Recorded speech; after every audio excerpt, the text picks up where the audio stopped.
Hey guys, welcome to Green Bean Fiction. So in today's video we are gonna see, what if Deku inherited the Blacklight virus, part 1. Before starting, make sure to hit that like button and subscribe if you are interested in MHA fanfictions. This story is Izuku Midoriya, the reincarnation of Alex Mercer by DummyWearingAHoodie. Now without wasting any more time, let's dive in. It's not bad to dream, All Might said in his skeletal form while walking towards the door. He stopped as he reached the door and looked back at Izuku, who had his head looking down. But you need to be realistic, he says as he walks out and shuts the door behind him. Forgive me, young Midoriya, All Might thought as he went down the building, not looking back at the green-haired boy. As the door closed in front of him, Izuku kept his head down as silent tears flowed down his freckled face. His dream. His only dream was to be a hero. To help and save people with a smile on his face. Just like All Might. Just like the #1 hero. Just like the symbol of peace. Just like the person who saved him against the sludge villain. Like the person whose leg he held on to. Just like the person who was injured from his fight 5 years ago. Just like the person who he told his dream and broke his heart. Just like the person who had told him he can never be a hero without a quirk. His eyes widen as he realized, his just like everyone. His just like every single person who doubted and made fun of his dream. His just like every single person who didn't believe that he can be a hero, even without a quirk. His like everyone. His like the doctor, sorry kid, but you should probably give it up. His like his mom, I'm sorry, Izuku, I'm so sorry. His like Kachan, take a swan dive off the roof of a building. Kachan's voice lingered on his mind. What kind of friend makes fun of his quirklessness? What kind of friend would beat, burn and hurt him? What kind of friend would tell him to kill himself? What kind of friend would want him to kill himself? Then it hit him. No one. No friend would make fun of his quirklessness in front of other people. No friend would threaten, hurt, and burn him. No friend would use an explosion quirk on his face. No friend would tell him to kill himself. And no friend would want him to kill himself. Kachan, no, Katsuki Bakugo is not his friend. He was never his friend. He will never be a friend to him. To him, he was nothing but a pebble on the street. To him, he was nothing but a crybaby. And to him, he was nothing but a useless, quirkless, Deku. Swan dive off the roof of a building. Huh? He looked around his surroundings and realized he was still on the rooftop of the building. He mindlessly walked near the edge of the building and looked down the streets. He saw cars moving, people in different shapes and sizes walking and talking to each other, and heroes doing patrols and casing villains. Take a swan dive off the roof of a building. He thought of all the humiliation he received just for being quirkless as he took another step closer to the edge of the building. Take a swan dive off the roof of a building. He thought about all the pain and suffering he got in the hands of his friend as he took was one more step closer to the edge. Take a swan dive off the roof of a building. He took another step and let his body fall and feel the breeze of the wind as the ground looked closer every second. As Izuku fell closer to the ground, the surroundings began to move slower. Like the gods were making sure he see what he had chosen. With the time slowing down, he looked around and saw people began to panic as they saw him falling. Some froze and some ran to find a nearby hero. He smiled sadly. If they only knew that he was quirkless, they would just continue to what they were doing and ignore him like every else in his class does. Hell, his classmates would even be happy when they found out that the quirkless freak jumped off the building. They would celebrate and make it a holiday. Only a couple of feet, till he hits the ground, he closed his eyes, seemingly accepting his fate, and waited to the impact. Where are you, Izuku? Inko Midoriya said as he looked at the clock on the wall. Her son should have been home an hour ago and she is getting worried. Izuku is not the type of student that will stay out late or hang out with his friends. Unknowing to her that Izuku had no friends since he was quirkless. Maybe there was a villain attack on his way home? And he watched the hero fight? That thought didn't really help in making her feel relieved that her baby hadn't come home yet. Ever since Izuku was diagnosed as quirkless and saw how her son felt depressed about not having a quirk, she became protective and paranoid about her son's safety and well-being. Though she doesn't admit it, but she knows that Izuku had become distant and she couldn't blame him. Who wouldn't? After she apologized to him when he asked him if he can be a hero like All Might instead of supporting Izuku's dream, she wouldn't be surprised if she found out that his son jumped off a building. And that thought made her even more nervous. What am I thinking? Calm down, Inko. A ring on the telephone jolted her out of her thoughts. She didn't know why, but she felt scared of answering the call. Please be Izuku. Please be Izuku. Inko took a deep breath to calm herself, failing miserably, then shakily picks up the phone and answered the call. Hello. Am I Midoriya residence? Inko Midoriya speaking. Izuku was surprised as he opened his eyes. He was not falling anymore, but he was lying down on the floor. He didn't feel the impact of the fall, which confused him. Is that the feeling of dying? Who would have thought death could be painless? He stood up and took a look around his surroundings. He was standing on a building rooftop with debris and surprisingly blood and guts everywhere that almost made him throw up. Almost. The sky was gray and it was raining, but he wasn't getting wet. Some buildings were burning and some collapsed. The place looked like there was a war that happened, and it looked like no one had survived, or that's what he thought. So we finally meet. The voice made Izuku jump in surprise. He looked at the direction of the voice and saw the owner of the voice.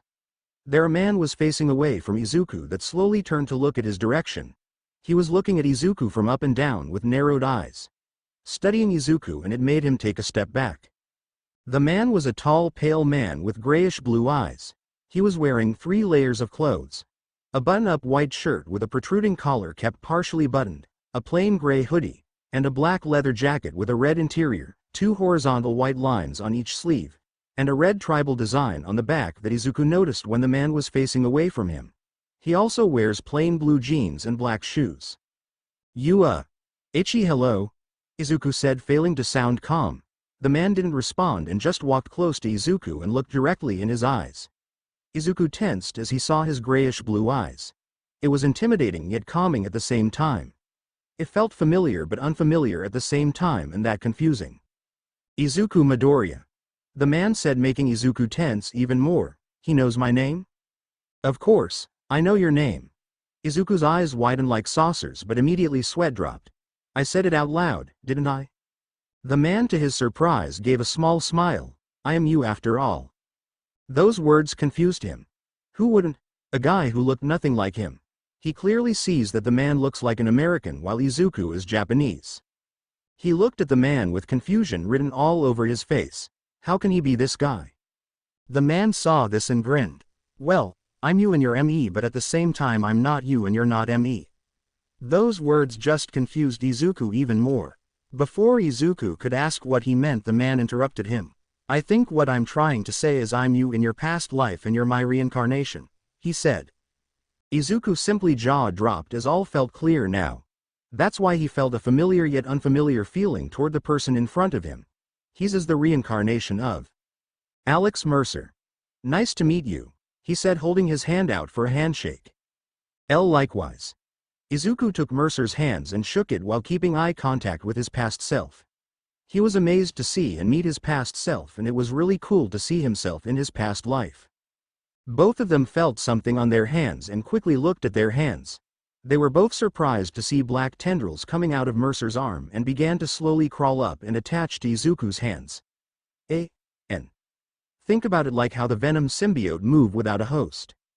It then began to sink into Izuku's arm that made him let go of Mercer's hand and looked at his hand. He then felt something spread within his body. It feels weird in a good way. Wow. That felt weird, Izuku muttered, still looking at his hand. Yeah.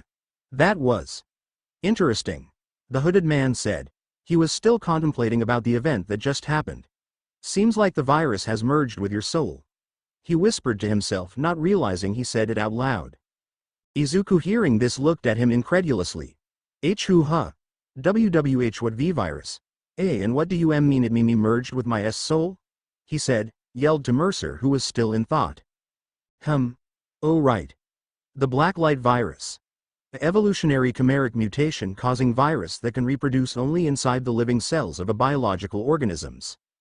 It's the virus helped me survive through diseases, physical attacks, and even a nuclear explosion, Mercer said before pausing for a second to see if Izuku was listening. To his amusement, was muttering something under his breath which made Mercer sweat dropped. Does this happen often? Mercer coughed lightly, breaking Izuku from his muttering state. Izuku looked at him and scratched the back of his head sheepishly. Sorry about that. Just a bad habit. Yeah. Figured. Nodded Mercer. Though you gotta get that habit out of you if you want to be a hero. Izuku wide-eyed looked at Mercer as if he grew a second arm. He frowned and quickly looked away. How can I be a hero when I'm quirkless? Mercer cut him off, which the boy nodded. He grabbed the boy's shoulders to face him straight in the eye. Kid, quirk or no quirk, if you had enough training you can be a hero. But All Might said. He nervously said before he was cut off by Mercer once more. Fuck what All Might said. Why would it matter if he said you can't be a hero? It's not his decision if you want to be a hero, and it fucking isn't that bastard Bakugo's decision either. He paused and took a deep breath.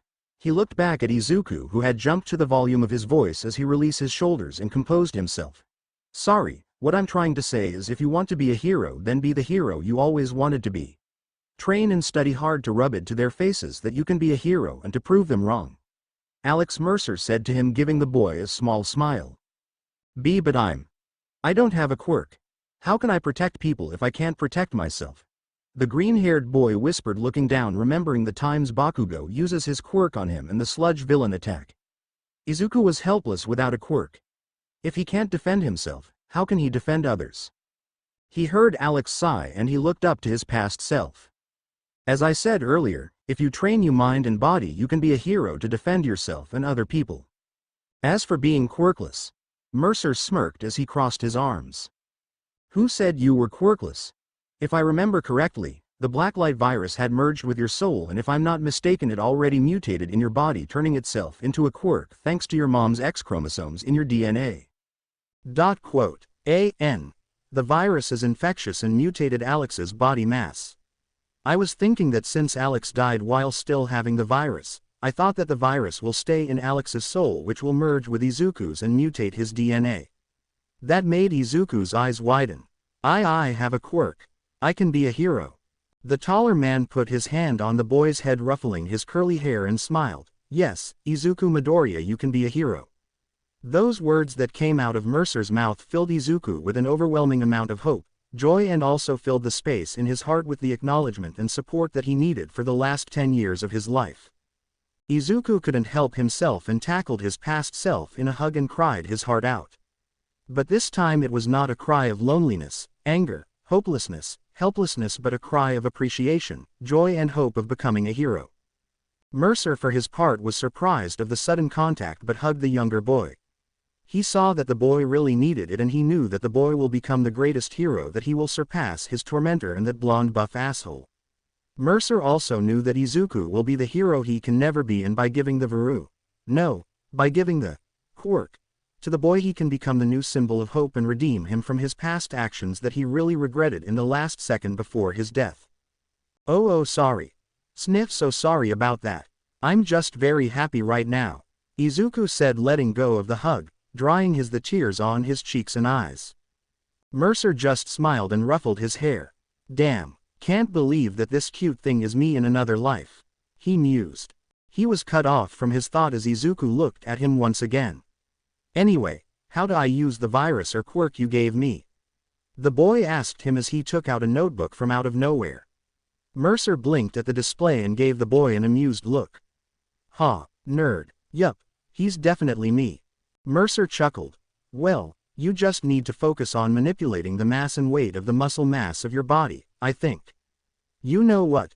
Don't worry about it, since you will have my memories of using it after our souls fully merged with each other. You won't have a hard time using it, he said, making Izuku confused and surprised. Fully merge? Didn't our souls already merged? Izuku asked the hooded man while scratching his head. No, it was just the soul with the virus that merged to your soul. I know, because I can't feel the power inside my veins anymore, he said, looking into his hand and flexing his fingers into a fist. You mean the tingling feeling all over my body the moment the tendrils sank inside my hand? Mercer nodded, confirming his statement. So that's how a quirk feels like, he whispered to himself, making Mercer chuckle. Yes, that's how it feels to have a quirk, or in my case, a virus. But anyway, we need to merge soul for you to get all, and I mean all, my memories. Even the memories of the people I consumed. He then held out his fist, signaling for a fist bump. Izuku looked the hand and looked at Alex. What will happen to you after our soul merged together? He was nervous and Alex can see it. He sighed and looked at his emerald eyes. I'll probably fade. He saw Izuku took a step back. Look kid, if we don't merge souls, you won't be able to control it before the entrance exam and possibly you won't be able to wake up in time to participate in the exams since after we merge souls you'll wake up. Time works different here kid. And if I'm not mistaken it has been a week after you jumped down the rooftop of that building. Izuku's jaw dropped about the revelation. He has been unconscious for a week. It looked like he has just been an hour or two. If he don't wake up now he won't be able to get to the exam. But if he merged souls with he'll fade. He can't take that. He can't take that the first person who believed in him will be fade away and leave him alone. It hurt him. It hurt him more than how All Might crushed his spirit. Thinking of Alex fading in front of him brought tears in his eyes. Come on Izuku. Alex's calm voice broke him out of his thoughts. Even if I fade, I'll always be with. I'm you and you're me remember. He said making every doubt that was in Izuku's mind disappear. Izuku then gave him a teary smile and slowly fist bumped with him. There was a quick spark when their fists made contact but it didn't hurt them. Izuku can feel the tingling sensation coming from his fist climbing his body while Alex can feel his body getting sucked and exiting his outstretched fist. They then both saw that Alex's body began to fade from down his feet up to his face as particles began to float his fading form. Before he could fully fade out of existence, Alex gave Izuku one last smile. Promise me that you will become the hero that I can never be. He paused and waited for Izuku to answer and seeing the boy nod he continued. Well then. Goodbye and take care of everyone you love and those who you wish to protect. Be the greatest hero there is and I will always be there for you. As that being said Alex Mercer has completely faded. Seeing that Alex is no longer with him, looked up in the sky of his mindscape. After 5 seconds, he suddenly clutched his head using his hands as all the memories came in him. Seriously Alex, not even a waning. When the pain stopped stood up still clutching his head. And then blinked when he heard a voice enter his ear. Welcome to the top of the food chain, it was Alex. He couldn't help but smile as he saw from the Alex's memories he said that before getting absorbed by a guy named Heller. Looking more into that memory he realized, man that guy was brutal. Kinda like Bakugo. He chuckled at his new nickname for his former friend. So, how do I go back? Izuku wondered and cursed himself for not asking Alex how to go back in the real world. However he doesn't need to worry as he felt a pull in his body and after a second he was falling once more. And he was hearing another voice in his ears. It was soft and sounds familiar. The voice was crying and saying something that he couldn't hear clearly. He closed his eyes used his quirk to enhance his hearing to listen to the voice. W. K. Page. Zoo. You, what are you saying? Who are you? Whack. Page. Is. Ku. You're clearly not Alex so. Who are you? Wake up Izuku. Wait. Mom. Wake up Izuku. Wait. Mom. Single quote. Izuku can hear his mom calling him, pleading for him to wake up. Well, he was awake but for some reason he didn't open his eyes and just listened to his mom's sobs. It made him feel guilty but he just out of reflex kept his eyes closed. Yes, every time his mom would cry back when he was diagnosed quirkless Izuku would keep his eyes closed and wait for his mom to leave his room to cry himself to sleep. He can't help it. He can't stand seeing his mom's crying face, especially knowing he was the reason of her cries. I'll be waiting, sweetie. So please, wake up, Izuku. He heard his mom cry to him before he felt her kissed his forehead. After that he heard footsteps walking away from him and a door opening then closing. Then there was only the sound of liquid dropping in a bag and a beeping sound coming from a device close to where he was. There he realized that he was in a hospital. He wanted to open his eyes but another sudden rush of memories flow into his head and it hurt as hell. He once again inwardly cursed Alex for not warning him about the pain. It feels like he was messing with him. As the pain slowly subsided he saw Alex's past, how Alex got his powers.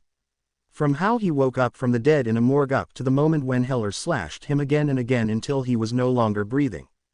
Damn his brutal. With the pain gone, he felt tired, like he had been running a marathon and going back to the starting line to restart the race for 10 more tries. He chose that moment of tiredness to fall asleep. He'll just wake up by tomorrow.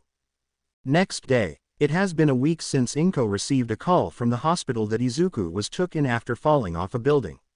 It broke her to think that her son would try to end his own life. She almost flooded the whole hospital for crying looking at Izuku's bandaged body. But she couldn't blame her son, knowing that he had been in pain after all the pain, mockery and discrimination he received from his peers.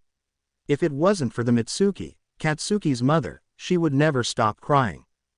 As to why Mitsuki was also in the hospital is because Katsuki was also admitted in for a completely different reason. The same day Izuku jumped off the building, Katsuki was attacked by a sludge villain that almost killed him if it wasn't for All Might who was passing by. To be honest, Inko didn't give a shit about Katsuki after she found out that he was the one who tormented her son, and she was glad that he was attacked by the villain. Karma is a bitch, but she never said that out loud since Katsuki's mom is her best friend. Also, since he's Izuku's childhood friend, well, at least that's what she thought. She was walking through the hospital's corridor as she remembered the moment where she apologized to Izuku when he asked her if she can be a hero like All Might. She regretted the words that came out of her mouth, and she knew that those same words broke her son's heart, which made their relationship to crumble. And because of those words, Izuku had grew distant towards her. Inko can admit that she was not really supportive on Izuku's dream, and she wished that she had. If she had told Izuku that he can become a hero like All Might, her son wouldn't be as distant and secretive as he is now. She just wants her son to be safe, but she hurt her son's feelings because of that. She wished that she could turn back time so that she could change her answer on her son's question. But there is one thing to that. She can't. She can't change the fact that she didn't believe and supported her son's dream of becoming a hero. She could change the fact that she broke her son's heart and may have caused him to jump off the rooftop. She just hoped that Izuku would be able to forgive him. Izuku. As she enters her son's hospital room, she froze on her tracks on what she saw. Izuku is awake, sitting up looking outside the window, his look like he's deep in thought. Izuku. She shakily called out to her son. Izuku looked at her direction, and at that moment she saw her son look the same but look different at the same time. He was giving off a different calm and mysterious aura with the same passion. She teared up when her son just looked at her eyes and smiled brightly. After jumping off a building, her son just smiled like it was nothing. Like it was all a dream. Like it never happened. "Hey mom. Good morning," Izuku said, giving her mom a bright smile. "How long have..." Whoa. He was cut off when his mom tackled him into a bone-crushing hug. Izuku, I'm so sorry. I'm sorry I didn't believe in you. I'm sorry you jumped off a building. I'm sorry I can't give you a quirk." Inko sobbed in her son's chest as she hugged him tightly like it was the end of the world. Before she could continue, she felt Izuku's arms wrapped around her, hugging her back, which made her sob more. Izuku didn't said anything and just comforted her mom.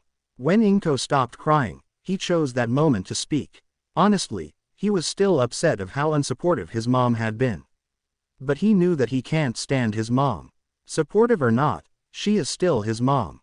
She will be and will always be the person who loved him even in his quirkless condition. "It's okay, Mom. I understand. I've forgiven you a long time ago." Izuku pats his mom's back, making her look at him. "I understand why you said those words and I can't blame you. I'll admit I was upset of what you said and hoped that you should have at least supported me instead of apologizing for the thing you can't control." He wiped a tear that was falling on her cheek and looked at her directly in the eyes and smiled softly. "It's all in the past, all we can do is move forward." Yup, he couldn't stand her. He loved her too much to be upset. Inko hugged her son even closer and cried for a couple of minutes. She calmed herself, and that's the time the doctor came in to check on Izuku. "Oh, looks like you're awake." The doctor looked at Izuku, who bowed slightly and gave him a smile. He then looked at Inko, who broken up from the hug and gave her attention to the doctor. "Good thing you're here, Mrs. Midoriya. I was about to call you about the test's results of young Izuku here," he said as he walked closer to the Midoriyas, stopping a few feet from the pair. "As I said from our conversation last week, it is a miracle that he survived that fall, considering that he fell from a building taller than Mt. lady in her quirk form. And what surprised us as well as when the medic went to the place where your son landed, they were shocked to see your son in a crater with only having minor injuries and a couple of broken bones. The doctor said, shocking both Izuku and Inko. Izuku, because he was sure he would have more injuries, but maybe it's because of his new quirk. Inko, because she didn't know that her son created a crater upon landing. AC crater. The doctor then opened a folder and looked at its contents before looking back at the Midoriyas. We have made some tests 2 days ago, and the results are unimaginable. It shows that even after what happened to your son we saw no sign of the injuries, and you said that he's quirkless. Inko nodded while Izuku just stayed quiet. Well, you see, after some tests and x-rays, we found an extra toe joint on both of your son's feet, but the DNA tests found an anomaly in his body mass. So you mean, Inko said and unconsciously held Izuku's hands, which hold hers as well, comforting her. Does Izu? Her thought was cut off as the doctor continued, seemingly reading her mind. Yes, Mrs. Midoriya. After the fall, I believe your son developed a quirk. An interesting one if you ask me, the doctor said, making Inko tear up once more. She looked at Izuku, who was coincidentally looking at her with a look that made her think that he knew he had developed a quirk. He then gave her a smile that she last saw 10 years ago. Before she could ask her son the last words that the doctor registered in her mind. An interesting one if you ask me. She looked back to the doctor. What do you mean, an interesting one? She asked the doctor, who gave her a serious look. Well, you see, Mrs. Midoriya, your son's quirk is quite similar to a certain person's ability that had happened in the pre-quirk era. The doctor paused and flipped a page in the file and gave it to Inko, who took it and analyzed the page. There she saw old documents that may look like centuries old now. She saw 3 pictures. First is a picture of a man in a hood who was lying in a stretcher with blood all over his leather jacket. The second picture shows the same man flying or gliding in the air, releasing what looks to be red gas or fluid out of his hands and feet. And lastly, a picture of the same man carrying a taxi cab on both his arms with black mass tendrils covering his arms. That man is Alex Mercer, aka the Prototype. He is known for his codename, Zeus, and he is known to be a carrier of the Blacklight virus, the same virus that caused a pandemic in Manhattan in the year 2009. He is known to manipulate his body mass to enhance his physical capabilities and gives him an arsenal of weapons that came in a form of claws, blades, giant fists and a whip-like hand. With these weapons and abilities, he was able to defeat infected abominations and even withstand a nuclear explosion. The last sentence caused the Midoriya's jaws to drop. No one, even All Might, can't walk away from a nuclear explosion. However, after the explosion he had disappeared with no trace. Rumors says that he was defeated by a person named James Heller, another person with the same abilities. But we are not sure if those are true. Before the doctor can continue, Izuku chose the moment to talk. That rumor is actually true. He was defeated by James Heller. He said nervously, getting a look from both the doctor and Inko. He took a deep breath and continued. Alex Mercer fought and was defeated by James Heller by absorbing him to get his powers and memories. Heller absorbed him to destroy all the infected creatures that were causing destruction all around Manhattan to save humanity. He finished releasing his breath that he never knew he was holding. Izuku waited for the doctor's questions, but it was his mother that talked. Aizu, how do you know that? Inko asked her son, still confused about the information. She then saw Izuku looked at her and gave her a soft smile. It's because I'm the reincarnation of Alex Mercer. I was Alex Mercer in the past. He said, raising his hands, channeling the Blacklight virus through his hands.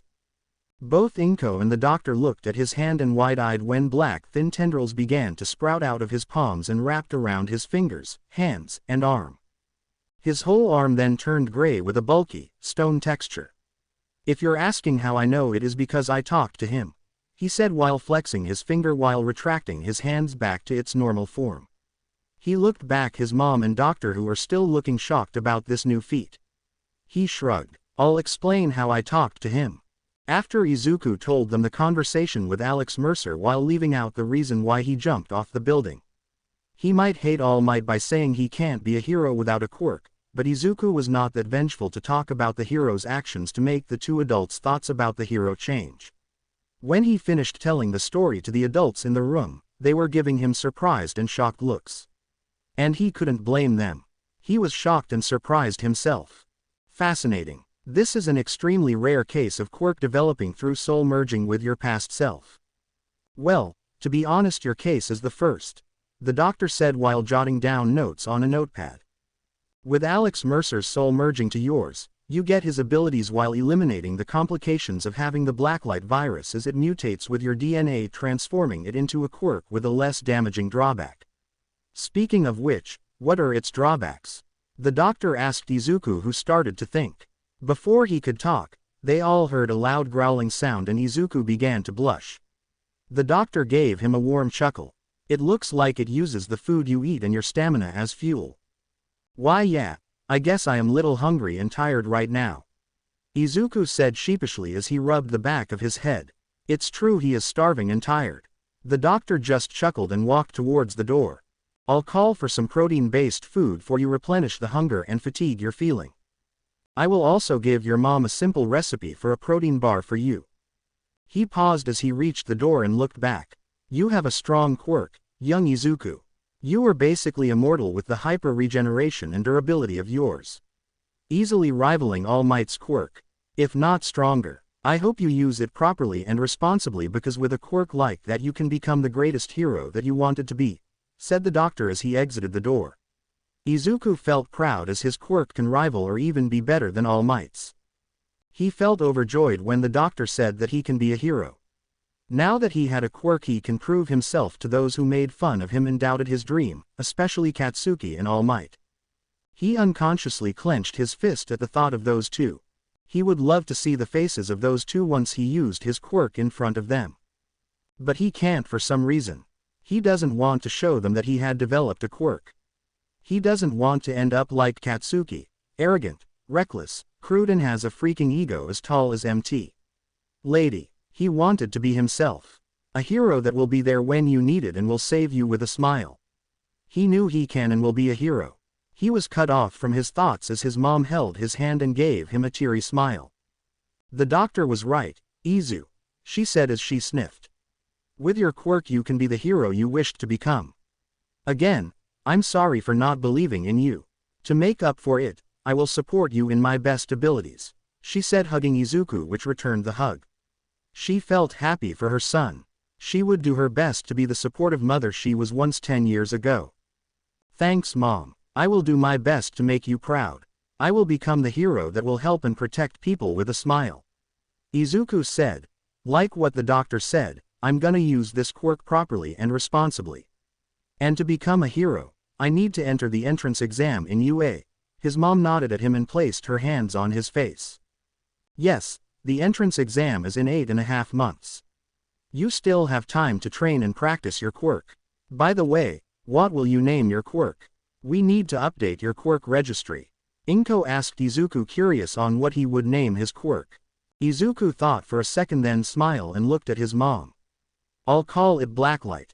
Time skip. Quirk entry. Name: Izuku Midoriya. Birthdate: July 15th. Age: 14 years old. Gender: male. Height: 171 centimeters, 5 feet 7 inches. Hair color: green. Eye color: green. Blood type: O. Quirk: Blacklight Transformer Mutation. Quirk, formerly Blacklight Virus, allows the user to manipulate and control the density of his body mass. User will have enhanced strength, speed, durability, stamina, regeneration and immunity to all known diseases. Due to user's ability to manipulate his body mass, user can create different weapons for combat purposes. Other abilities: glide. User changes the density of his body that allows user to travel in midair through gliding, used to bridge gaps between buildings or to reach airborne enemies. Sensory powers and thermal vision. User gains the ability to sense the surroundings using his enhanced senses, and thermal vision helps user to locate enemies through their body temperature. Wall crawling, wall running. User channels biomass into his palms and feet, then he crawls, run onto walls. Blade, short range. User summons a long blade on his right hand. Allows user to cut and slice through even the toughest armor. Quirk, vehicles. Claws, short range, users transforms her hands into deadly, sharp-edged claw. Muscle mass, short range, transforms both users' arms into gray, stone-textured muscle mass that allows the user increase melee damage twofold and increases the speed of every strike. Theory. With proper training, user will possible upgrade muscle mass into tendrils, James Heller's ability. Hammer fist, short range, user trades speed for power, shifts biomass to user's forearms to allow deadly, heavy area effect attack, crush and shatter armored vehicles. Shield, short range, allows user to create a shield on his forearm into a durable shield that absorbs damage on impact, preserving user's health completely, until it breaks. Whip fist, mid-long range, user transforms one arm into a thin, flexible, blade-edged arm that can be used to attack at excellent range or whip through entire crowds of villains. Armor, alternative to shield, where user covers his whole body into dense biomass for protection from explosives and gunfire.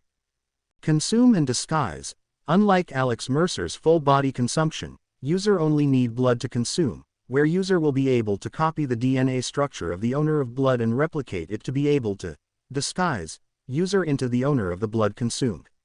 Theory. User may be able to not only copy the appearance of the person but also the quirk of the user.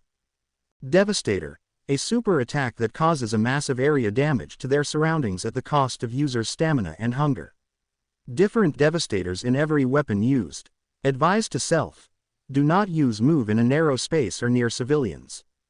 Pack leader, still in work, user uses a third of his stamina to summon large humanoid attack dogs to fight alongside him.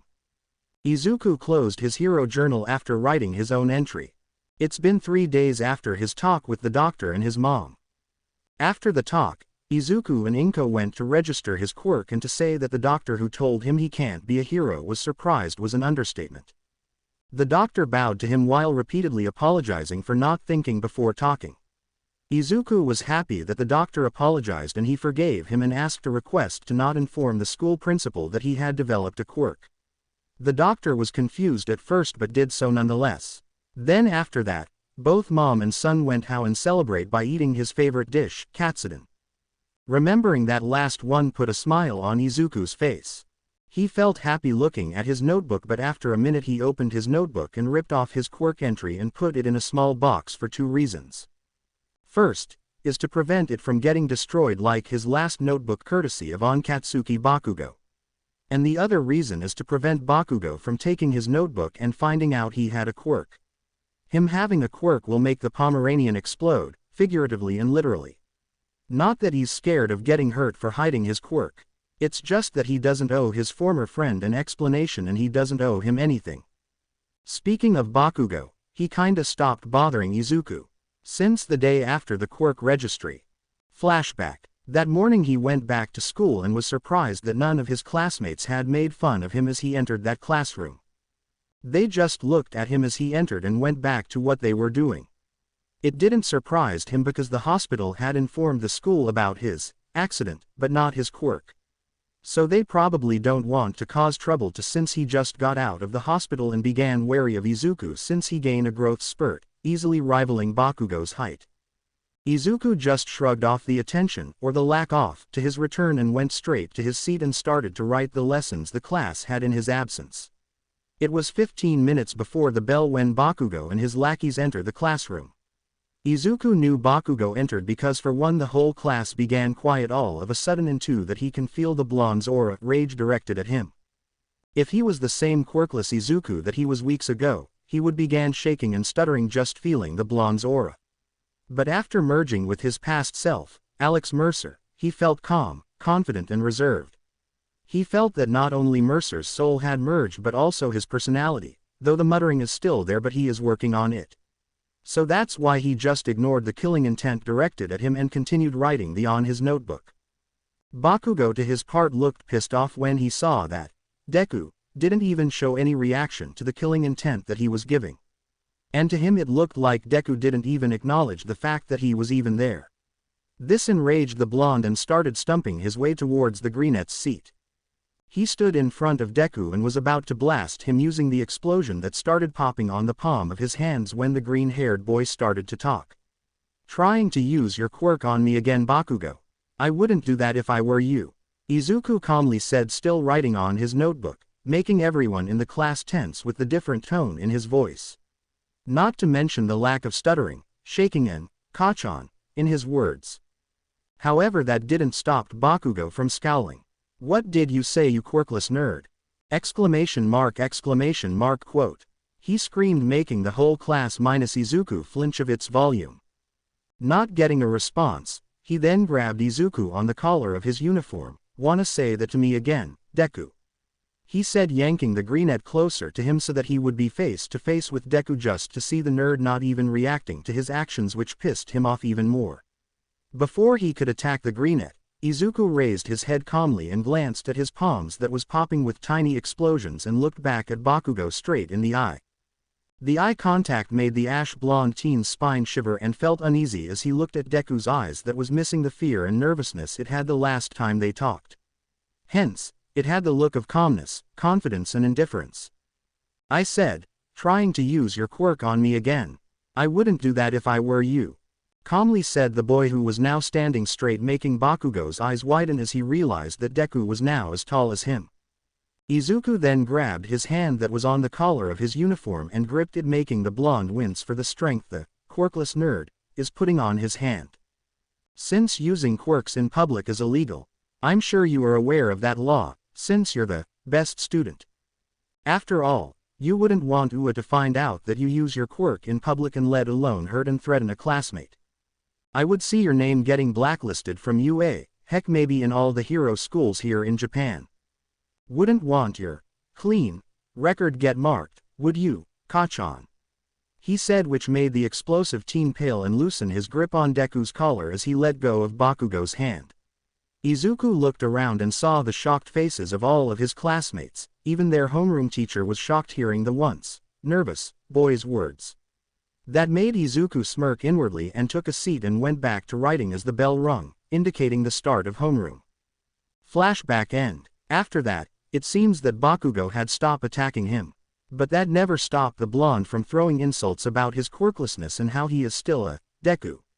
He also told him to not apply to UA, since he said that no quirkless Deku will become a hero, which of course he ignored, enraging the blonde.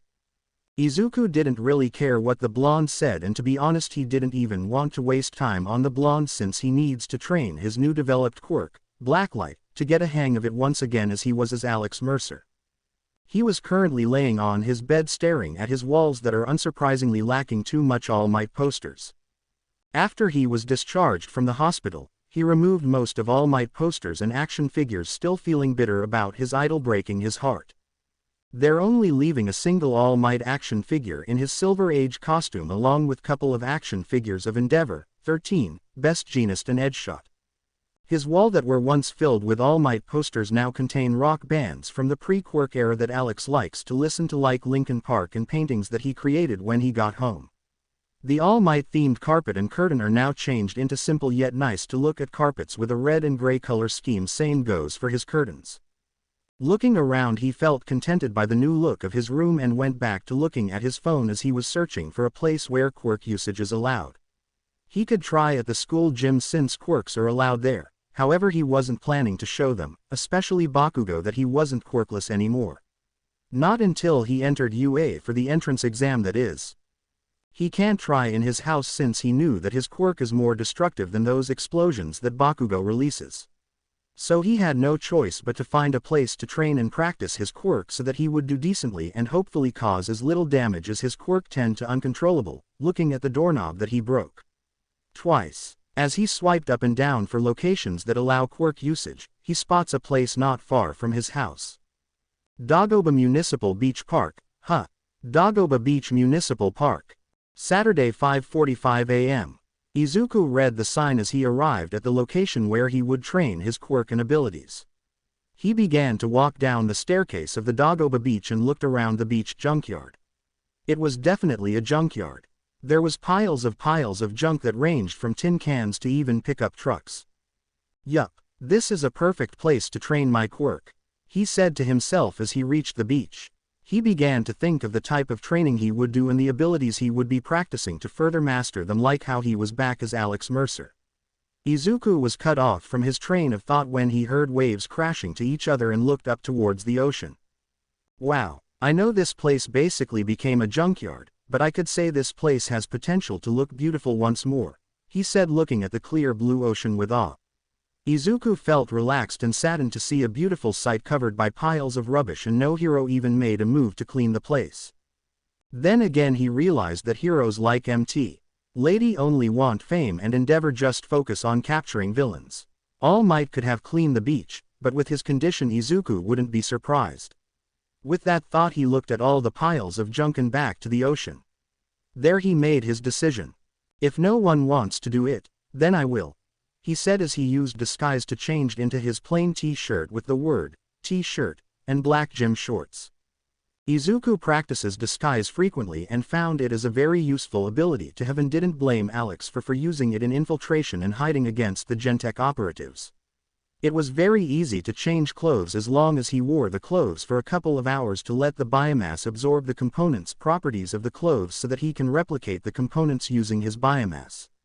It confused him how the fabric gets absorbed, but hey, he gets to change faster. Who wouldn't like to change faster, right? At that same time, all the female population in the world sneezes. Izuku began to pick up the smaller junk and garbage like tin cans, soda bottles, ice cream cups, and place them in a plastic bag that he always brought in case he needs to go get groceries. He picked up glass shards from shattered bottles and car windows. He continued picking up the small junk for hours and came back and forth from the beach to the nearest convenience store to buy garbage bags since the plastic bags were filled up fast and there is a whole beach filled with junk. He placed the garbage bags filled with smaller junk up the staircase of the beach and lined them up for the garbage truck to get them. He wiped his sweat rolling on his chin and looked at the beach. It would take me a month or two just to get the smaller ones out of here, Izuku thought as he picked up another garbage bag full of plastic bottles and soda cans and took it to the staircase. An hour later and he removed the smaller junk from the first pile of 100 piles of junk. He began to smile as he saw that from just a pile of small junk he can say that the beach had changed. Small change, but it's a start. He began to walk home while wiping his sweat using a towel, not seeing a pink-haired girl with green-yellow eyes that looked like crosshairs looking at him first into the pile of junk with interest. Oh, these parts will be good for creating my new babies, the girl thought as he knelt down to grab a part of a broken television, forgetting about the green-haired boy. That night after dinner, Izuku leaned back to his chair as he had just finished writing a new entry about MT Lady. He stretched and placed his hands at the back of his head. He began to think about what he did in the beach. Cleaning the beach was not that bad since he was doing it as an act of heroism and training. The beach needs a makeover to make it look like it wasn't a junkyard and more of a beach.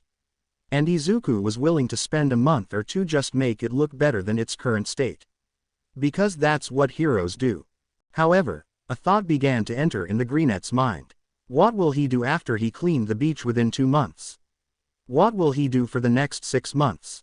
Then it hit him. He had no plan after cleaning the beach. He pulled his side drawer and took out his Quirk entry. He read and analyzed his skills. There he saw offensive, blade, claws, hammer fist, whip fist, muscle mass and devastator, defensive, armor and shield, mobility, glide, wall crawling and wall running and reconnaissance, enhanced senses, thermal vision, consume and disguise, and still needs work, tendrils and pack leader. As he read all of his abilities, in a separate paper he began to write on what to do to master the abilities once more. After 30 minutes of writing the ways to master them, he lay down on his bed mentally exhausted. He found ways to use the skills he already know to use, such as muscle mass and claws, and leave ones he needs to study more, such as consume, tendrils and pack leader, for UA when he gets in. Yes, he's confident that he will be able to get in. Like Bakugo, Izuku also aced the UA mock exams, but Bakugo doesn't need to know that. It would make the blonde teen furious, not that Izuku cared, but it is such a drag to listen to explodey boys rant about Izuku being a Deku, and he can't be a hero without a quirk blah blah blah. All that shit. As for the fighting style, he saw in Alex's memories that he consumed a street brawler when he first got the virus. That's where he learned how to fight. So, Izuku wouldn't need to go find a dojo to learn how to fight from scratch. Learning a fighting style just from your past self's memory seems to be cheating, but it's okay. He was quirkless for 14 years and suffered so much pain and stress. Izuku won't bother taking a shortcut in mastering his quirk if he wants to catch up with his peers. Just wait till the entrance exams, Bakugo. I'll make you eat your words. Izuku thought before drifting to sleep. He had a long day tomorrow. The next day, Dagobah Beach Municipal Park, Sunday 5:30 a.m. Izuku woke up and took a quick shower before going to the dining room. He ate breakfast that was already served since his mom had an early shift from her part-time job. After eating, he washed the dishes before going outside for a jog to the beach to continue his cleaning and training. It took him 20 minutes to get to the beach. When he arrived, he began removing the junk while channeling and adjusting the density of his biomass on his legs as he sped towards the piles of junk to start his training. It was one of the tricks he thought to make himself faster and to help his kicks become stronger. His theory was proven true when he crashed face first into the pile, making a loud sound that made the nearby birds flew. He quickly stood up to check if he got injured and was right when he saw his right arm had blood on it but no wound to be found. Huh, looks like my regeneration really is enhanced, Izuku thought as the blood on his hand began to seep into his skin, giving him a tingly feeling. After making sure he had no other injury, Izuku began to look around and saw a large freezer without one doors a couple meters away from him. He would use that as a training dummy to check how strong he can punch with his new quirk. Muscle mass, Izuku thought, and started channeling Blacklight on his arms, and black tendrils began to burst out his pores and covered the entirety of his arms, making him flinch slightly because of the sudden tingling feeling in his body. As the black tendrils fully covered his arm, it began to bulk up and turn into a gray, stone texture. His hands felt harder and heavier, but as strong and heavy as the hammer fist. He began to walk, then sprint towards the freezer. He cocked his right arm to give the object a punch. When his punch landed, the freezer was crushed like a soda can that got hit by a stone and flew a couple of meters near the ocean. Izuku's jaw dropped with the force of his punch. He looked at his arm, then to the freezer and back to his arm. A smile began to creep into his face as he looked around at the piles of junk. This is going to be fun, he said in his mind as his hand changed into claws. Quote. And that is all for today. Class dismiss. Izuku's science teacher said as he collected his things and left the class.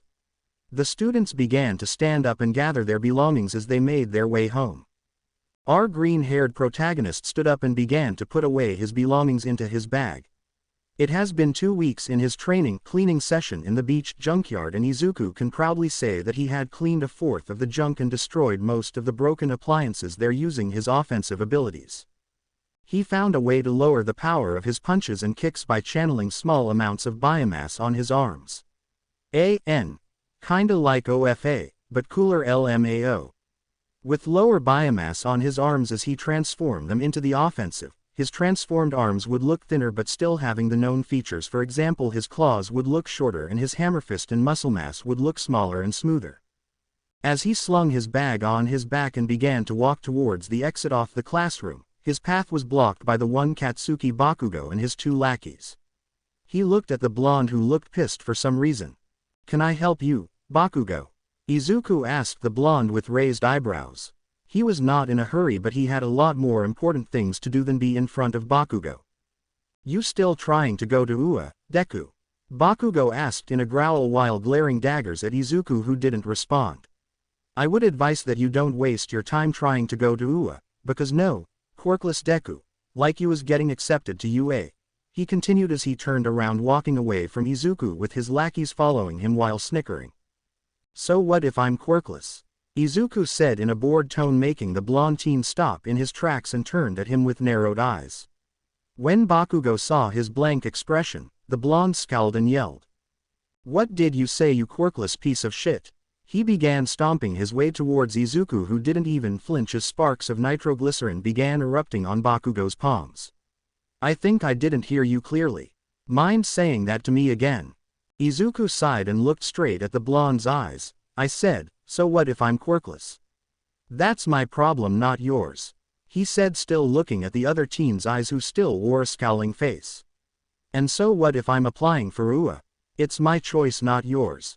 And if you're worried how I'm gonna pass the practical test, well, he said as he walked past them and stopped without looking back at the trio. That's for me to know and for you to fuck off, he said with a smirk and walked off, leaving Bakugo and his lackeys with angry and shocked expressions. Somewhere near Mustafu, Yusei is a second-year student turning third year in 8 months in UA. Toshinori Yagi, All Might, in his skeletal form, asked someone on the other side of the line. He just got out of the grocery store when his phone ringed. Looking at the caller ID, he saw his old sidekick calling him. Yes, All Might, his name is Mirio Tagata. Hero name. Lemillion, and his quirk is called permeation, which grants him the ability to phase through physical matter. A strong quirk, and if he gains one for all, he would surpass me and possibly you as well. Mirai Sasaki, also known as Sir Night-Eye. Quirk. Foresight. I think he is a good candidate to be your successor since he is an optimistic kid and makes the people around him feel safe. And with his body being already having muscles, he would very much fit being the next symbol of peace, he said in a confident tone, making him sound like he was right and was never wrong. The boy they were talking about is Mirio Tagata, a second-year high school student who is studying in UA in the hero course. They are talking about All Might pass his quirk, One for All, a stockpiling quirk that becomes stronger as it is passed from one generation to another, to the said boy. All Might was skeptical about passing down OFA to Mirio, but Sir Night-Eye was persistent in choosing Mirio to inherit his quirk and let All Might retire as a teacher in UA's hero course. At first, All Might would usually reject this straight on. But seeing that there was no other candidate to inherit OFA, he would consider passing the quirk to this Mirio kid. That kid sounds promising, All Might said thoughtfully. Okay, I'll see for myself if he is worthy of inheriting my quirk. I promise to you, Toshinori, he is more than worthy. I am confident that he is, Sir Night-Eye said sternly, but All Might can hear that the man was smiling through the phone. Before All Might could respond, a loud bang was heard from a distance. All the people around was panicking and running away from the source of the explosion. A villain attack. I'll call you back, Mirai, he quickly said and hung up, not waiting for Mirai to respond. He ran towards an empty alley and transforms into his muscle form and began to run towards the crime scene. Within 3 meters he jumped. Don't fear. Why? Because he landed in front of the villain, the same villain that MT Lady fought, who apparently escaped, who visually flinched. I am here. That's for me to know and for you to fuck off. PFF'd. Izuku snickered as he remembered the look on Bakugo and his lackeys' faces. They look ridiculous and he wished that he had a camera. He was walking home from the bookstore to buy a book about a certain topic in algebra. He was studying not only for the entrance exams but also for his algebra class. Izuku may be confident in his skills when it comes to book smarts, but algebra is a different subject. It's way too hard to be called a subject in school. Detroit Smash, a loud voice said, which made him stop walking when he heard the voice, knowing who it belonged to. He looked at the direction of the voice and saw a group of people surrounding what looks like a villain attack, and there stands out a tall, muscular man with blonde hair and blue eyes, All Might. Izuku saw the number 1 hero holding the same villain he saw MT Lady and Kamui Woods capture on the day where he was attacked by the sludge villain, where All Might had told him he should give up on his dream of becoming a hero. It's not bad to dream, but you need to be realistic. He clenched his fist with the memory flashing in his mind. He may still adore the man for his heroic actions, but he can't look at him at the same admiration as he used to do. Well, who wouldn't? If your idol, hero and source of happiness was the one who would shatter his already broken heart. Even the fanboy, hero otaku, Izuku did change his view of his so-called idol. He was cut off his musings when he saw All Might look in his direction with wide eyes and a guilty look in his eyes. Young Izuku, the hero thought, looking at the green-haired kid.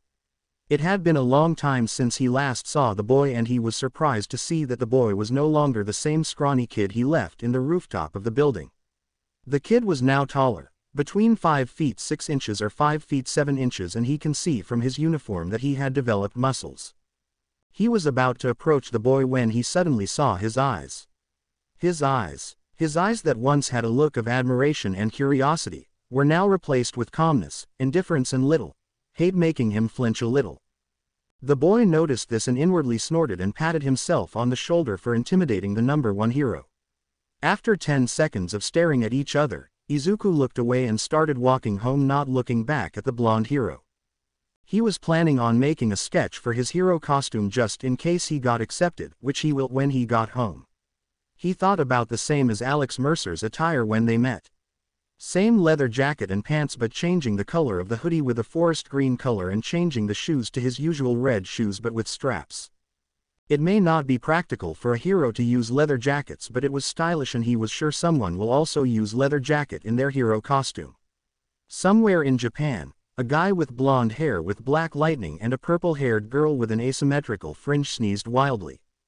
He was stopped in his musings when he felt someone bump into him.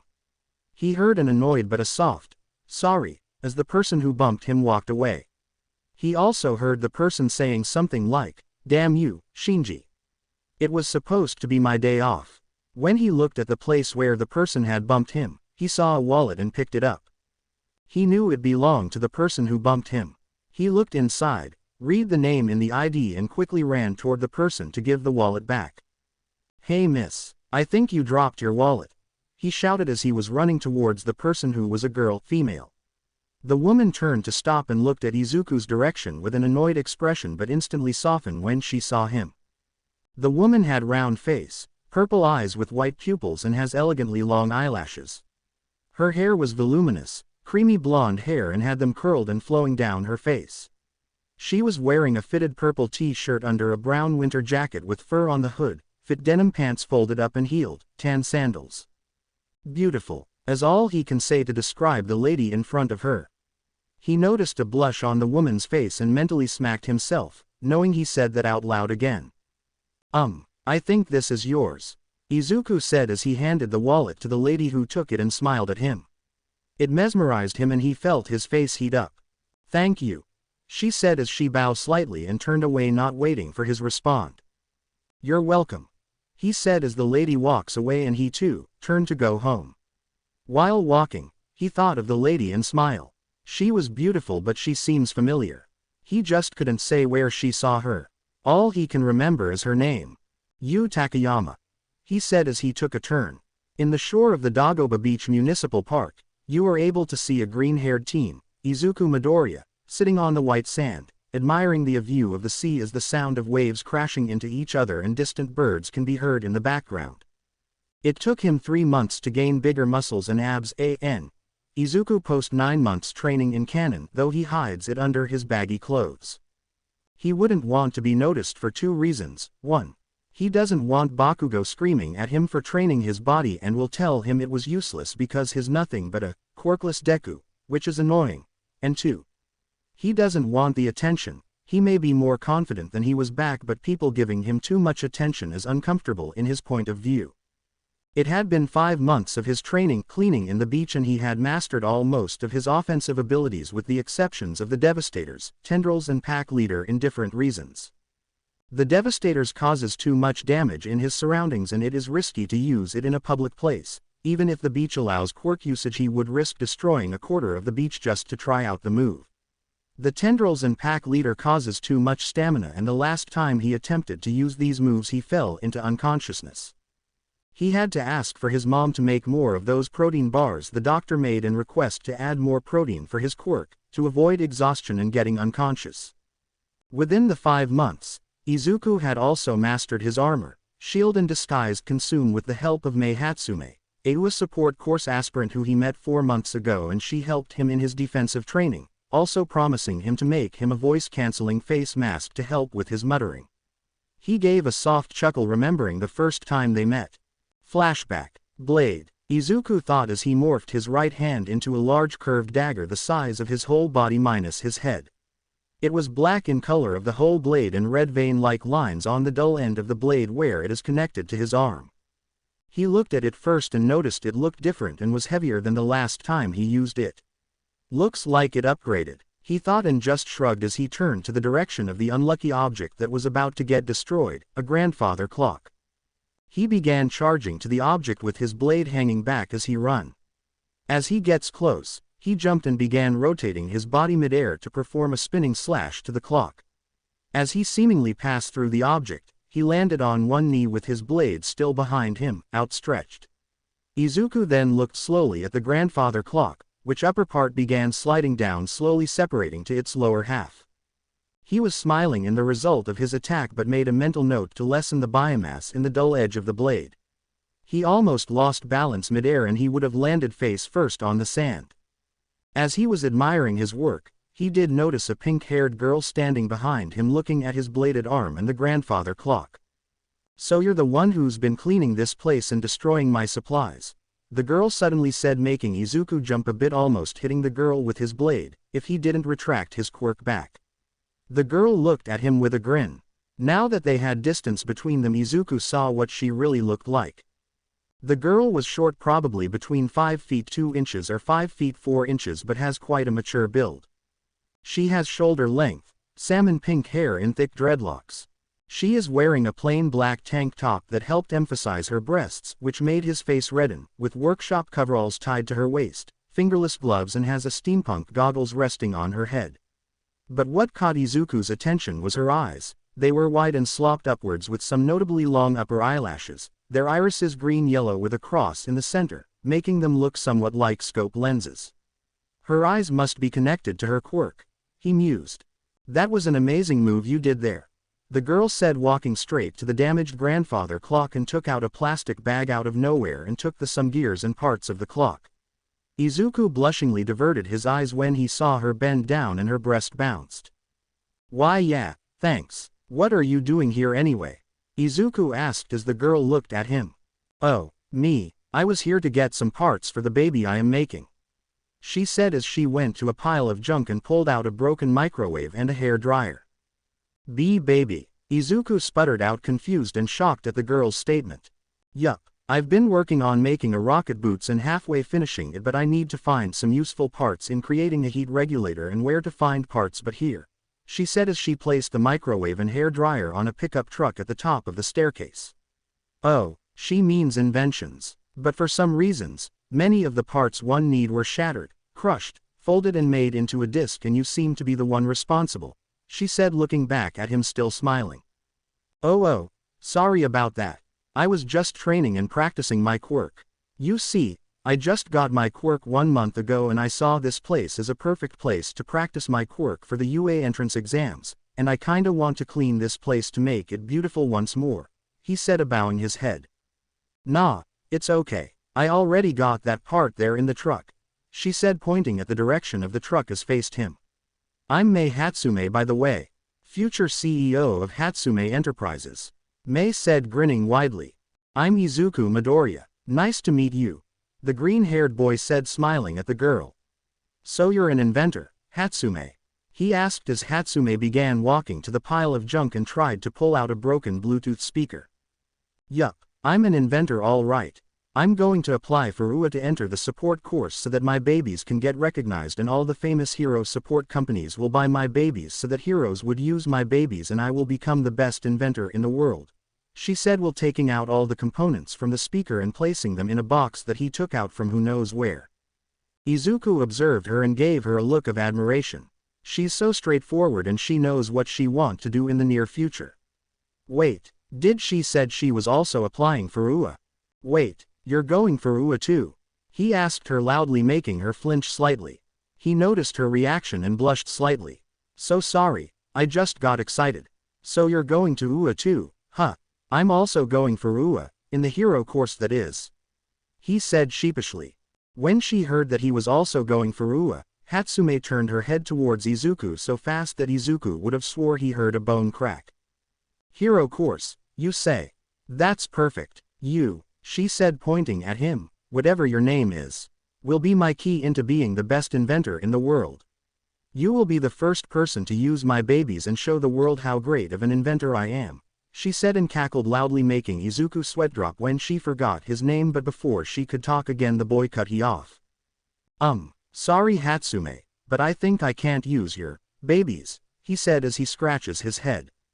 She looked at him and narrowed her eyes, making the greenette flinch. "What do you mean you don't want use my babies? Do you know how great they are? Do you know how?" Before she could continue, Izuku cut her off again.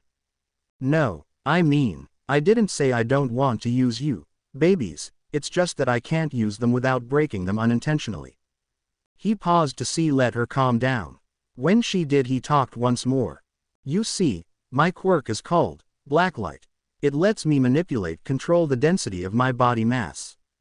It also allows me to transform my forearms into weapons like the blade that I used earlier. The biomass in my body also absorbs the atoms in my clothes, making it easy for me to change using my quirk.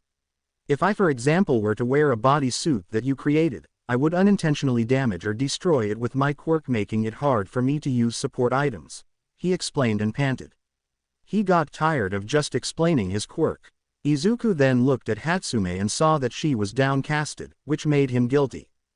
But if you really want my help, I could give you a hand in creating new babies. You know, I'm something of a scientist myself, he said, still looking at her, and sighed in relief when he saw her smile wide. Well, he wasn't really lying on being a scientist. Alex was a scientist on his time and he was Alex's reincarnation, so technically he was also a scientist. Well, I look forward working with you, she said, holding out her hand while trying to remember his name. He sweat dropped once again but took her gloved hand and gave her a smile. Izuku Midoriya, and I look forward working with you as well, he said as he shook her hand.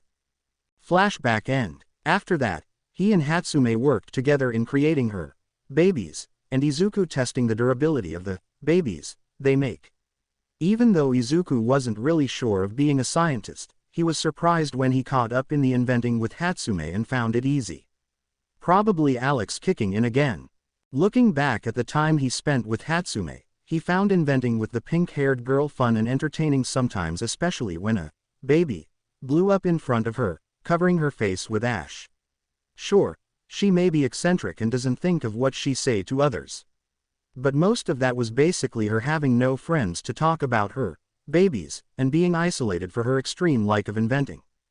Just like him, but in his case, him being quirkless, his like of being a hero and his notebook full of hero stuff. However, that is slowly changing since he had a quirk. Only time can tell. He is now currently walking the streets thinking about the training he did for the past months. Meeting Hatsume was a blessing in disguise. Because of her frequently going to the beach, he began training his defensive abilities, and if it wasn't because of the explosions her malfunctioning, his shield and armor would have been hard to master since he had no way of testing its durability, and he would never ask help from Bakugo since he didn't want to reveal his quirk yet until he got in UA. And even if he revealed his quirk to the blonde, there is chance in hell that the Pomeranian would help him train for UA. There is only 3 months left before the entrance exam, but he doesn't want to waste time. Looking back at his moveset, he still have to train his wall running, wall crawling. His glide was not as hard since he kind of used it too often to either jump towards the target or land safely after an explosion courtesy of Hatsume's babies. It was actually fun to use, but he kind of freaked out when he saw a red liquid coming out of his hands and legs as he glide. He examined it and he found out those were pressurized blood that lets him propel from through the air and disappears in thin air after being released from his body. His consumed disguise, Devastators, Tendrils and Pack Leader is still non-existent since he reserved those moves for UA. He was not going to use those more complex and destructive moves without supervision of a pro hero. As he walked towards home, he noticed an old building which looks like an old warehouse. Izuku also noticed that the doors of the entrance is broken. He took a step closer to the entrance and peeked inside. What he saw made him widen his eyes. There he saw was really an abandoned warehouse where there was a lot of crates, old forklifts and dust all around the place. Looking around he saw that the walls of the warehouse were covered with cobwebs and has pipes sticking out of the ceiling. This place looks like I can train my wall crawling and wall running here. Seeing that this place allows quirk usage, he walked towards the wall and started to summon his quirk on his palm, making it look like a weaker version of the hammer fist, and placed it on the wall's surface, making it crack but not destroy it completely. He grinned and nodded. It's settled then. I'm gonna train my wall crawling and wall running here, he thought as he removes his hand off the wall and exits the building, not noticing a black-clad figure with a scarf that looks like loose bandages sleeping on top of a crate. As Izuku exits the building, he went straight home as it was already late noon and he still needs to study for an exam they will be having tomorrow. The next day, with Bakugo. Fuck. That test was fucking hard. Who the hell needs algebra in destroying villains anyway? Thought a mentally exhausted Katsuki Bakugo as he walks in the mall toward the arcade. He just got out of school after a monthly exam that his teachers do in order for them to hone their brains as a preparation for those who would want to go to UA. Which are him and Deku. Deku. He gritted his teeth as he remembered how calm the bastard had been after his return from an accident. It pissed him off how calm and confident the nerd was during the test and noticed how Deku was the first one to finish his test before him. Katsuki will admit that when it comes to academics he and Deku were on the same level. There were even times where they were tied in the top spot in the school ranking. But that never bothered him since most of the times he has better grades than the quirkless loser. But that doesn't change the fact that Deku, the quirkless loser, the person who trembles on the sight of Katsuki and can't talk back to him, the pebble on his road was starting to become a boulder in Katsuki's way that seems to block him in his way on becoming the only student of Aldera Middle School to enter UA. Sure, the entrance exams will be hard won for a quirkless loser since there was a portion where they need to use their quirk, but looking at how confident Deku was in applying for UA makes Katsuki wonder if he had a way to pass the tests. How will he even pass the entrance exam if he doesn't have a quirk? He's just wasting his time in trying to be like me. He'll never be past the exam, but Katsuki clenched his fist as he thought. He was sure that Deku won't be able to pass the test without a quirk, but something tells him that the loser has a way. And knowing how smart the bastard is pissed him off even more. He was cut off of his stupor when he arrived the arcade. He tried to calm himself, tried to enjoy the day. He'll deal with Deku next time.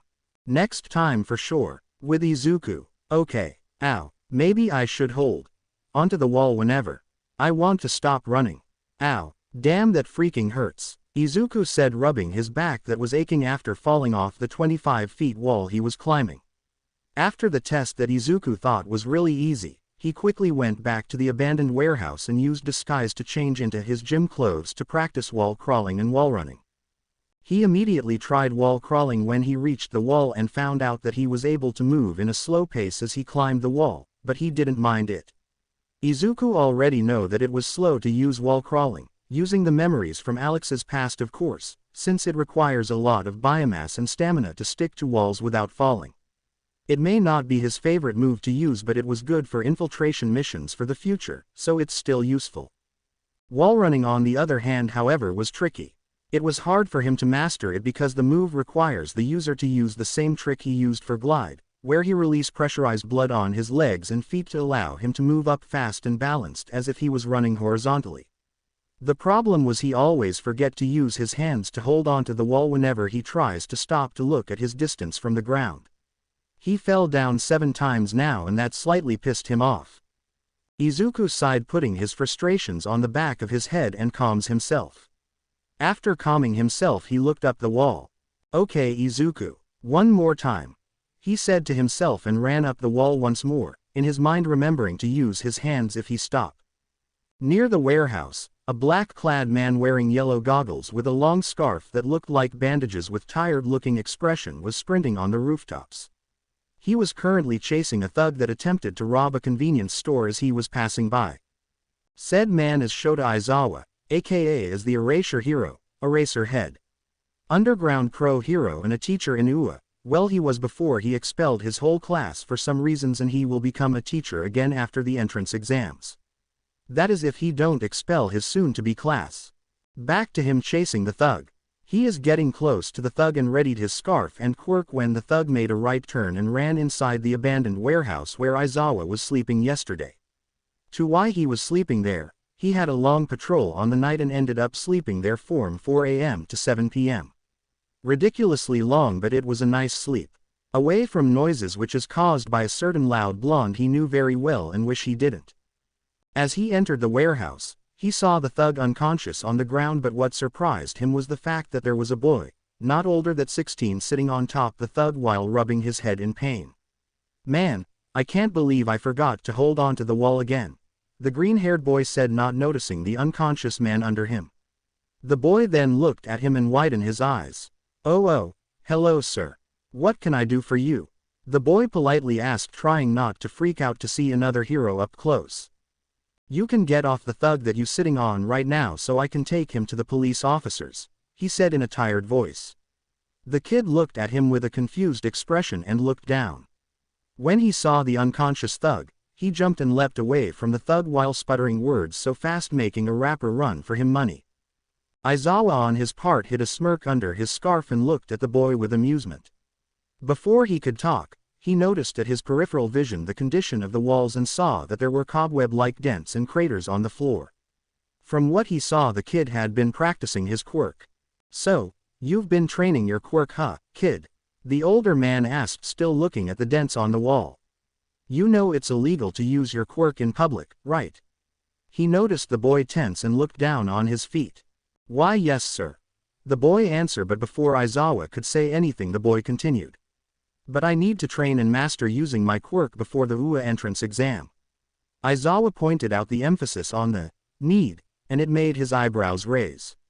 He didn't say anything, making it a way to say, "Go on," for the boy to continue. The boy took a deep breath and looked at the man. "You see, sir, I just got my quirk a couple of months ago through soul merging." As the boy explained his story, Aizawa felt mixed emotions. Impressed because of the boy's determination in becoming a hero and for the fact that he was the reincarnation of the Alex Mercer. Saddened because of the boy's pain and how he was treated when he was quirkless, and furious not at the boy but to the kid named Katsuki Bakugo and All Might. He would took note to personally deal with the Bakugo kid when he got accepted into UA. He would make sure to put the kid to his place and give him a reality check. All Might, he never really liked the guy.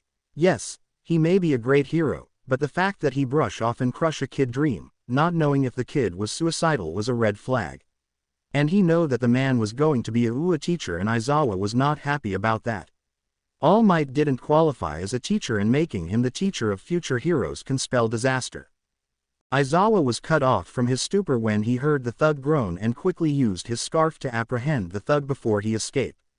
He then looked at the boy, who has been quiet for some time now.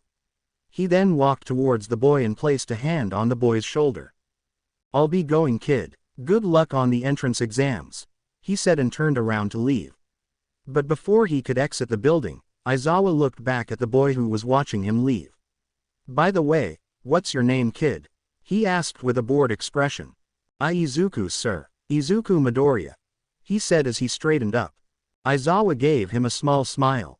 "I'll be waiting for you in the hero course, Midoriya," he said, and quickly leaving the building. Izuku to his part was shocked. Who knew he was talking to a UA teacher, and one from the hero course? He had told the man his story and he felt like a weight was taken away from his shoulders. He began to walk to the direction where he placed his bag as he remembered the man's last words. "I'll be waiting for you in the hero course, Midoriya."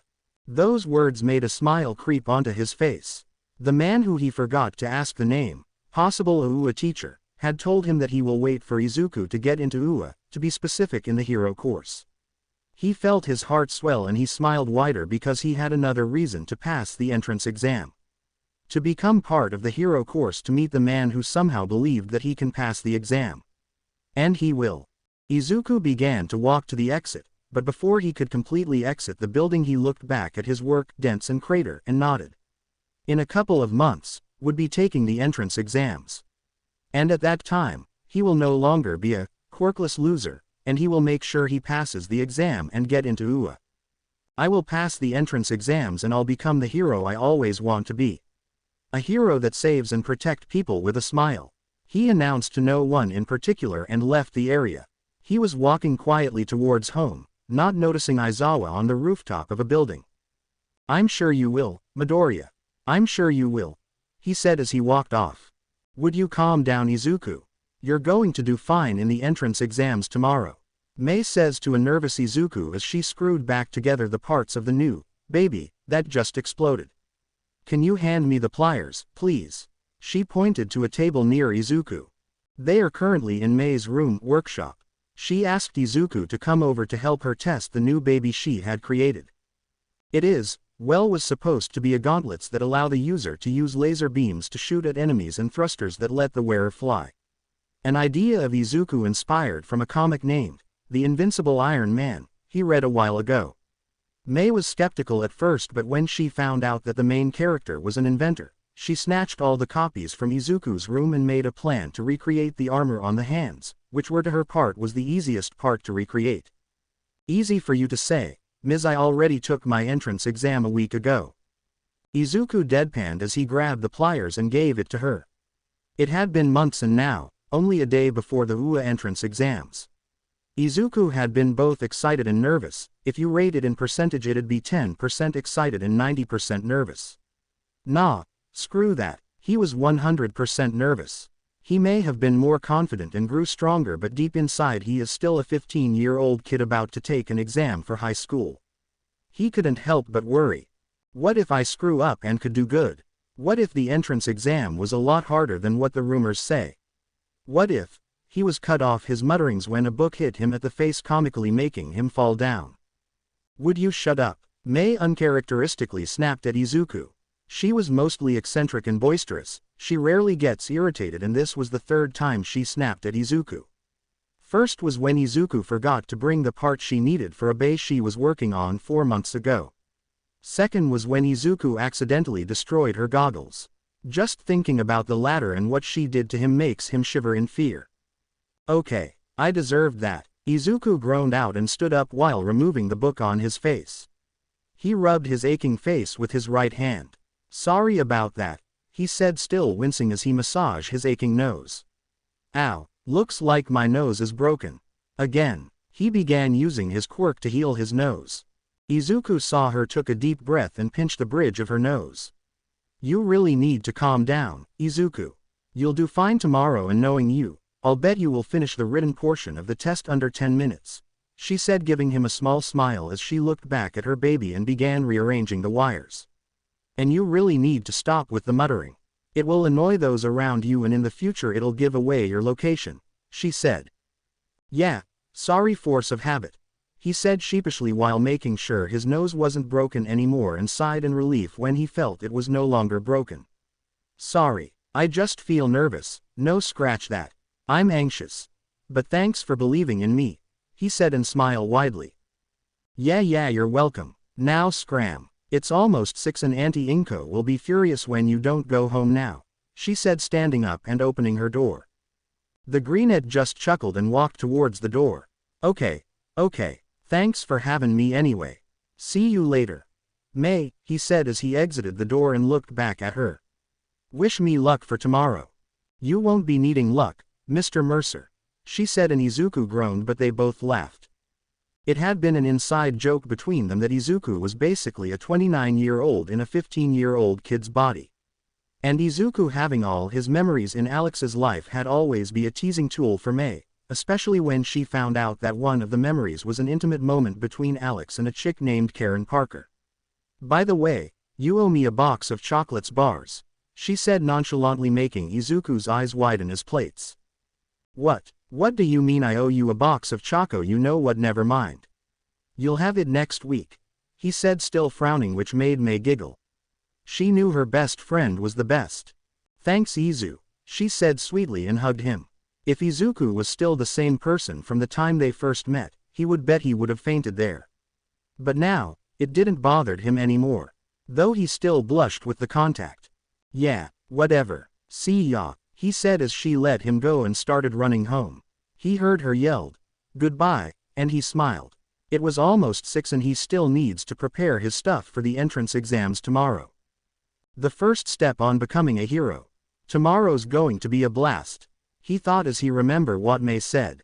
He smiled softly and ran home. I'll do my best. Time to prepare for the exam of his life. The next day, Izuku woke up that day and began to do his morning routine. He began by going to the bathroom and brushed his teeth, washed his face and went to the dining area to get breakfast. As expected, he saw the table was full. There he saw was pancakes, bacon, eggs and orange juice. He also noticed a note on the top of the pitcher. Izuku, I'm sorry I can send you off to UA and personally wish you luck. I had an early shift today in work. But always remember that whatever happens I will always be here supporting you. Good luck on the entrance exam and make me proud. I love you, my little hero. Mom, less than 3. P.S. I'm pretty sure your dad will be so proud of you, wherever he is now. Izuku smiled and felt sad about reading about his dad. Though he never met him since his dad died before he was born after a villain attacked his workplace. Yes. I made it that Izuku's biological father is dead. I really don't like the theories that All for One was Izuku's dad. But I do have a plan for AFO in the future. Because of that, Inko had been working jobs after jobs to support Izuku and raise him well. He may not met his dad, but with all the stories of him loving his mom, makes Izuku think that he would be proud of him developing a quirk and training for UA. Putting the note down, he started to dig in and thought about the exams. He wouldn't lie to say that he wasn't feeling nervous, but he can also say that he's excited and ecstatic to the thought to be able to use his quirk. Izuku had worked hard to master his quirk in just months to be able to keep up with his peers such as Bakugo who had their quirks for a long time, unlike him who just developed a quirk 8 months before the entrance exam. Now that the time for the entrance exams had come, he would do his best to pass it.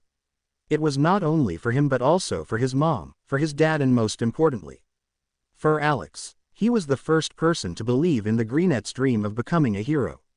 Izuku would use his quirk to fulfill his goal and make them proud. Also, he would want to see the hero that he encountered in the abandoned warehouse in UA. After that encounter, he looked up for heroes that match the description: black costume, yellow goggles and scarf, which had resulted to be Shota Aizawa, aka the Erasure Hero, Eraser Head. He was a teacher in UA and he was known to expel students who he sees no potential, and his recent expulsion was a whole class. It made Izuku even more nervous and excited. Nervous because who wouldn't? Excited because the hero met him firsthand and told Izuku that the hero would wait for him in UA. Meaning Eraser Head saw potential in him and it made him happy. After eating breakfast and quickly washing the dishes, Izuku took a shower and changed into his middle school uniform. He made sure he got everything he needed, including his UA admission form, pencils, paper, etc.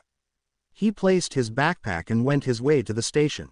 As Izuku arrived to his destination, he couldn't help but feel awe by the size of UA.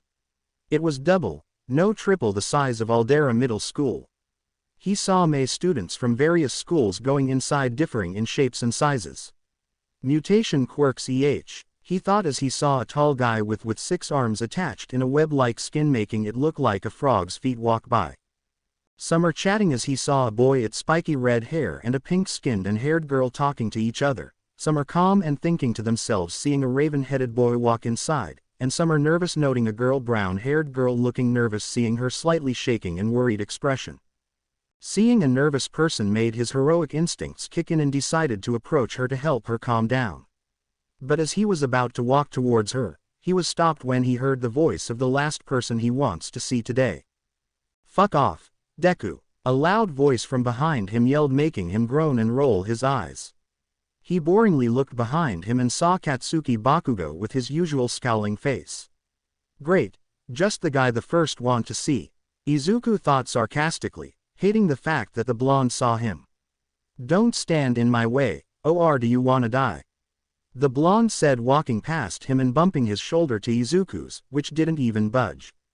"Nice to see you too, Bakugo," Izuku said sarcastically while shaking his head. "He never changes," he whispered and inwardly sighed. As he was about to step forward to enter, he noticed a slightly uneven walkway. He stepped to the side to avoid getting tripped. That would be embarrassing and it would be ridiculous. I mean, who the hell would trip on a crowded area? In the multiverse, all Izukus from different universes simultaneously sneezed violently before tripping. Here goes nothing. He enters UA and went to the room where they give the written exam as held, not noticing a pair of blue eyes watching him enter with a solemn look. Young Midoriya, All Might in his skeletal form, whispered as he saw the familiar green mop of hair of one Izuku. Midoriya enter the room where the written portion of the exam is being held. He remember once again how he rejected the boy's dream, and he'll admit he was happy that the boy didn't listen to him and pursue his dream of becoming a hero. But he couldn't help but be worried about the quirkless boy. Toshinori know what the practical exam is about, and seeing how hard it was to pass that portion without a quirk. He sighed and began to walk towards the teacher's lounge to wait for the practical exams, slowly forming into his muscle form as he got out of the examinee's line of sight. Though I doubt you would pass the practical exam without a quirk. I wish you good luck, young Midoriya. An hour later. Wow, who would have thought that the written portion was that easy? Izuku thought as he head towards the waiting room where all examinees will be instructed about the practical test. Well, Izuku wasn't lying about how easy the test is for him. He basically knew most of the answers since he have memories of Alex coincidentally taking an exam with the same questions in his college entrance exam back in his time. Though the same can be said to most of the examinees in his room were sweating bullets as they answer their papers. When he reached his seat number, he groaned when he saw who his seatmate was. Wanna guess? Yup, Katsuki, freakin' Bakugo. Though it was kinda understandable looking around the examinees were seated with their schoolmates. I guess the seats placed schoolmates with next to each other to prevent awkwardness. Sighing, Izuku just sat next to Bakugo who growled, Deku, seeing him but he just ignored it and began reading the handout given to them. After 20 minutes and the seats are filled, Hisashi Yamada aka Present Mike walked to the podium. Welcome one and all to my live show. Everybody say HEYYYYYYYYYYYYYYY. He said, yelled to the examinees and placed his hand to his ear expecting someone to greet back. The examinees just stayed quiet while some just rubbed their ears. Izuku would have responded but he was too busy of making sure his eardrum don't drop to the ground because of the loud noise. Now that's ear splitting, no pun intended. Izuku said while rubbing his finger in his right ear trying to stop the ringing keyword, making some of the examinees snicker. Not getting the reaction he wanted, Present Mike continued. Tough crowd. Now pay attention, listeners. We'll be testing your mettle by running a 10-minute practice run at our replica city district. As he said this the screen behind him showed letters AG. You will be separated in groups and everyone will gather at the designated area after the presentation. That's where Bakugo said a word. So, they don't intend on letting friends or classmates cooperate with each other, huh? Izuku looked at the blonde's direction and saw that his handout say Section B. TCH. Probably a setup so I don't get to crush you.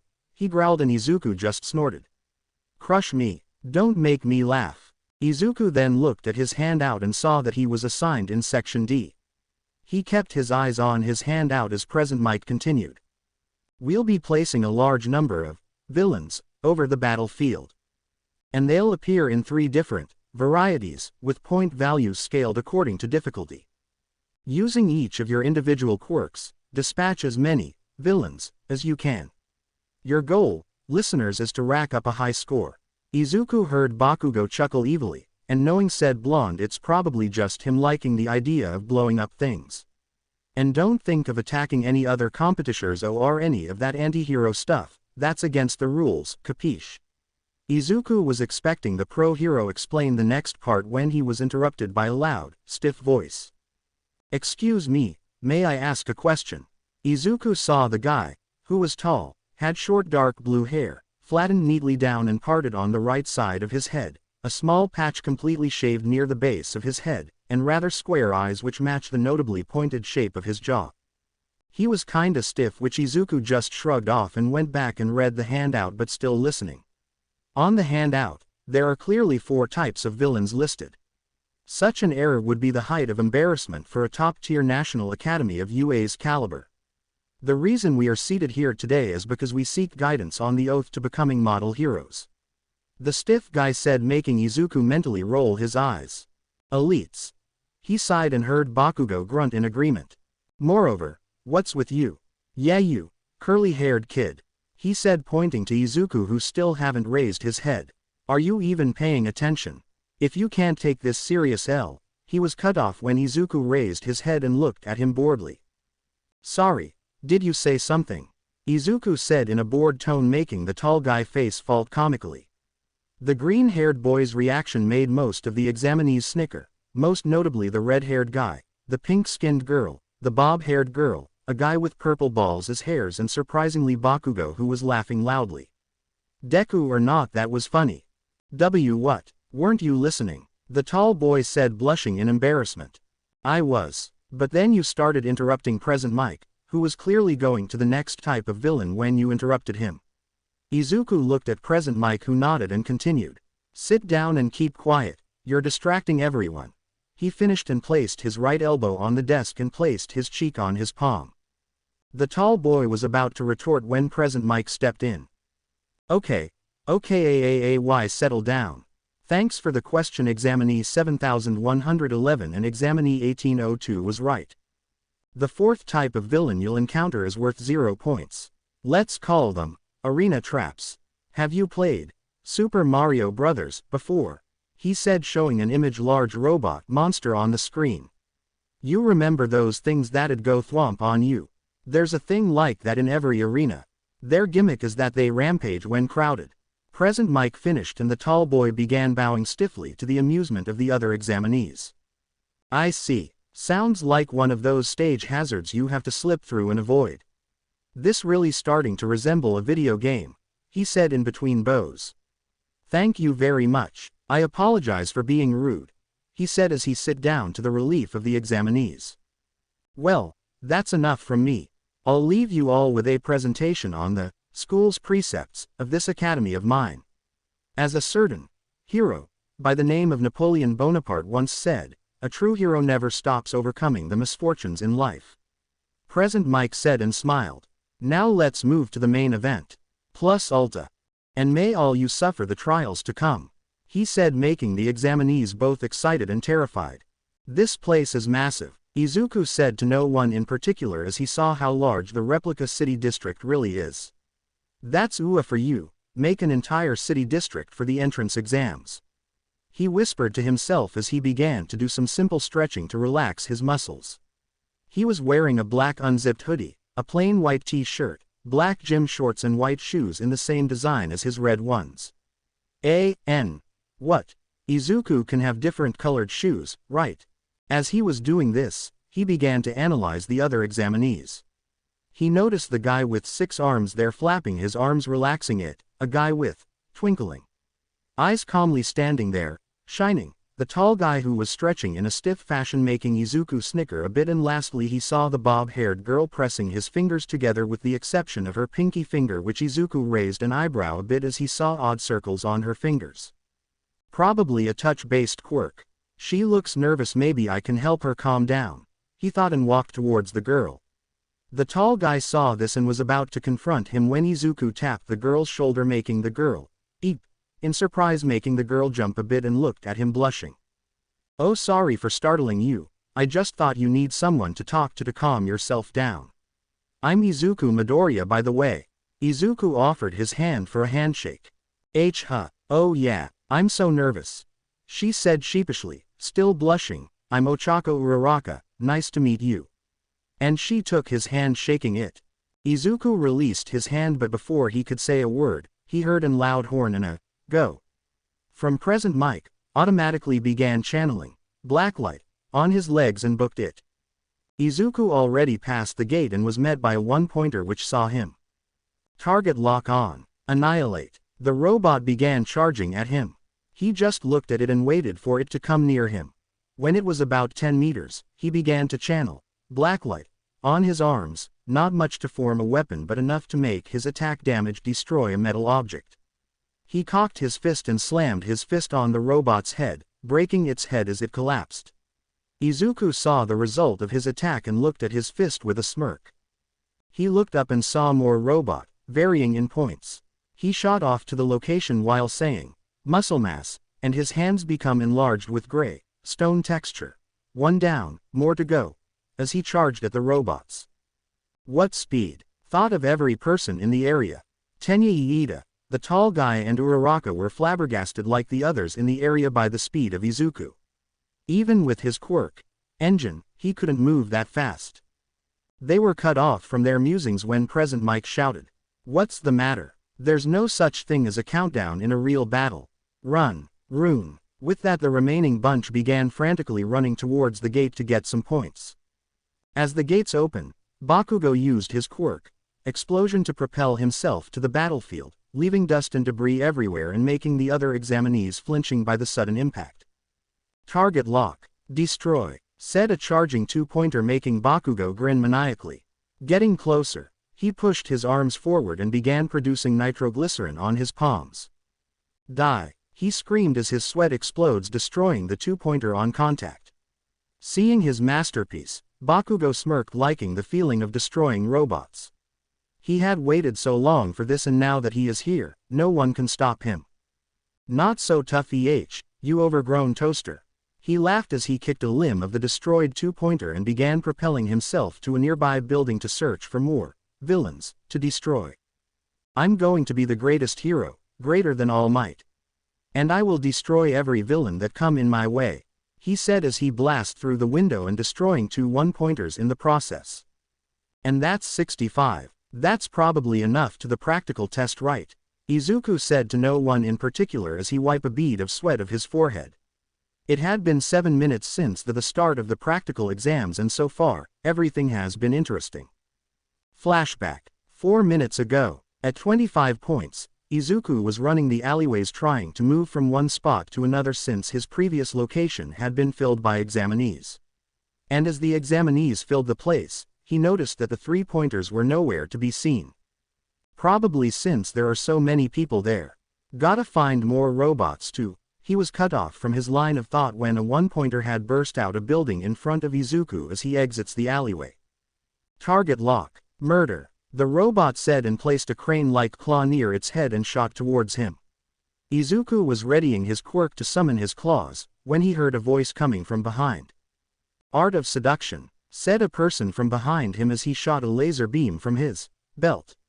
And hit the robot straight in the face. God damn. Merci. Nice team play there, said the boy with the strange belt. He has a slim figure, his face appears rather feminine, and he has long, flattened yet spiky blonde hair. The guy looked at him and winked at Izuku, which creeped him out a little. Nevertheless, it seems we shall not cross paths again. Adieu, the guy said and booked it, leaving Izuku with a sweat drop. Now that is one weird guy. Is he even French? Izuku thought and began wall-running to gain high ground and spot the next wave robots coming. As he began jumping from one building to another, he heard a feminine voice screaming. Though it was faint, he still can hear it. He looked down the building but see no one. As Izuku shrugged it off and turned to leave, he heard it again and searched for the direction of the voice. When he arrived to the location, he was shocked to find a collapsed building. Izuku called out and heard a faint response on the other side. He began to channel Blacklight to his eyes to use thermal vision, and saw that there was someone stuck under the wrecked building. Not hesitating a bit, Izuku began channeling his quirk and summoned his muscle mass.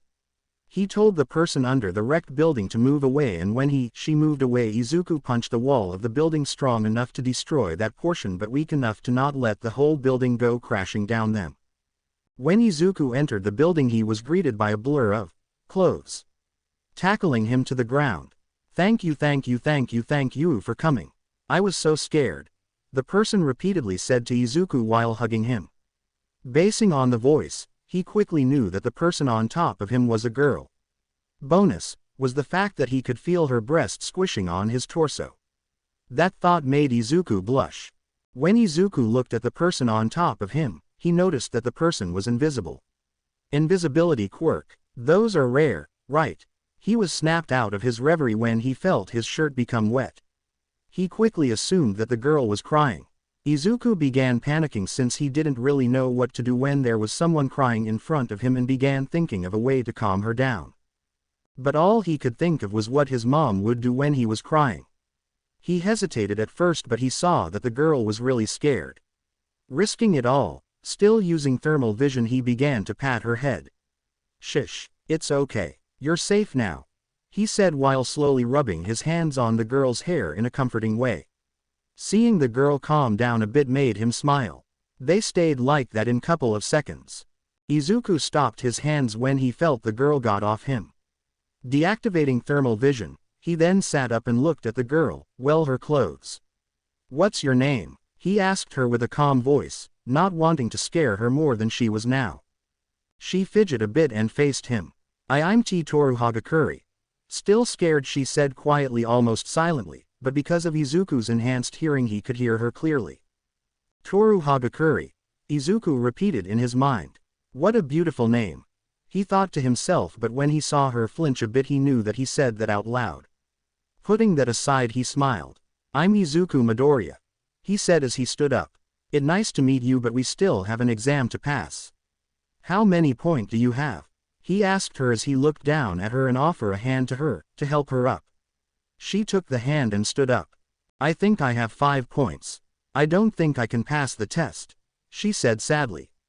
Izuku looked at her. Before he could ask her why, she spoke up. "As you can see, my quirk is invisibility. I can't fight robots. I just got lucky with the 5 points because I snuck up on 5 one-pointers and turned them off." Izuku shocked when he heard her said that and cut her off. Wait, you say you turned them off? They have a switch?" he asked her, still in shook. Oh yeah, they have on their backs." "Why?" she asked him. Izuku began to smirk, creeping her a bit. "I have plan." They began to walk outside to prevent the risk of getting crushed by the wrecked building. Later. "Okay, that's 40 points. Great work, Hagakure," Izuku said as the 3-pointer collapsed in front of him. He had thought of a way to help Hagakure gain points. He thought that if he distract the robots while she sneaks up on them and turn them off from behind. She was a bit hesitant at first, but when the plan succeeded at the first try, she was convinced. Hagakure was so happy that Izuku was willing to help her even in an exam which would be every man for himself. He didn't hesitate in helping her. She then observed him up close and thanked God for being invisible, helping her to hide the blush she was having as she stared at his face. She had to stop herself from squealing. "Kawaii," when Izuku smiled, and it began to emphasize the shapes of his freckles, making him look adorable. She was cut off from her stupor when Izuku looked at her direction. "So, what are you waiting for? Let's go get more points for you." He nodded to the direction and started to turn away when a hand grabbed his arm. Izuku looked at her in confusion. I think that's enough for me.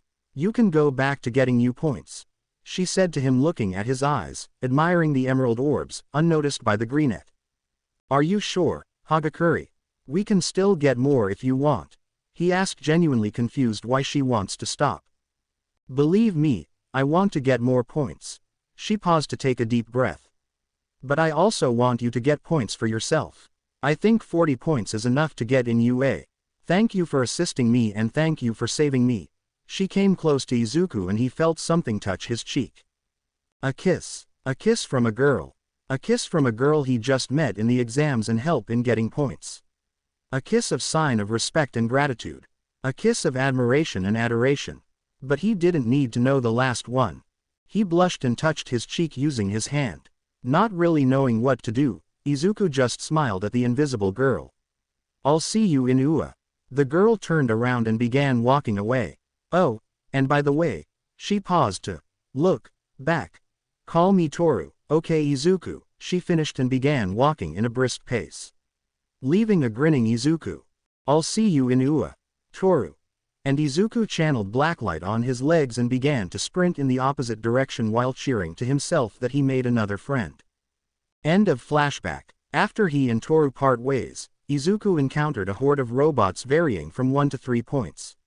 He then used his muscle mass to charge into the pile of robots while tearing and destroying the robots that he ran through in the process. He got 32 points in that pile, but he didn't stop there. He went to search for more. Izuku used his wall running and ran on the buildings, while in search for more robots to wreck. On his way to the center of the city district, he saw the weird guy that shoots lasers on his stomach having performance issues or a stomach ache as he was holding his stomach with a look of pain. When Izuku saw that the guy was about to get pummeled by a large 2-pointer, Izuku swooped in by using glide and landing a hammerfist-coated punch to the aggressive bot to save the poor weird guy. After saying, "Now, we're even," Izuku left quickly as he sprinted away just like how the weird guy did to him earlier. He then began to punch and kick robots and even throw the remains of a destroyed robot to an arriving robot. While he was throwing the remains, he made sure to hit the robots and not the buildings to prevent someone from getting trapped in them like Toru was before Izuku saved her. He was currently leaning on a railing of a rooftop, scanning the ground full of examinees and robots, intact or destroyed, when he heard a loud horn and was startled by a strong force comparable to magnitude 3 earthquake. When he looked down, he saw the examinees running away from the direction of his spot. Curious about what was causing them to panic, he turned to look and was wide-eyed to see a 0-pointer toppling 2 buildings with ease. Earlier, Somewhere in Ua, in a dim-lit room, there gathered figures of all shapes and sizes. The figures are quietly sitting staring at a large screen where all of the examinees are being showed in every screen. They were all looking at the screen with look of awe, judgment, excitement and lust. The silence were shattered by a tiny yet intelligent voice. A strict time limit and a vast battleground. Nothing quite like it to bring everyone's ardor into the open and uncover their skills. He paused and looked at the screen. The ability to grasp the situation quickly and accurately, he said as the screen shows the examinee with 6 arms in a web-like pattern using his quirk in gathering information. The ability to dick a dynamic entry without ever being late to the party, showing Tenya Iida that is shown to have engines on the back of his legs as he speed in the bunch of robots. The ability to face any obstacle with coolness and composure, looking at the weird guy as he shoots a laser to a robot while winking at the camera. How can he even see the camera? Thought of most of the people in the room. And of course sheer fighting prowess, looking at Bakugo as his blows up a 3-pointer with ease. We can gauge their respective levels of those foundational skills by the way of the points system, he finished as he looked at every examinee doing their best attacking and defending against robots. You're right, and by the looks of it, a tired, bored voice from a racer head called out. This kid has all of those skills. He finished pointing toward a green-haired kid on a rooftop and scanning the surroundings. The others agreed to what the black-clad hero said, earning a smirk under his mask. Too bad All Might was not able to see what Midori. He was quickly cut off by the person who had just entered the door. Sorry, I got lost in the way back, said All Might in his skeletal form as he sheepishly enters the room and made his way to the front next to Nezu, the bear-dog-mouse principal, earning a glare from Aizawa. Before Aizawa could confront the number 1 hero for being late, the sultry voice of the R-rated hero, Midnight, spoke up. Oh my, we've raked in a bumper crop this year. We can be sure of that yet, All Might said as he lifted the cover of a red button. The thing to test their mettle is this. As he pushed the red button and a loud horn was heard in the battlefield. Back with Izuku. Holy shit, a 0-pointer. RUUUUNNNN. Izuku heard from an evacuating examinee as he landed on the ground. The examinees were panicking and began running away from the 0-pointer, forgetting about the points. Izuku stood there analyzing the 0-pointer, not seeing Iida looking at him, confused why the greenette wasn't running as he sped off the location to safety. Man, that's massive. It's too risky. Even with my hammer fist I can't destroy that. I need to get out off here before, he thought as he slowly turns away when he heard it. Ah, oh, the voice Izuku remembered in the start of the practical exam made him stop on his tracks. He slowly looked back and was horrified to see Uraraka stuck under rubble, looking hurt. Oh no, she's gonna get crushed. I need to do. Wait. Why am I running? He thought as he kept running towards the 0-pointer with Blacklight-infused legs. My body is moving on its own. As he passes a scared Uraraka and avoids a large metal fist by jumping up until he was over a couple of feet from the robot's head, then lets himself fall as he channeled as much biomass on his right arm as he transformed it into a spiky hammer fist. Ha! With a yell, he pulled his arm to his back and punched the 0-pointer as hard as possible, resulting in it getting destroyed as a massive explosion that was heard from every section of the Mach City district. The explosion was so loud, the examinees didn't hear present Mike say, 2 minutes left. Izuku to his part was falling and he couldn't do anything to stop himself or brace for impact since he couldn't move his arms and legs. He sprained his body due to quirk overuse, but was confused why he doesn't feel tired like how it should have been since his quirk uses his stamina to convert the protein in his body to produce the biomass he needs to create weapons and use his quirk. As Izuku was bracing for the impact of the fall, he was startled when he felt a hand hit him in the face and he felt weightless and started floating. He then saw Uraraka put her hands together and with a yell of release, Izuku fell to the ground hard, but not as hard as he was expecting during the fall. He was about to thank Uraraka when he saw he on top of a robot vomiting rainbows. Izuku was unsure if the fall had damaged his brain or if he was really seeing rainbows come out of the bob-haired girl's mouth. The green-haired boy was stopped from his train of thought when a loud voice of present Mike was heard around the whole city district. Time's up. Back with the UA teachers. All Might stood up from his feet when Izuku destroys the 0-pointer with one punch. He has a quirk. Did he lied to me? Did he always had a quirk? He was cut off from his trance when Aizawa's voice echoed in the silent room. The most important qualification of a hero. The spirit of self-sacrifice. He said, walking to cabinet and began searching the cabinet. Aizawa then took a folder and made sure it was what he was searching for. Aizawa then read its contents. Izuku Midoriya, 15 years old, quirk, Blacklight, allows the user to manipulate the biomass in his body to be able to create weapons and have enhanced strength, speed and regeneration. He paused and handed Nezu the folder, who read the file and passed it to All Might and turned to the door. With a powerful quirk and the mastery he had using it, who would have thought that he only developed it 9 months ago? He said, hiding a smirk when he noticed all the people in the room were shocked with the exception of Nezu, who began cackling like a madman. Oh, and Nezu, I want him in my class, he said as he left the room, thinking that he would now have one student safe from expulsion. Izuku Midoriya, I look forward teaching you, he said as Present Mike's voice echoes in the whole UA. With Izuku, ow, damn it, note to self, don't use too much biomass for one attack, he said to himself as he tried to stand up. Keyword. Tried, as he keeps falling to his knees. He still couldn't feel his legs due to it numbing because of quirk overuse. Thinking back to what he did, he was confused when he realized that the hammer fist he summoned was similar to Heller's version of the hammer fist, which is bulkier and has spikes coming out on the hands to cause more damage to its target. He was caught of when he began falling down again when an arm grabbed his jacket from behind to keep him from falling face first. He looked back and saw Uraraka now putting Izuku's arm over her shoulder to support him. The close contact between the two teens made them both blush, but in Uraraka's case his existing blush brightened. Thanks for the save, Uraraka. That would have been a sick landing, Izuku said, shattering the silence. Said girl just shook her head and smiled at him. No, I should be thanking you.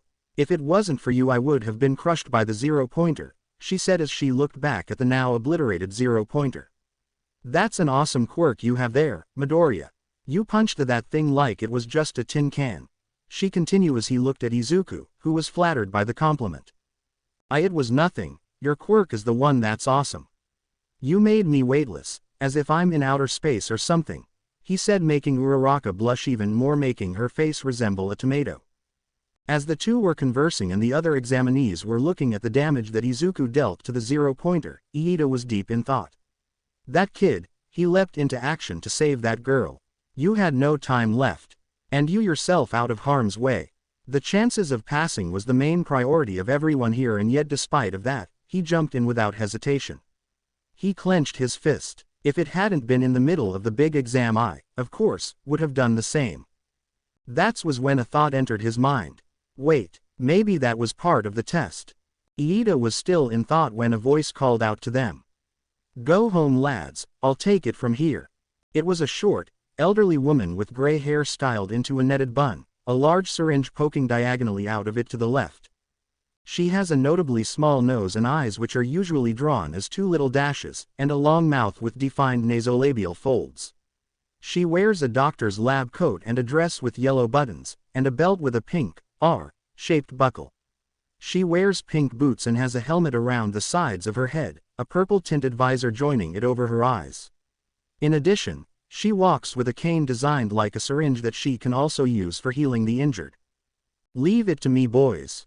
Oh, and here, enjoy some gummies, it'll give you your energy back, she said as she passed out some gummy bears to the examinees while walking to Izuku and Uraraka.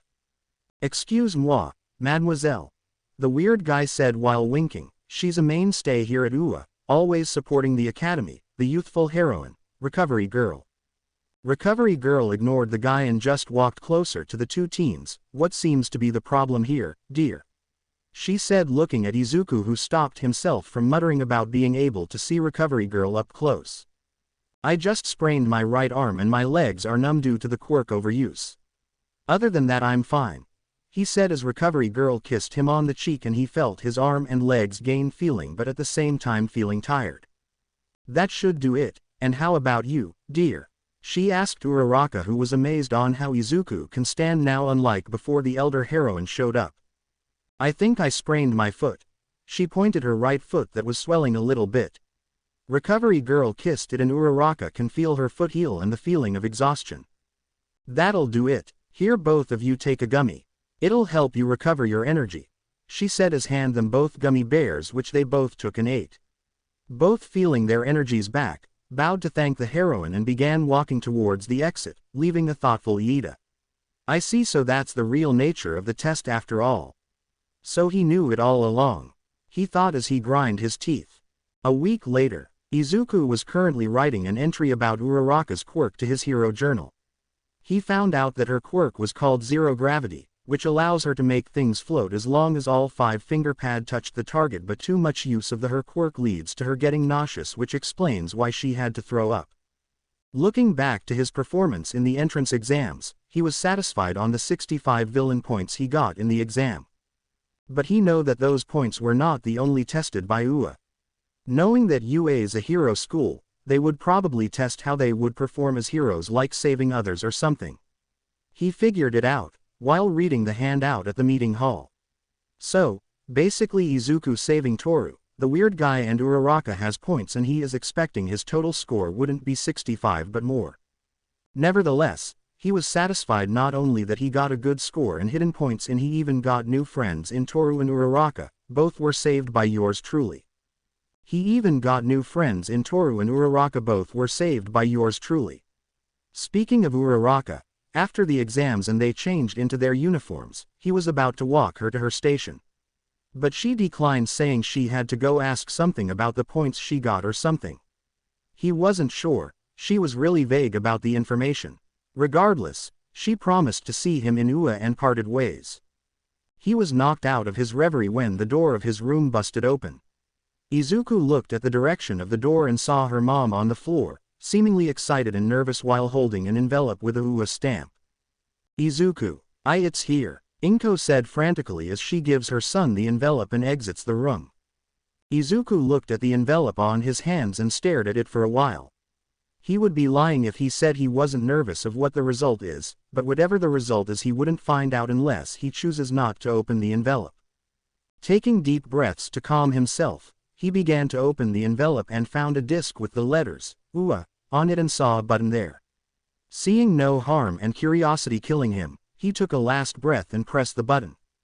And with a flash of white, a hologram of a certain hero had made Izuku widen his eyes. Izuku, did you pack some tissue? Asked Inko. Izuku was about to answer when his mom continued. What about you, hanky? You can't live without a hanky, dear. Inko frantically asked, not hiding her nervousness. Izuku could only laugh at her mom. Yes mom, I packed it, he said as he tied his shoes and stood up. He was about to exit the apartment when his mom called him again, making him look at her. He saw her look at his UA uniform and to himself. He noticed her smile and began to tear up. You look so right now. Good luck in your first day, she said and smiled with tears in her eyes. Izuku couldn't help but give her a smile and placed a hand on the doorknob. See you soon, mom. I love you, he said and exits the apartment in a run. He could hear her mom's voice as she said, I love you too, Izu. Making him smile and feel happy. Izuku was ecstatic to pass UA. Not only get into the hero course, but get the top score in the whole exams. Well, he knew he would ace the written exams and somewhat guessed that he got more points than 65. But what really made him excited to go UA was his new homeroom teacher. Flashback. After pressing the button of the weird disc, a hologram of a person clad in black long sleeves and pants, yellow goggles and his signature neck scarf. Looking at the hologram, Izuku smiled to see the erasure hero, Eraserhead, in his usual bored and tired look. But the green-haired boy knew that behind that scarf was a smile, he could see it in the pro hero's eyes. Hello, Izuku Midoriya, how's it been? My name is Shota Aizawa, aka the Erasure Hero, Eraserhead.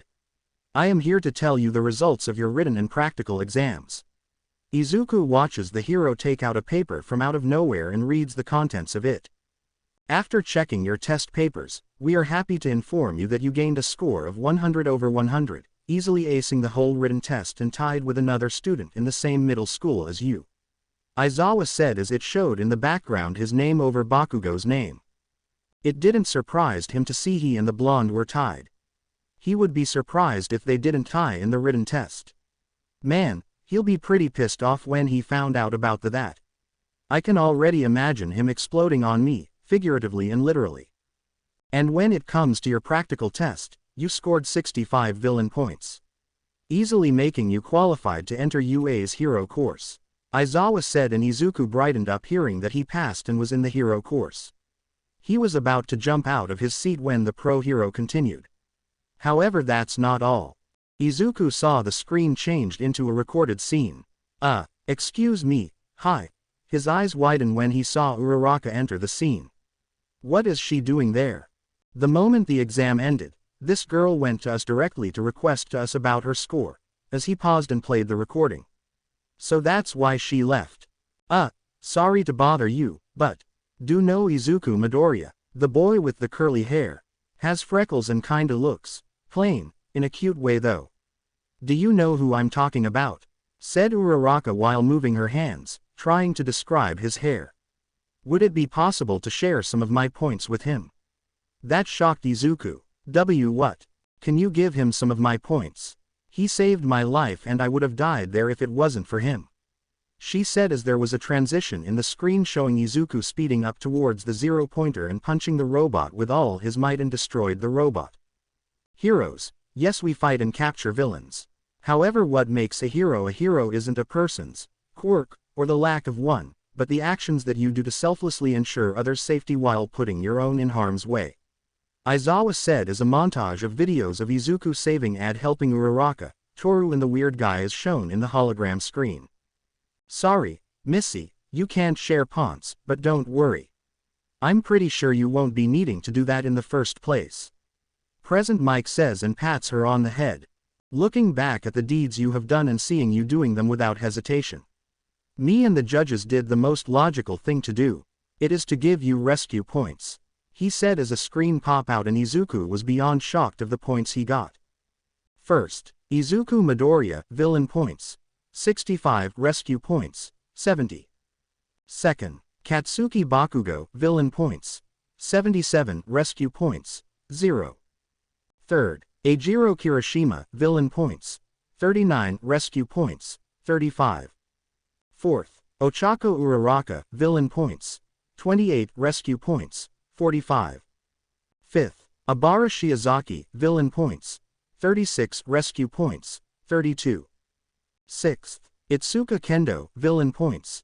25 rescue points, 40. Seventh, Tenya Iida, villain points.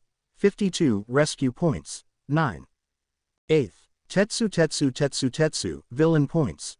49 rescue points, 10. Ninth, Fumikage Tokiyami, villain points.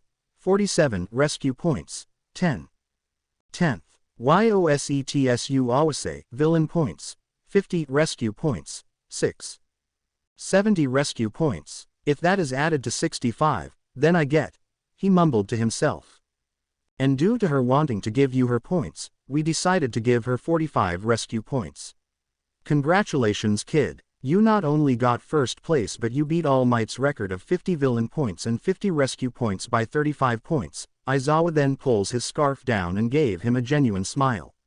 You passed the UA entrance exam and will be in Class 1A. Welcome to your hero academia. I'll see you in class. And with that the hologram faded, leaving a crying Izuku. Flashback end. After seeing the results, he told his mom that he passed and instantly regretted it. Well, let's just say in a sunny day their whole apartment was flooded in just 2 seconds. Entering UA, Izuku began jogging his way in the hallways trying to find where 1A's room is. 1A. Where the heck is 1A? Man, this place is too big, he said as he looked around searching his classroom. It took him 10 minutes to find his classroom and he was amazed of the size of the door with a large 1A written on it. This door is ginormous, probably for students with quirks like MT. Ladies gigantification quirk, he thought as he began opening the door. He silently prayed to every god he knows as he thought of Bakugo and the tall guy with glasses in the entrance exam. I wish those two end up in 1B, I'll be very grateful. His train of thought was cut off when heard voices he very much knew and cursed his luck. He opened the door and he heard it clearer. Don't put your legs on the desk. Don't you think that's disrespectful towards your upperclassmen? Scolded the tall guy to Bakugo, who wasn't even fazed about what the tall guy said and kept his leg on the desk. Bakugo just scoffed. No, as a matter of fact, I don't really care. Which middle school are from anyway, you two-bit extra? Izuku just rolled his eyes. I'm from Sume Junior High School. The name's Tenya Iida, said the tall guy, now known as Tenya Iida. Sume, well, aren't you an elite? Seems I've got a reason to fucking kill you after all. Bakugo said, smirking maniacally, making Iida flinch incredulously while Izuku just decided to enter. A reason to kill me? Do you really want to be a hero? He gasped and stepping back. He then looked at the door when Izuku finally began walking in. Iida walked toward Izuku. Hello, I'm Tenya Iida from Some. He was cut off when Izuku was tackled by a blur of UA uniform. Izuku. It's good to see you, said clothes were Toru, the other girl Izuku saved in the entrance exam. I'm so happy you passed and we're classmates. Let's enjoy this whole year, said the invisible girl as she squeezed the hell out of Izuku. Why yeah right. I'm also happy to see you, Izuku said as he scratched his head sheepishly, making Toru giggle. He was happy to have at least one friend in Ahem. Iida coughed, catching the duo's attention. As I was saying, Midoriya, I must hand it to you, he said, confusing the green-haired boy. You actually saw the true nature of the practical exam, didn't you? I was unaware of it and I completely misread you. I hate to admit it, but you are the better man, he said in a comically hurt tone, making Izuku and Toru sweat drop. Izuku then saw Bakugo looking at him with narrowed eyes. Deku. Before Izuku could respond to Iida, the door of the classroom opened, making them look at the person there. Midoriya. I knew I saw that mop of green hair somewhere. I'm glad to see you, Uraraka said, walking close to Izuku. Izuku saw her and smiled at her while noticing her uniform looks good on her. Glad to see you too, Uraraka. Oh, by the way, this is Toru Hagakure and Tenya Iida, he said while pointing at Toru, who, still hugging him, waved, and Iida, who bowed to the bob-haired girl. Nice to meet you. I'm glad you got in. I guess Present Mike was true, she said, getting closer to Izuku, making the boy back away a bit and Toru pout. Not that they would notice though. That bastard. He gets 2 girls in the first day of school, said a kid with purple balls for hair with hate and jealousy in his voice as Bakugo was still glaring at Izuku. Said blonde was furious of Izuku passing UA, and remember the day they were congratulated by their homeroom teacher. Flashback. This means 2 kids from our middle school got into UA.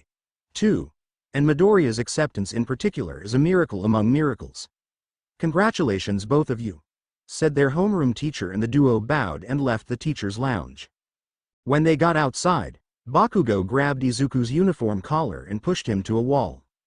What goddamn trick did you use to pass the exam, you bastard? He was furious, not liking the fact that Deku passed the entrance exam. I was supposed to be first to enter UA from this shitty school. Me alone? You ripped my future glory to pieces and, ow. He couldn't finish his sentence when he felt his wrist was being squeezed in hard. He looked at Deku, who was gripping his arm like it was a lifeline, making him grimace.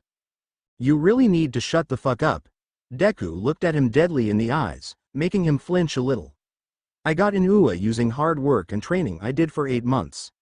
And you're stupid if you think I can bribe the best hero school in Japan, he said, pulling off Bakugo's arm off his collar and looked at the blonde straight in the eye. And what glory? Get a hold of yourself. You're a kid with an explosion quirk. Yeah, big deal, but in UA no one cares about you or your sweaty quirk. The world doesn't revolve around you, Bakugo. And grow up. You're looking so pathetic whining just because your quirkless classmate passed the entrance exam of UA. He continued, slowly walking away. After a few steps, Deku stopped and looked at him with cold eyes. I'm heading to UA and you can't stop me, Kachan. Finished and walked away, not seeing the raging Bakugo he left behind. Flashback end. He growled, remembering Deku's face and words. It infuriated him that a quirkless loser like Deku was able to get to UA. He knew that the loser cheated his way in, but he just can't prove it. He probably bribed his way in. Whatever he did, I'm gonna destroy him like the pebble he was. The explosive teen thought as he glared daggers at the green-haired boy. If you're here just to search for friends, Do it elsewhere. A gruff voice said, making everyone look at the door. There was a yellow sleeping bag with a man inside it lying on the floor. Izuku had to suppress a smirk when he saw and recognized who the person was. This is the Department of Heroics, he said as he took out a juice box and emptied it in one go. Who the hell is this guy? Everyone minus Izuku thought simultaneously as the person in the stood up and began to come out of the sleeping bag and looked at the class for a moment. It took you all 8 seconds to quiet down. Quite disappointing, but it's a start, he said and looked at Izuku and nodded slightly. I'm your homeroom teacher, Shota Aizawa. Pleasure to meet you, Aizawa said in a tired voice. There's no way this guy hobo is the homeroom teacher, thought everyone with wide eyes except Izuku, who was staring at Aizawa, who was rummaging in his sleeping bag, looking for something. The hero then took out a standard UA PE uniform. You know what the PE uniform in UA looks like, no need for me to describe it. Laughing face, wear these, immediately. And then quickly go to the training grounds in 15 minutes. He said as he handed out the PE uniform to them and quickly exits the classroom. Izuku and the others quickly went to change into their PE uniform and went to the training grounds. Izuku being the first one to change and arrived to the grounds. There he saw Aizawa looking at him with an approving smile. Izuku gave him a smile and a bow. A few seconds later, the rest of the class arrived the UA training grounds led by Bakugo, who was scowling at Izuku, and followed by the rest of the class who were talking to each other. Now that everyone is here, we will be having a quirk apprehension test, said Aizawa looking at them with a bored look. A quirk apprehension test, exclaimed Class 1A. What about the entrance ceremony and the guidance counselor meeting? Uraraka asked, confused why they are in the training grounds instead in the entrance ceremony where every student should be in. The pro hero just shrugged. If you want to be heroes, there is no time for that kind of leisure activities.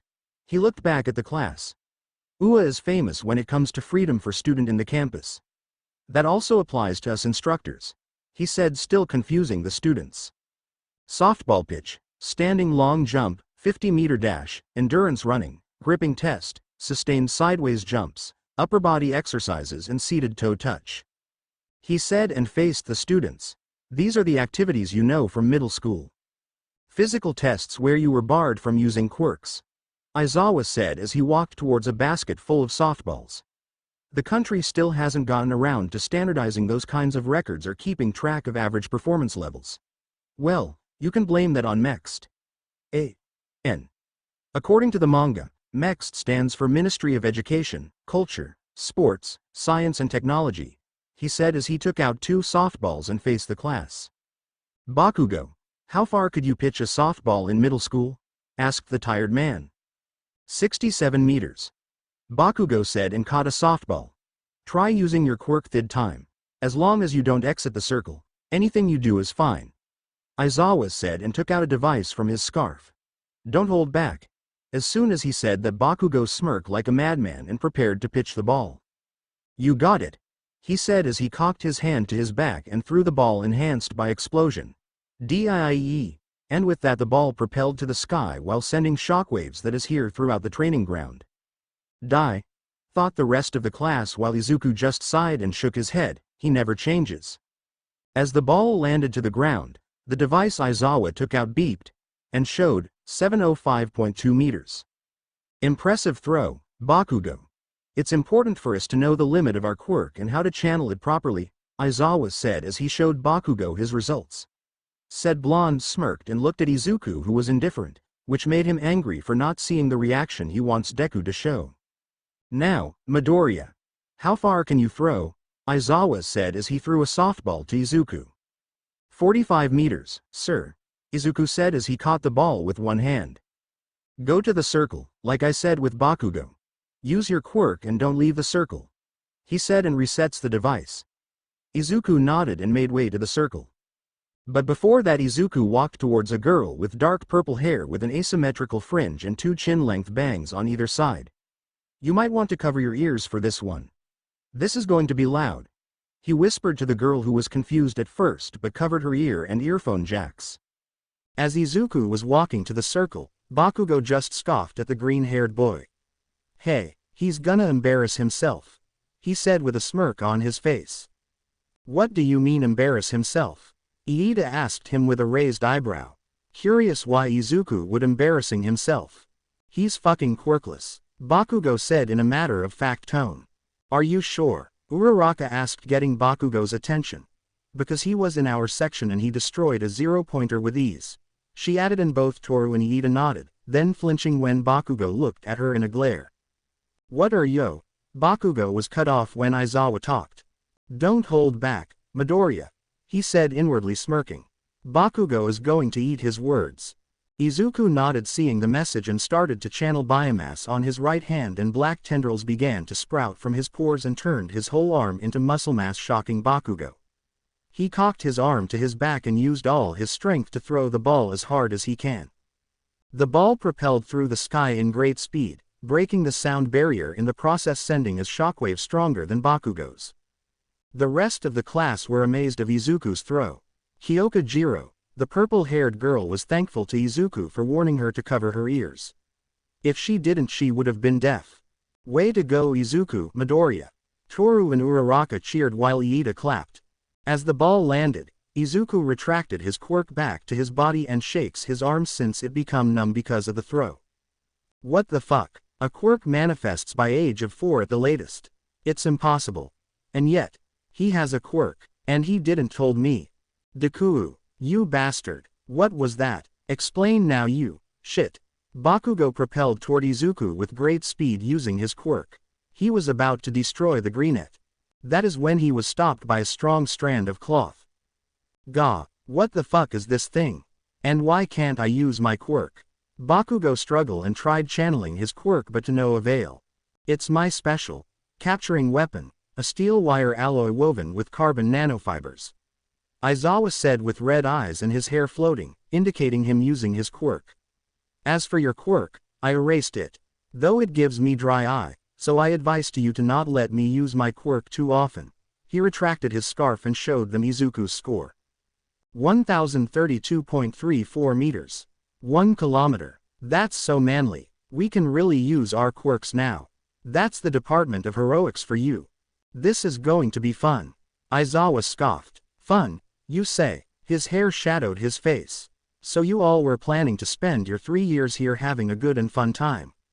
What happened to becoming heroes? He said, ominously, intimidating even Izuku and Bakugo. All right then. In that case, new rule. The student who ranks last in total points will be instantly expelled. He said, shocking everyone and scaring some. Our freedom means we dispense with students as we please. He said with a eerie grin plastered on his face. Welcome to the Department of Heroics. What? The guy who ranks last gets expelled? Exclaimed Uraraka. This is our first day here. And even if we weren't, that's just so unfair. Natural disasters, accidents, villain attacks. All kind of calamities can happen when we least expect it. Unfair is not a valid reason. He paused. And it's our job as heroes to reverse it all. If you were counting on a friendly chat at a local McDonald's after school, that's too bad. From now on, for the next 3 years, all you can expect from your life at UA is one hardship after the other. I expect you all to overcome these trails and climb to the top. This is plus ultra style. Izuku calms himself and put on him game face on, giving Aizawa a give me your best shot look. Aizawa saw this and smirked. This will be interesting. Somewhere in UA, I can't believe our class has to go to that boring entrance ceremony while not a single person from Class 1A was there, said a blonde-haired guy with a smug, arrogant expression on his face as he enters their classroom. They're so high of themselves, it's just the start of the year. Everyone just ignored him, but they were confused why no one from 1A was present in the entrance ceremony. They're probably doing a quirk apprehension test, said Vlad King, Class 1B homeroom teacher. He knew that Aizawa would let his class skip the entrance ceremony just to expel them. He wouldn't be surprised if he expelled his whole class. The whole class then heard a weak explosion coming from somewhere. They know it was Class 1A doing their QAT, so they shrugged it off. 5 minutes later, the whole class plus Vlad King were jolted when they heard a loud explosion and felt the shockwave. What the heck was that? Exclaimed a girl with dark moss green hair, who was unintentionally split herself into pieces. I don't know, but whatever that was, it was so manly. yelled a silver hair guy with weird eyelashes, making everyone sweat drop. Vlad King on the other hand was curious. That was a loud explosion. I wonder who caused that. I better ask Aizawa after this, he thought as he continued to explain the rules of his class. Back to Class 1A. Izuku stood back with his class as he watched his pink-haired, skinned classmate with horns and black sclera and yellow irises, named Mina Ishido, use acid on her feet to run past her partner, the weird guy in the exams named Yuga Aoyama, as he lands when he landed to use his quirk once more. Izuku had to hold a sweat drop when said guy didn't even care he lose and think he was still shining. The green-haired teen had finished some of the tests and was satisfied on how he performed. First was obviously the softball pitch, where he was scored 1032.34 meters, second only to Uraraka, who got infinite as she made the ball weightless and let it float up to space with her zero gravity. Second was standing long jump, where he run towards the edge of the sandbox and channeled biomass on his legs to jump and used glide to propel to the end, clearing the test. He watched Bakugo propel himself in the air and clear the test. As soon as he lands, he sent a glare at Izuku's direction, who completely ignored him, making the blonde furious.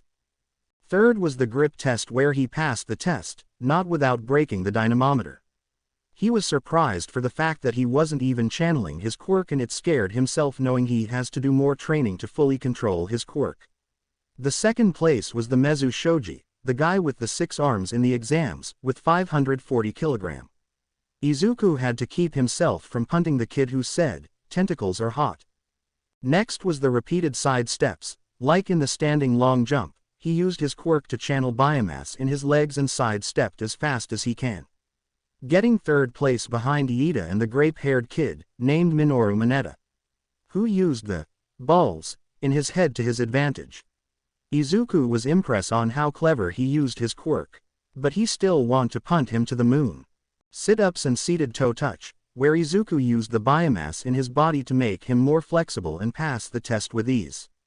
Distance run, where he was running side to side with Iida, only behind a girl named Momo Yaoyorozu, who was using a freaking motorbike she created using her quirk creation to speed past them.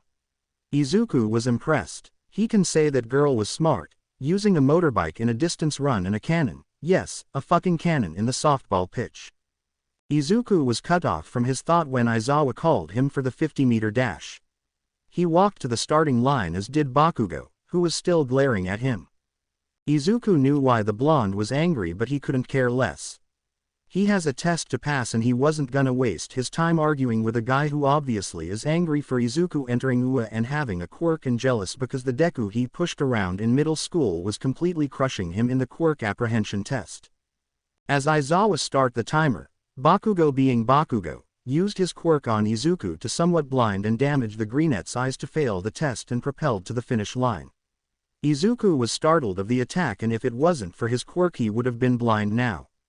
After shaking off the cobwebs in his head, Izuku again used his quirk and channel biomass to his legs and sprinted past Bakugo, making the blonde lose balance with the speed the greenette is in. Izuku sprint past the finish line and fell on one knee as he breathed hard. Damn. I used too much biomass, he gasped out in between exhales as he took out an energy bar out of his pocket, unwrapped it and ate it in one go. He then felt his energy back and stood up to look at his score. He got 3.43 seconds and Bakugo got 4.13 seconds. When he turned to Aizawa, he saw his teacher with his quirk active and scarf wrapping on a struggling Bakugo. Looks like Bakugo got himself in trouble. I wonder why, he thought sarcastically, unconsciously rubbing his eyes. I don't care what you and Midoriya's history are, but here in UA we don't tolerate bullying. If you ever attack a classmate again, I will expel you and ask the principal to put your name in the blacklist. Not even your old middle school can do anything about it. He threatened the blonde teen, who was still scowling but was visibly shaking in fear.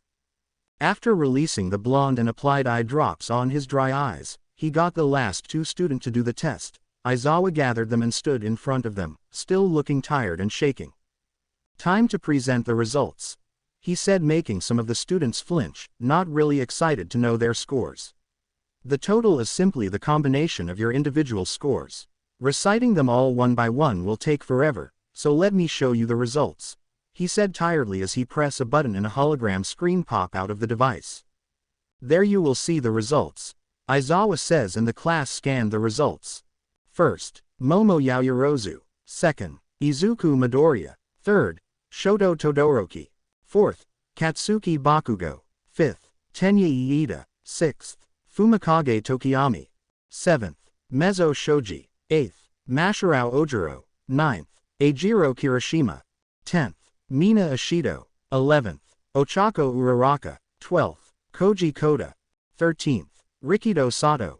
14th, Tsuyu Asui. 15th, Yuga Aoyama. 16th, Honta Siro. 17th, Denki Kaminari. 18th, Kyoka Jiro.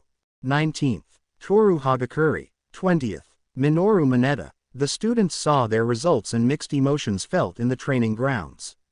Satisfaction, relief, anger, disappointment, joy and depression. Bakugo was furious of getting 4th place and began glaring at Izuku, Momo and the guy with red and white hair that was evenly split between colors, heterochromia eyes with a scar on his left eye, who was named Shoto Todoroki, son of the number 2 hero, Endeavor. Said teen was looking at Izuku with narrowed, analytic eyes. Minoru Mineta was openly crying seeing as he was last placed. He was mumbling things about not having a chance to get a girlfriend or touch a boob. Izuku was about to dropkick the pervert when Iida began holding him back, saying, "It is against the rules to attack your classmates." Momo Yaoyorozu was looking at this and shook her head. It was obviously a logical ruse to make us perform at our best. She thought and was about to say what she thought when Aizawa spoke up. Looking at the results of the Quirk apprehension test, he paused and looked at his class. "It is decided then, Minoru Mineta, pack your things and go to the principal's office. You are now expelled from the heroic department," Aizawa announced, shocking everyone except Izuku, who knew he would expel someone in the class. Mineta just cried and walked away toward the locker room to get his stuff. I thought it was only a logical ruse," Momo said quietly, still shaken from the fact that she was wrong. She can't believe that their teacher just expelled one of her classmates without hesitating.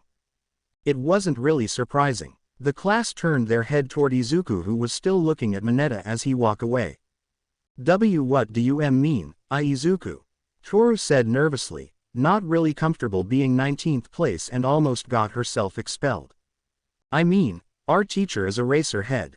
And he is known to expel students who he doesn't see potential. Seeing he only expelled Mineta, we're lucky," the green-haired boy said, pointed to Aizawa, drawing looks of confusion. He saw his classmates' confused looks and continued, "We're lucky because unlike today, he expelled his whole class last year in the first day of class." Izuku finished, he and Aizawa smirk inwardly as the whole class jaw dropped and paled. "Putting that aside, you can change to your uniforms and go back to class and grab the curriculum sheets on the table in the classroom. I'll see you all later," he said as he walked away. "This is going to be a long year," he said sagely and smiled, disappearing from the sight of his students. Izuku was about to walk to the classroom when a hand gripped his shoulder. "Deku, we're talking, right here, right now," said Bakugo as began popping explosions on Izuku's shoulder. Said Greenette just looked at him into his hand and back to him with a bored face. "I don't think so," he said boredly, flicking Bakugo's hand away and walking away. Not even looking back as the blonde's explosion echoed in the area. As he was walking, he sensed someone watching him and looked around. When he didn't find anyone, he used his thermal vision and saw a bulky figure not far from his location. Knowing who it was, he glared at the figure and walked away. "It's almost been a year. But I still can't forget what you said, nor can I forgive you." "All might. All right class, tell me where the mistake is in this next example." Voice of present Mike paused and looked at class 1A. "WHO knows the answer. Everybody hands up and raise them high, yeah," he screeched as he used his quirk voice to make his question louder, like it even needed to become louder. "So normal," the majority of the class thought as they all sweat drop. "This is so fucking boring," one Katsuki Bakugo thought as he blocked out the pro hero's voice as he looked back at the events his first day in UA. But doing so infuriated him. Who wouldn't? He was told that he was the only one in his class, no scratch that, the only one in his middle school that has potential to get accepted in UA. Then Deku had to ruin it. Not only that the loser passed and got in, but apparently, had a quirk that he had been hiding from him. Bakugo looked behind him and saw the nerd busy writing the boring lesson in his notebook. The blonde glared at the greenette and turned his head back to the pro hero. You got a lot of balls hiding your quirk from me, Deku. When I get a chance, I'm gonna kill you. Teacher's Lounge. At the back of the teacher's lounge, All Might in his skeletal form was looking at his old hero costume as he was lost in thought. He thought about yesterday's quirk apprehension test and saw Aizawa's class in his mind. As he was spying at Class 1A's quirk apprehension test, he saw how young Midoriya changed in almost a year after they first met. As he observed the boy, he noticed that the scrawny, crying kid was no longer there but a calm, confident teenager that seemed to know what he was doing. Toshinori had to hide a flinch as the green-haired boy looking at his direction with narrowed eyes. He saw the boy's eyes, the determination and passion of becoming a hero was still there, but he can also see the anger and little hate the boy had directed at him. And he couldn't blame the kid for it. It was mostly the number one hero's fault, for breaking the boy's heart and crushing his dreams of becoming a hero. He saw the boy's broken face when he said that he can't be a hero without a quirk and regretted it. What kind of hero would he be if he can just say in a straight face that a quirkless kid can't become a hero when he was also quirkless? A sound of alarm bells indicating it was lunchtime stopped him in his trance. He sighed and went to the changing room. His Hero Foundation class is next and there are future heroes to be trained in the fundamentals of heroism. Man, Lunch Rush's Katsudon is so good. It's almost as good as Mom's. Izuku thought as he sat down on his seat. He just finished lunch and was gonna get ready for their foundational hero studies. He had several ideas for who would be their teacher in heroics. But he knew it would be All Might, since the man was seen near Mustafu and UA was his alma mater. Honestly, Izuku was kinda happy that the number one hero was gonna teach them, but looking back at his conversations with the man, Izuku can tell that the guy has no experience in teaching. Deku. He was cut off when he heard someone call to him. He looked at the direction and saw Uraraka and Iida walking towards him. You walked so fast. What's with the hurry? Said Uraraka as she stood next to Izuku's desk. She had called him Deku since after the quirk apprehension test because of Bakugo. He explained it to Uraraka that the nickname, Deku, was supposed to be an insult, but Izuku really didn't care anymore and let her call him that if she want. Sorry about that. I was just getting ready for our Hero Foundation course since today was our schedule, he said sheepishly. Izuku wasn't lying, he was really excited for their foundational hero studies. Even if All Might was the teacher, it won't be a problem as long as it still helps him in becoming a hero. Yeah, me too, I'm so excited. Say, do you guys have an idea who is going to be our teacher in heroics? She asked while still shaking, clearly making it obvious for the both male that she was excited. There are a lot of candidates. I couldn't think of anyone, Iida said while rubbing his chin. In thought, he then looked at Izuku. What do you think, Midoriya? Who would it be? Izuku began to think. Well, the most obvious one would be All Might, since UA was his alma mater and he was seen often near Mustafu. My other guess is our homeroom teacher, Eraserhead.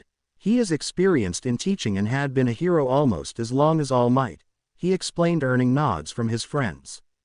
A ring of bell indicating the end of lunch break later, all of Class 1A were seated, leaving a space between Izuku and Yaoyorozu since Mineta is expelled.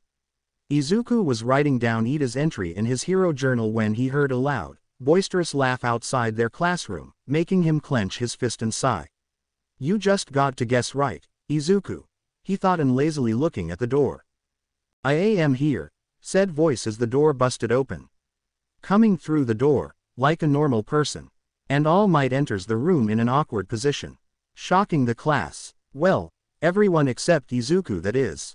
Normal my ass, Izuku thought and face-palmed, embarrassed at the number one hero's antics. His reaction not going unnoticed by Yaoyorozu was confused by his reaction. Normally, students would be happy and excited to see the hero, but Izuku was not excited and was somewhat annoyed that the hero is their teacher in heroics. It's All Might, Denki Kaminari said clearly at awe. Wow, so he really is a teacher here. said Eijiro Kirishima, pumping his fist. Isn't that his Silver Age costume? Asked Tsuyu Asui with a finger on her cheek, looking at All Might as he marched his way toward the front. Just looking at it is giving me goosebumps. Mashirao Ojiro said. I will be teaching you all the basics of heroics. For this class, we will be building up your hero foundation through various trials. He said after flexing his muscles, which looked stupid on Izuku's point of view. If he was his old self, he would probably taking pictures of the hero and framing them in his wall. But he wasn't, so good riddance. Let's get started, shall we? With this, the hero then took out a card that had the word, battle, on it. The battle trials, he said loudly. Battle trials, said simultaneously by Bakugo and Izuku, the former with a manic expression while the latter with one raised eyebrow. And to go with your first battle trail, he said as he pointed to the side of the classroom, and began to appear with cabinets with briefcases with numbers 1 to 20, only missing number 19. We've prepared that we had you send in requests for to match your quirks. He said, making the students scream in anticipation. Awesome, yelled Kirishima, who stood up in excitement. Our battle gear. Izuku smiled happily as he looked at his briefcase, number 18. Get changed and we'll be ready to go. Everyone gather at ground beta, he said as he exited the room as the students quickly went to the changing rooms. At ground beta, the costume you wear into the battlefield is extremely important, boys and girls, All Might said as he saw each student going out of the tunnel, entering ground beta. He smiled with pride. And don't forget, from here on OUT, you are all officially heroes. Everyone beamed at the last line. All Might looked at every single student and nodded. They all look like pro heroes. Damn it. I think I'm gonna cry, he thought as he looked at the student and counted 18, missing Izuku Midoriya. Where? Young Midori, he was cut off when he saw a mop of green hair exit the tunnel. All Might looked at the tunnel and saw Izuku walking to their direction. The class saw the hero's reaction and looked at the direction of his sight. When they did, the girls began to blush while one Katsuki Bakugo was glaring at the green-haired boy. Izuku was walking towards the group with his hero costume. He wore a costume similar to Alex Mercer's. He was wearing a button-up white shirt with a protruding collar kept partially buttoned, a plain forest green hoodie, and a black leather jacket with a red interior, 2 horizontal white lines on each sleeve, and a red tribal design on the back. For his lower body, he wore plain blue jeans with a red utility belt on his waist and his signature red shoes. His costume is his way to thank Alex for giving him his quirk and to pay tribute to his predecessor. He will always be grateful to Alex, and no thanks can make up how lucky he was. Though the clothes look fit, the fabric used were soft, flexible and durable. His clothes are fire and blast resistant for some reasons. Wink. As Izuku reached his class, he scanned their clothes and saw some of them look awesome, including Bakugo with his grenade bracers, which caused him to narrow his eyes. He's planning something with those bracers. I don't know what it is, but something tells me whatever that is, it won't be safe. He then looked at his other classmates and had to look away when he saw some of his female classmates' costume. Who wouldn't when most of them wear skin-tight costumes, and for Toru, she was only wearing a pair of boots and gloves. Izuku had to stop a blush from forming in his face when Toru ran towards him and hugged his arm. He then confirmed that she wasn't wearing on his top as her brea. Stop. Wow, Izuku. You look so cool, she said, hugging him closer. Yeah, Deku. Looking good, Uraraka said, and Izuku noticed her usual pink blush began to darken and spread on her cheeks. GG's, thanks guys, he said. You look good as well, Uraraka. Uraraka then blushed brighter. Thank you, but I think I sent the wrong measurements. This wasn't supposed to be skin tight. She rubbed the back of her head sheepishly. She was wearing a skin-tight black full bodysuit with a pale pink design down the middle of her torso, 2 black circles on her chest, and a black rectangle below her waist, running between her legs. There are 2 more pink patches over her shoulders, both cut off by darker pink armbands that match the thick choker around her neck. She has circular wrist guards, a dark pink handle on the back of each one, wide knee-high boots with magenta soles, and a 2-piece belt around her waist, a circle embedded into the center where the pieces join up, a helmet with a tinted visor sometimes worn on her head, all of which are the same pale pink color. I don't know, I think it suits you well, Izuku said, not making eye contact. but doing so made him regret it when he saw in the direction he turned was Yaoyorozu. She was wearing a red, sleeveless leotard with white lines and an opening on her chest down to her stomach below the belly button and 2 gold utility belts around her waist. The costume was fit and it showed how gifted she was. Izuku blushed, looked down as he composed himself, not noticing the pout on Uraraka and Toru's faces, the latter really unnoticeable since she is invisible. He then was surprised when he heard someone speak loudly on his side. Another one wearing a leather jacket. "Welcome to the club," said Kaminari, putting his arm around Izuku's shoulders. Izuku looked up and saw Kaminari giving him a thumbs up and he gave the blonde a smile. They were cut off their trances when All Might spoke up. "All right. Let's see what you can do, you zygotes," he said, earning the attention of his students. "It's time for the trial of battle. Each and every one of you all look great," he said with a thumbs up. All Might saw his students perk up, including Izuku, but quickly hid it with a blank expression. The hero inwardly sighed. "The boy's still upset with me." He was then cut off with a question from Iida in his costume similar to Ingenium. "Sensei, regarding the performance ground we'll be using, is it the mock city from the entrance exam?" Iida asked as he made a chopping motion in the air. "Wait, that's Iida? Man, he looked cool," Izuku thought. "You'll see, in fact, take 2 steps and you'll be there. This will be an indoor battle trial." He paused to look at their faces and continued. "Villain cleanup is usually seen out in the open, but statistically, the better part of it is an indoor job. Since most of the villainous acts are committed indoors. For example, imprisonment, house arrest, the black market. In hero-saturated society." He chuckled darkly, making the students shiver. "Any villain with intelligence is lurking in the shadows." All Might placed his hands on his waist and smiled. "For this test, you'll be separated into villain and hero teams for a 2-on-2 battle." He was about to continue when Tsuyu Osui interrupted with a question. "What about the foundational training?"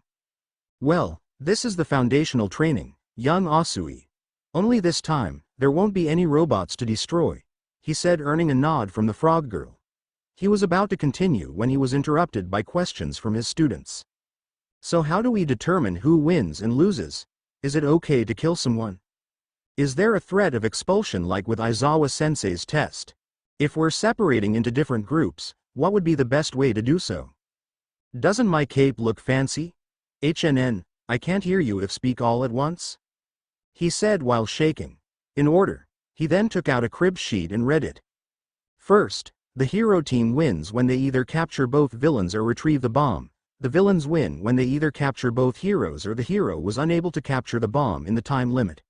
Second, no young Bakugo, no killing. There won't be expulsions in my class, young Uraraka, so don't worry. You will be separated through drawing lottery to know who your teammate is. And lastly, yes, young Aoyama, your cape is dashing," he said, earning nods and scowl on Bakugo's face. "Is that really how we'll do it?" Iida asked incredulously. Izuku then spoke up. "Well, in the Hero Works, pros are often forced to make impromptu team-ups with other heroes they might not know very well. So this is probably a way to practice that," he said, getting a nod from his classmates. "I see.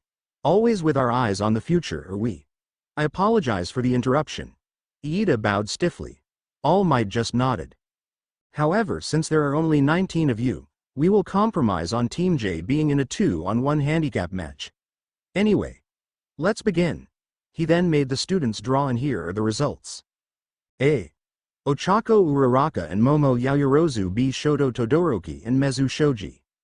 C. Honta Siro and Eijiro Kirishima. D. Katsuki Bakugo and Tenya Iida. E.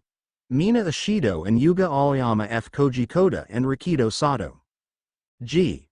Denki Kaminari and Kyoka Jiro. H. Tsuyu Osui and Fumikage Tokiyami. I. Toru Hagakuri and Mashirao Ojiro. J. Izuku Midoriya. Just my luck, Izuku thought as he looked at his drawn letter, and went back to his position, noticing the maniacal smirk on Bakugo's face. Damn. I just wish I don't get paired against him. Wow. You're alone, Deku. Good luck, Uraraka said as she pat Deku's back, comforting his friend. And the first 2 pairs to do combat training will be the following, All Might said as he pulled out 2 balls with letters on it. Only for Izuku's dismay, Pair J will be heroes and Pair D will be villains. Just my fucking luck. Izuku muttered but sighed and calmed himself down. He looked at Bakugo and saw the smirk become a grin that promised pain. Well, just wait until I remove that smug look of you fucking face, Kachan. This scenario has the villains inside the building first. Then, after 5 minutes, the heroes will enter as well. Everyone else will be able to watch what will happen through surveillance cameras.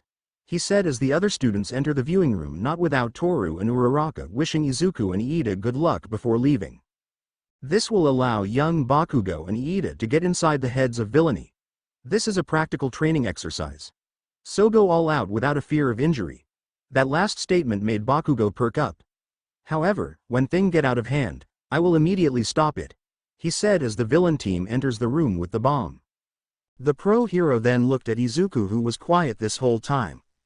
I wish you good luck, young Midoriya, he said, and the boy looked at him with a blank expression. And then looked away, giving him a nod. The number 1 hero sighed and left to the viewing room. Good luck, young Midoriya.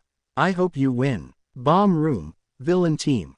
It may just be a training exercise, but it still pains me to be a villain, though I suppose I just need to defend this bomb.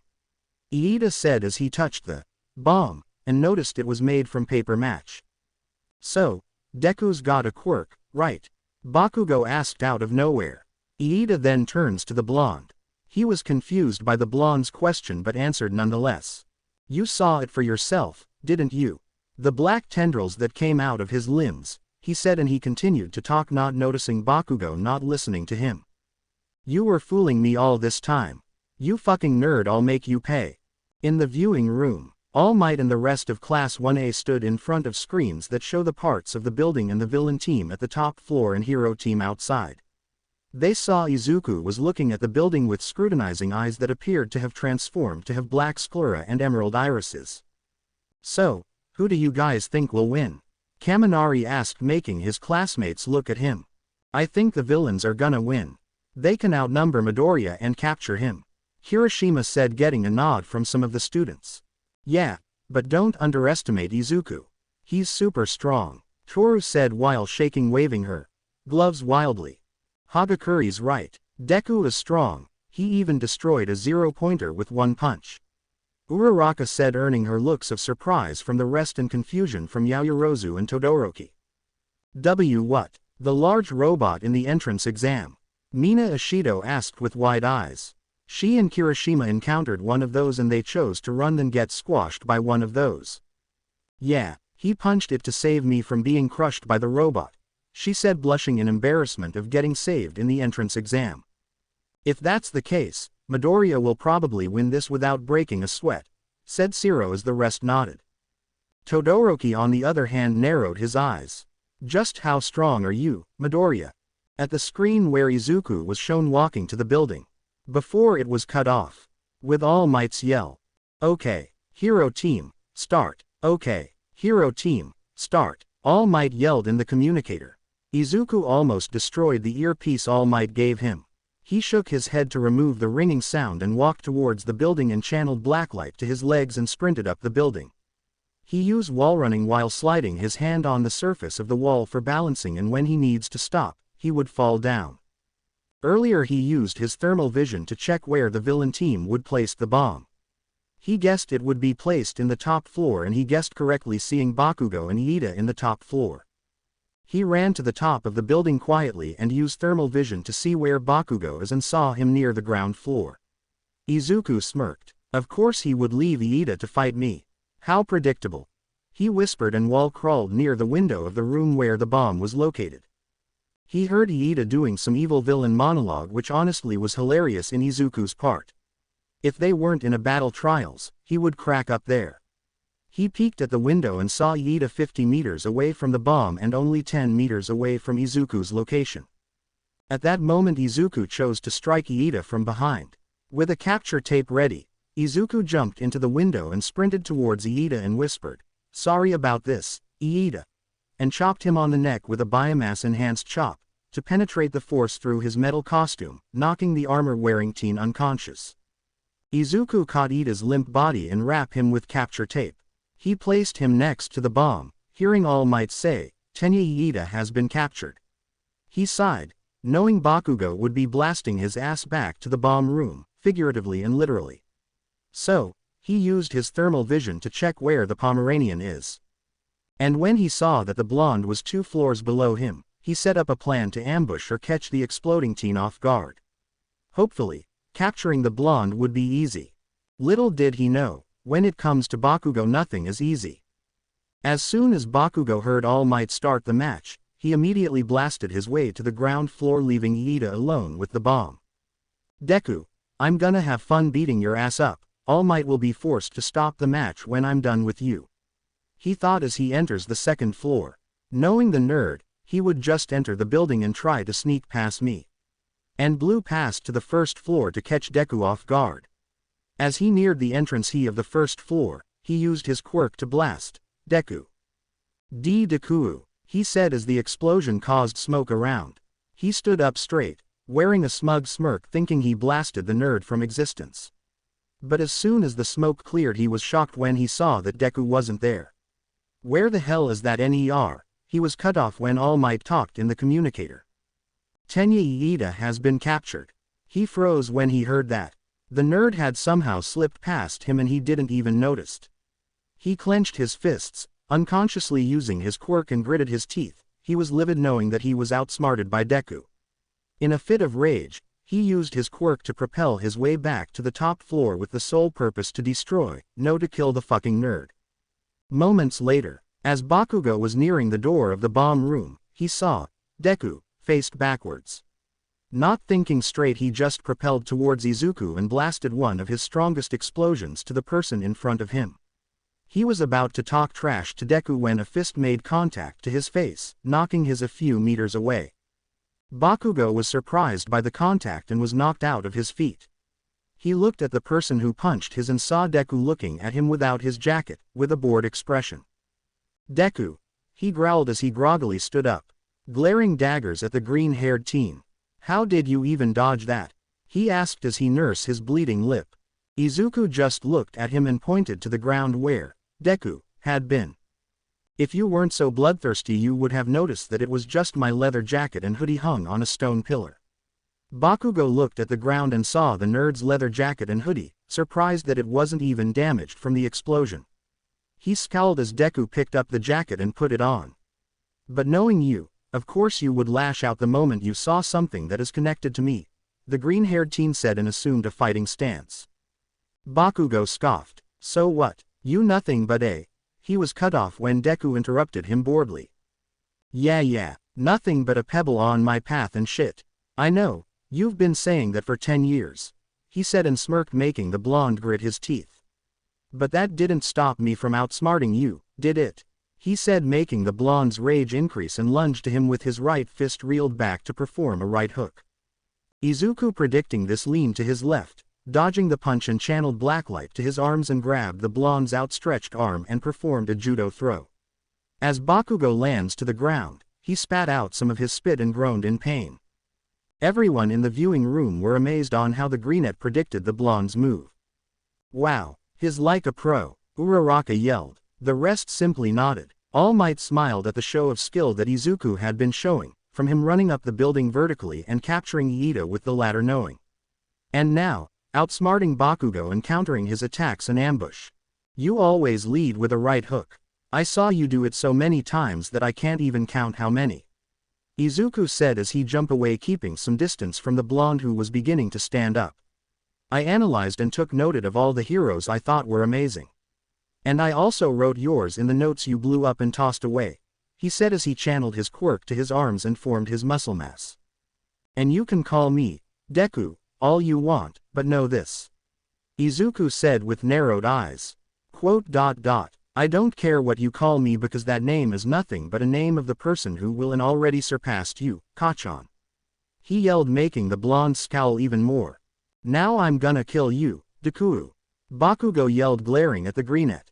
In the viewing room, what is he saying? There's no sound through the surveillance footage. Hiroshima said, looking at the screen. Teammates can communicate through wireless transceivers. And they all have a rough sketch of the building. He then pulled out a piece of tape. And then there's this capture tape. The second someone's wrapped this around the opponent, that's the sign that they're captured, like young Yeet earlier. He looked back at the screen. The time limit is 15 minutes and normally, the hero team don't know exactly where the core is being held, right? All Might said and earning a yes from the students. The hero side is at a pretty disadvantage in this scenario. Mina said, little nervous at the fight happening. Yes, that's what it normally is supposed to be, but young Midoriya for some reason thought of a way to move to the location of the bomb. He was cut off by Toru. He probably used his thermal vision. She said, raising her hands. He used it on the entrance exams to find me when I was trapped under a wrecked building. Thermal vision. I thought his quirk was black tendrils. Yaoyorozu asked with raised eyebrows. Well, I don't really know. Izuku wasn't really specific what his quirk was. Toru said sheepishly. They were all interrupted when Aoyama talked. Ah, Monsieur Bakugo, he said, pointing at the screen. They all looked at the screen. In the screen, Bakugo propelled to Izuku and strike him with explosions from his palms. The greenette just slapped Bakugo's hands, redirecting the attack to the side as he used a sweeping kick, making the blonde lose balance and performed a roundhouse kick to send the blonde tumbling away. Said blonde tumbled and landed on his feet. Izuku was confused when he shook his right arm and smirked evilly.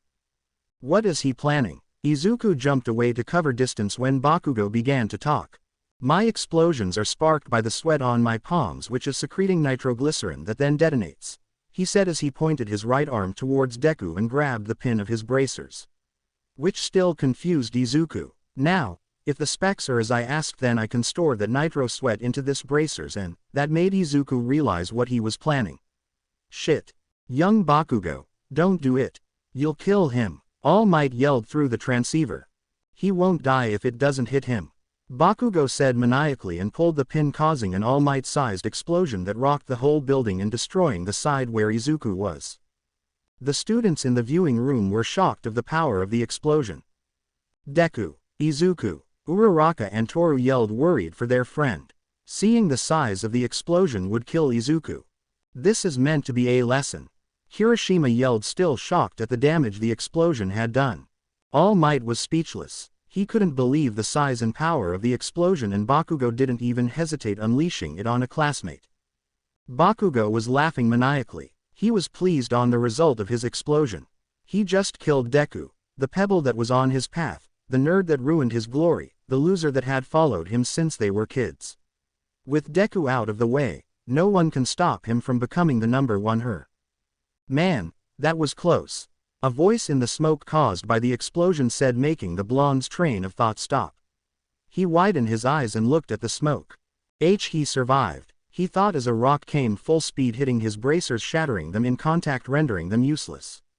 That surprised the blonde, and he looked at his shattered and back to the smoke that is now slowly disappearing. What he saw shocked him and the people in the viewing room. There on Deku's place was said Greenette, slightly hunched with his left arm blocking his face, and upper torso was of black and red mass acting like a shield. Deku then stood straight and the shield began to turn into black mass that retracted back to the nerd's body. He shook his left arm. That attack was impressive, you almost got me there. Almost. He smirked and black tendrils came out and wrapped around his right arm. When the tendril wrapped his whole arm, it appears that his right arm was changed into black tendrils tied and twisted together, with the end appearing to have two short but sharp blades. Whip fist. I would like to have to fight you more, but I need to end this, Izuku said as he reeled his right arm and made a whipping motion as it stretched and speed towards Bakugo, who barely dodged it as the blades shatter his remaining bracer. Izuku clicked his tongue and whipped his arms towards Bakugo, looking like he wants to impale the blonde. Said blonde dodged it easily just by tilting his body to the side and smirked. Hey, you missed, he taunted the greenette. However, he was confused when Izuku just shrugged. Did I? Deku asked him, confusing him even more. The nerd then smirked. I win. Bakugo scowled. He was about to retaliate when All Might's voice was heard in the hidden speakers in the room. Hero team, we in.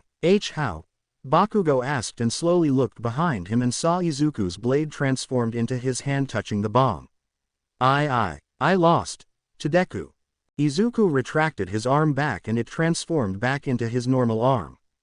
He then placed his hands in the pockets of his and started to exit the room. Bakugo to his part was still shocked and was livid of losing to Deku. Out of anger he lunged toward Izuku, arm reeled back for a haymaker.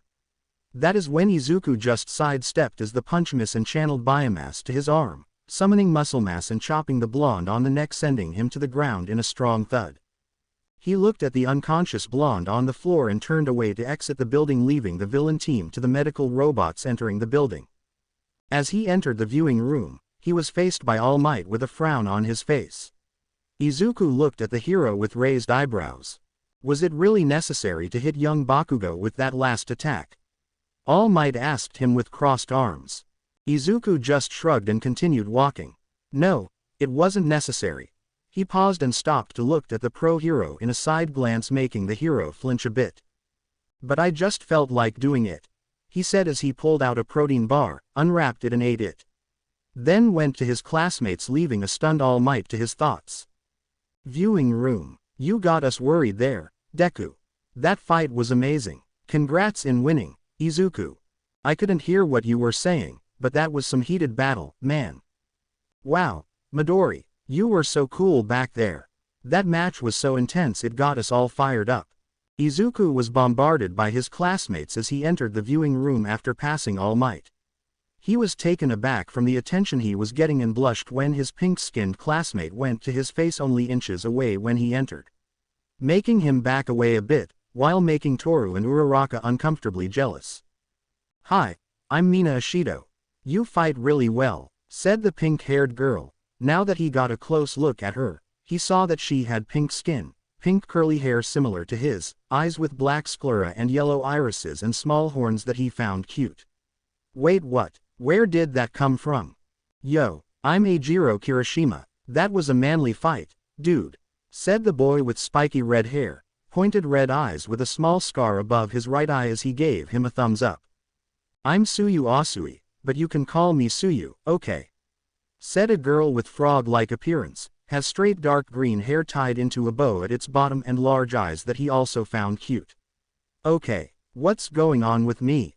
Hey, Sato here, said a tall, muscular young man with a wild build, short brown hair, squared-shaped eyes with black pupils, pair of bushy eyebrows and large, thick lips. And nice to meet you all, and Izuku said as bowed and looked at them and gave them a small smile. Thanks, I guess, he said, scratching his nape, a small blush forming on his face. Unintentionally, giving Toru, Uraraka and Mina a mild heart attack for how cute he can be, in a small blush on Asui's face. Kirishima just watched in amusement while seeing his childhood friend Mina seemingly crushing on Midoriya. So little Mina has a little crush on Midoriya, Wait, till Auntie knows this, he thought as an evil smirk is seen on his face. Unconsciously, Mina felt a chill on his spine and saw Kirishima smiling evilly and just knew she was doomed.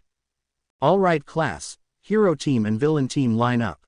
All Might entered the room with a downcasted Iida and Bakugo walking behind him, the latter having bandages caused by the match.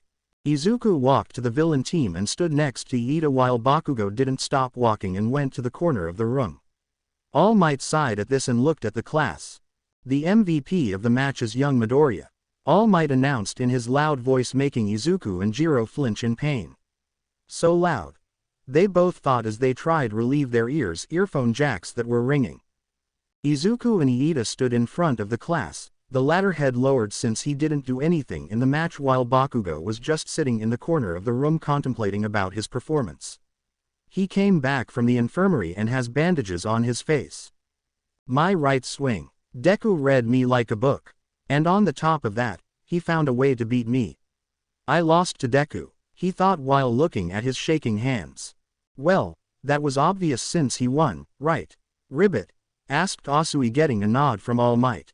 Yes, young Asui. But why though? Who knows why? All Might said boisterously as he raised his hands.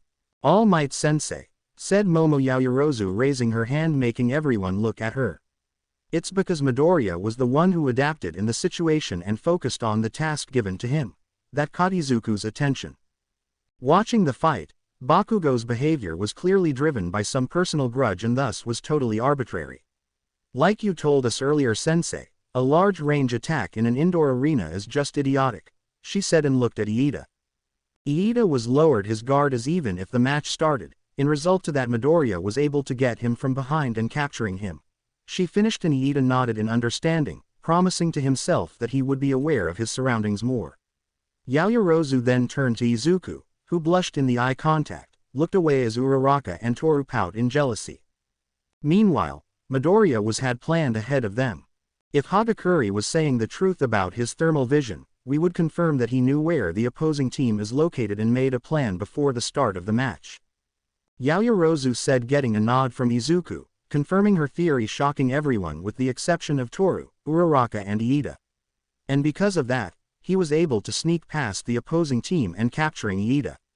Though his fight against was too extreme, he still kept the objective in mind and found a way to capture the bomb while distracting his opponent. After that there was a deafening silence. The whole class was amazed of how well thought her analysis were.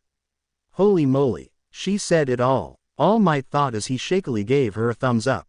Well, you're correct, young Yaoyorozu. Good job. Yaoyorozu nodded and placed her hands on her hips. We should always start our studies with what's familiar. And if we don't cheer each other on wholeheartedly, then we'll never become top heroes. She said, earning smile from Izuku. Beautiful and smart. He thought to himself. Well, that's what he thought. That's as when Yaoyorozu looked at him with wide eyes with a blush on her face. He inwardly face-palmed and covered his mouth and looked away with his face red in embarrassment. Damn it, I said that out loud. He thought, wishing for the floor to eat him to save him from his embarrassment. Okay, next teams are, Team B is heroes and Team I is villains. All Might said as the said teams. Shoto Todoroki and Mezzo Shoji as heroes. Toru Hagakure and Mashirao Ojiro as villains went outside to the arena. Well, not without Toru hugging Izuku and saying, for good luck. Then running outside, leaving a red-faced Izuku and a jealous pile of girls, namely Uraraka, Mina and Asui, a smirking Kirishima and a curious Yaoyorozu and Jiro, who was still blushing by the way. Villain team, 4th floor. Ojiro, after seeing Izuku's fight I'm a little pumped up, so I'm going to take my gloves and shoes too. That way I can sneak past the hero team and capture them, she said as she removes her gloves and shoes. Only noticeable object on her is the wireless transceiver placed in her ear, but to Ojiro, it looked like it was floating. Yeah sure, Ojiro said as he scratched his cheek. He appears to be a young man with a muscular build, short blonde hair swept to the front of his head, this eyes with no lower eyelashes, has a tail which is completely hairless save for the tip. He was wearing a plain karate gi, tied with a black belt, with fur on its collar, black boots with sand blue details. Hagakure is an invisible person, that's definitely a good plan. But seeing that one of our opponents has limbs that can turn into eyes, ears and mouth, I'm a little worried, he whispered to himself as he looked at the bomb and to the door. He sighed and readied himself for the villain team. As All Might started the match, Shoji entered the door. He's a tall, muscular young man with pale gray hair swept forward covering his face, bent downwards at almost a right angle over his eye. He has 6 arms, all attached to each other by a web of skin, which are very physically strong. He was wearing a tight blue tank top, 6 white markings resembling eyes, connected at the top to a darker, more indigo-colored mask, its design the same as the one he usually wears. He has a belt with another, larger eye shape embedded into its center, this time yellow, below which he wears slightly baggy trousers to match his shirt, 2 darker lines running down the sides of his legs, and indigo boots. He closed his eyes and began to stretch his limbs as ears formed on his 4 other hands. He began to concentrate in every sound he hears.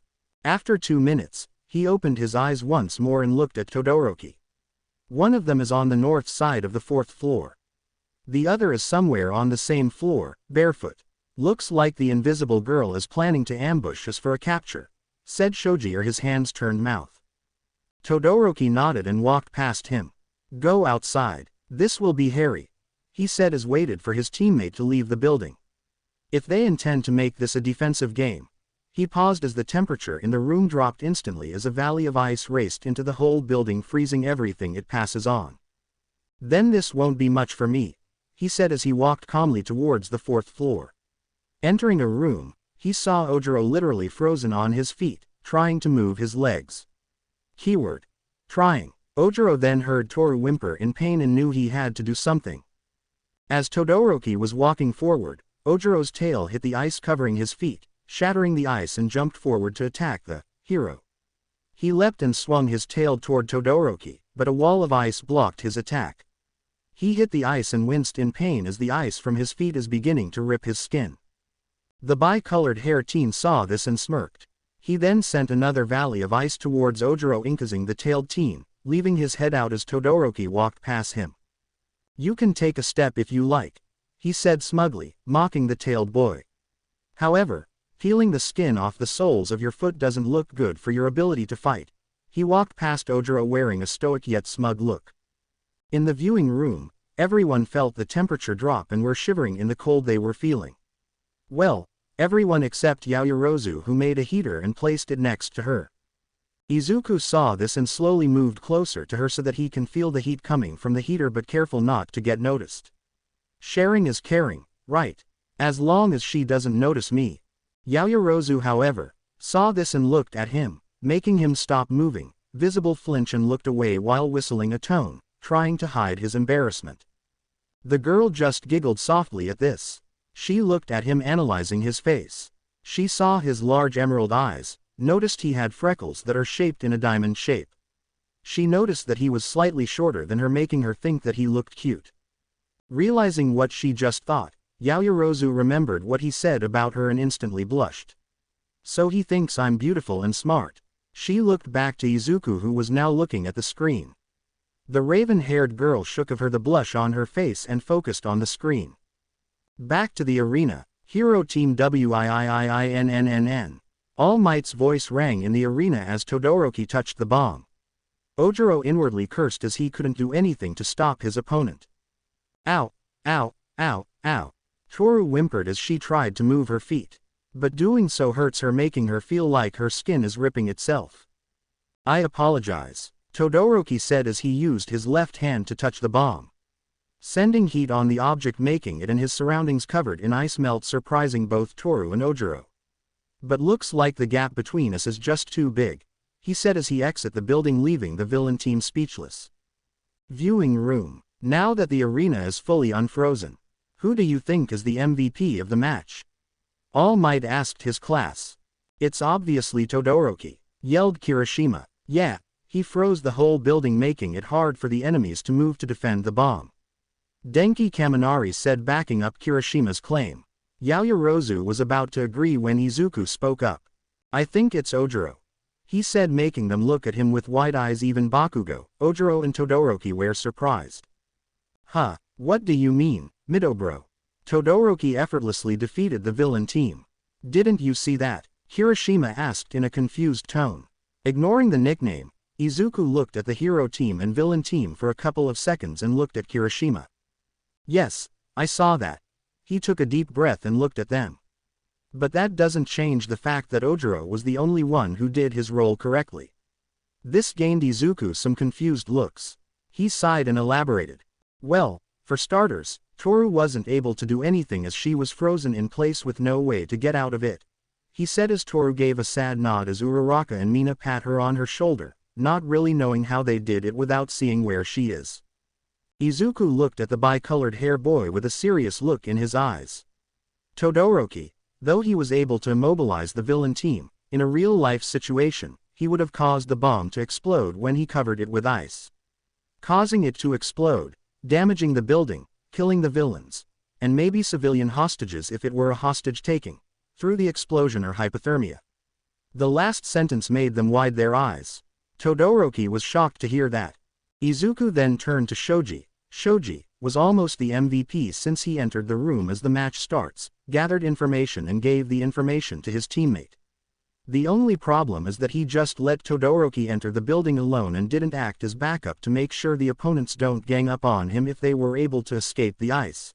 He finished and earned a nod of understanding from Shoji. He then turned to Ojiro. Ojiro, however, was focused on defending the objective. After getting a chance to escape the ice, he immediately went after Todoroki. Even if moving his body will hurt him from the cold temperature, He paused and looked at All Might directly in the eyes. Sacrificing yourself for the well-being of others or an objective is what makes a hero, and in this match Ojiro showed that use himself as a shield to defend an objective whether it's a bomb or a civilian. He said smile at Ojiro who smiled at him gratefully. All Might had to suppress a tear as he was touched and honestly terrified at Izuku's analysis. Note to self. Never team him up with young Yaoyorozu. Just thinking about it sent chill to his spine. Ha ha ha ha ha ha ha. You were correct, young Midoriya. The true essence of a hero is in the spirit of selflessness. Therefore, young Ojiro is the MVP. Congratulations. He said as Izuku just nodded at him and Ojiro bowed. Everyone was impressed on Midoriya's analysis and were secretly thankful that they weren't up against him, since his not only he has a badass quirk but his also freaking smart. And they were even thankful that he wasn't teamed up with Yaoyorozu. They would have been a killer combo. Said girl was impressed with Izuku's analyzing skill, and was taken aback when he used real-life situations to make his analysis. She made a mental note to also use real-life situations for her future analysis. Yaoyorozu looked at the greenette and was even more interested on knowing the boy even more. Strong, handsome and smart, she thought to herself, but instantly covered her mouth when he saw him blush. I said it out loud. She looked at Izuku who looked away, ears red. All this was caught by all the girls and were all pouting in jealousy, except for Jiro, who was just looking at Izuku in curiosity. She then looked at the girls and saw their face and raised an eyebrow and looked back at the greenette. Dude, you trying to make a harem or something? She asked in her mind and had to suppress a smile when he caught her gaze, making her look away. She didn't understand why but. Why do I feel like I want to join them? She thought as she looked at all the girls. Times KIP. It was late in the afternoon, when the battle trials ended. All the students were able to show their skill and quirks. Every time a match ended, Izuku and Yaoyorozu would give their opinions on who was the MVP and explain it to the class. Everyone were at awe as the duo tell them their opinions on the matches and just solidifies their thank to whoever God that made sure these two weren't teamed together. After the battle trial, All Might sped away not looking back as he tell them they did great. Izuku knew why he would do this, though he just shrugged it off and went to the changing room to change back to his uniform. Not noticing pairs of eyes staring at him with. One particular pair of heterochromia eyes, looked at him with scrutiny. You may be strong, Midoriya. But I will always be stronger, said the pair of eyes and walked away. As Izuku entered the changing room, he changed back to his uniform and went back to their classroom.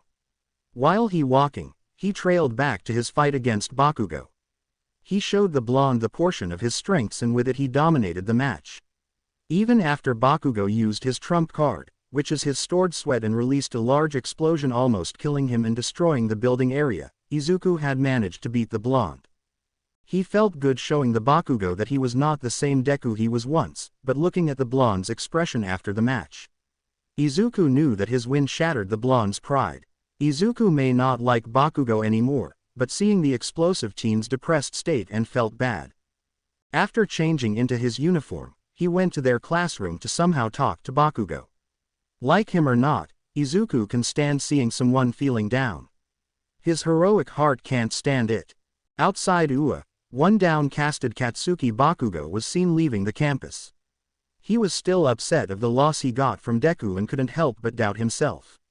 He had always been the better person in their middle school and Deku was the class loser. He was the praised while Deku was the ridiculed. He was the favorite while Deku wasn't. He was the diamond and Deku was the coal. He was the stronger, the faster, the smarter and braver. And yet Deku was the one who surpassed him. First, the entrance exams, he got in second place while Deku got first place. Second, the quirk apprehension test, he was fourth while Deku was second. And now the battle trials, he lost while Deku was the winner and the loser was handicapped. Looking back at the fight, Bakugo saw that Deku wasn't even serious while fighting him and was holding back. What if Deku give him his all? He would have been destroyed. Oi Bakugo, I've been looking everywhere for you. A voice came from behind the ash-blonde teen and stopped walking to see who had called him. Turning around Bakugo saw Deku, jogging towards him. He saw the greenette wasn't even injured from all his attacks, while him on the other hand had bruises on his face and his upper back because of the judo throw. Deku stopped when he came 6 feet away from him and panted for a bit and looked at him. They stared at each other for a bit and kept quiet. Bakugo, being impatient, was about to talk when the greenette beat him to it. "Don't let that loss get into your head," Deku said to him, making Bakugo narrow his eyes. "In the match, when you used your bracer to shoot that giant explosion," he paused and looked Bakugo in the eye. "You almost got me there. If I used shield a second late, I would have lost."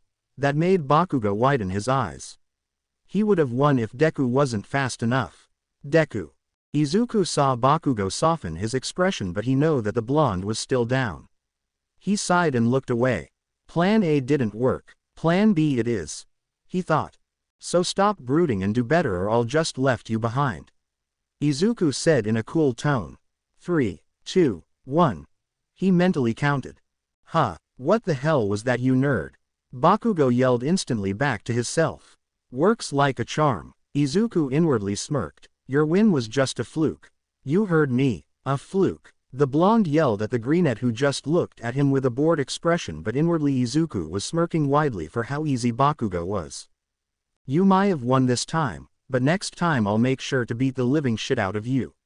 And from here on out, I'm gonna be number one. You hear me? I'm gonna be the number one hero." Bakugo finished and turned around to leave. Izuku smirked at him and left the campus to go to the station, not seeing a pair of blue eyes looking at him with a proud expression. "I would have chased after young Bakugo myself, but I see it unnecessary. You were enough to get his confidence back up. I can't say it in your face, but I am very proud of you, young Midoriya. I just hope you would forgive me for what I said to you on the first time we met," said Toshinori, All Might's skeletal form, as he walked away. "Unknown location. Have you heard? All Might's a teacher in UA," said a voice in a matter-of-fact way. Pushing the newspaper he just read on the bar counter, closer to a man covered with what appeared to be hands. The man covered with hands looked at the newspaper and grinned menacingly. "Hey, what do you think would happen once the symbol of peace got killed by villains?" he said as a monstrous form emerges from the corner of the bar and roared as the man with hands chuckled darkly. "Your reign of heroism has come to an end, All Might. Oh God, oh God, oh God, I'm late for class," Izuku exclaimed as he exited the station and ran to UA. After his confrontation with Bakugo, Izuku quickly went home and collapsed to his bed, out cold. The amount of biomass he had used on the battle trials had took a toll to his body. He didn't show it in class, but after his match he was close to passing out. He cursed himself for forgetting setting his alarm clock, and now he is running late for class. As he took a turn he stopped and gained a confused expression. "What in the world is going on here?" Izuku whispered to himself, looking at the crowd of reporters in front of UA. He can see groups of reporters blocking the UA gate. There he can see his classmates having trouble getting in the campus. "What kind of lessons does All Might teach?" asked one reporter. "Sorry, we're in a hurry," exclaimed Mina, pulling Toru into the campus.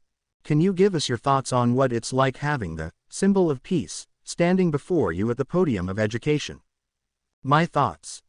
He was really muscly, yeah," said Uraraka in cute way. "Wait, what? What do you think of All Might's turn as a teacher?" a reporter asked Iida, who was about to enter the campus. Iida looked at them and began making a speech.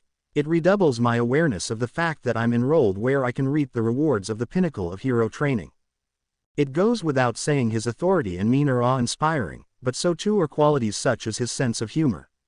Now that we students will be constantly exposed to such an impressive role model, we will be able to study what one needs to possess in order to match the definition of a top hero, and furthermore, and so on." Izuku had to hold back a sweat drop as Iida was almost making an essay just by a simple question. "What do you think of All M? Wait, aren't you the kid from the sludge guy incident?" Izuku saw a reporter walk closer to Bakugo, who just sneered at the reporter and continued his way in UA. Remembering that he was late for class, Izuku had to think of a way to walk past the reporters. They all seemed to ask questions about All Might. What if? He decided on what to do. He then took a deep breath and walked toward the entrance of the campus. When he was nowhere 10 feet from the gate, a reporter saw him and quickly went to him. "Hi, what are your thoughts about All Might teaching your class?" she asked him, pushing a microphone near his face. Izuku as planned looked at them and gave them an apologetic look. "I'm sorry, but I'm from the support course," as he said as he rubbed the back of his head. With that, the reporter then frowned and immediately left him and just pretended that he never talked to him. Oh my god, it actually worked. He mentally cheered and quickly ran past the reporters and Aizawa, who was giving him an amused look.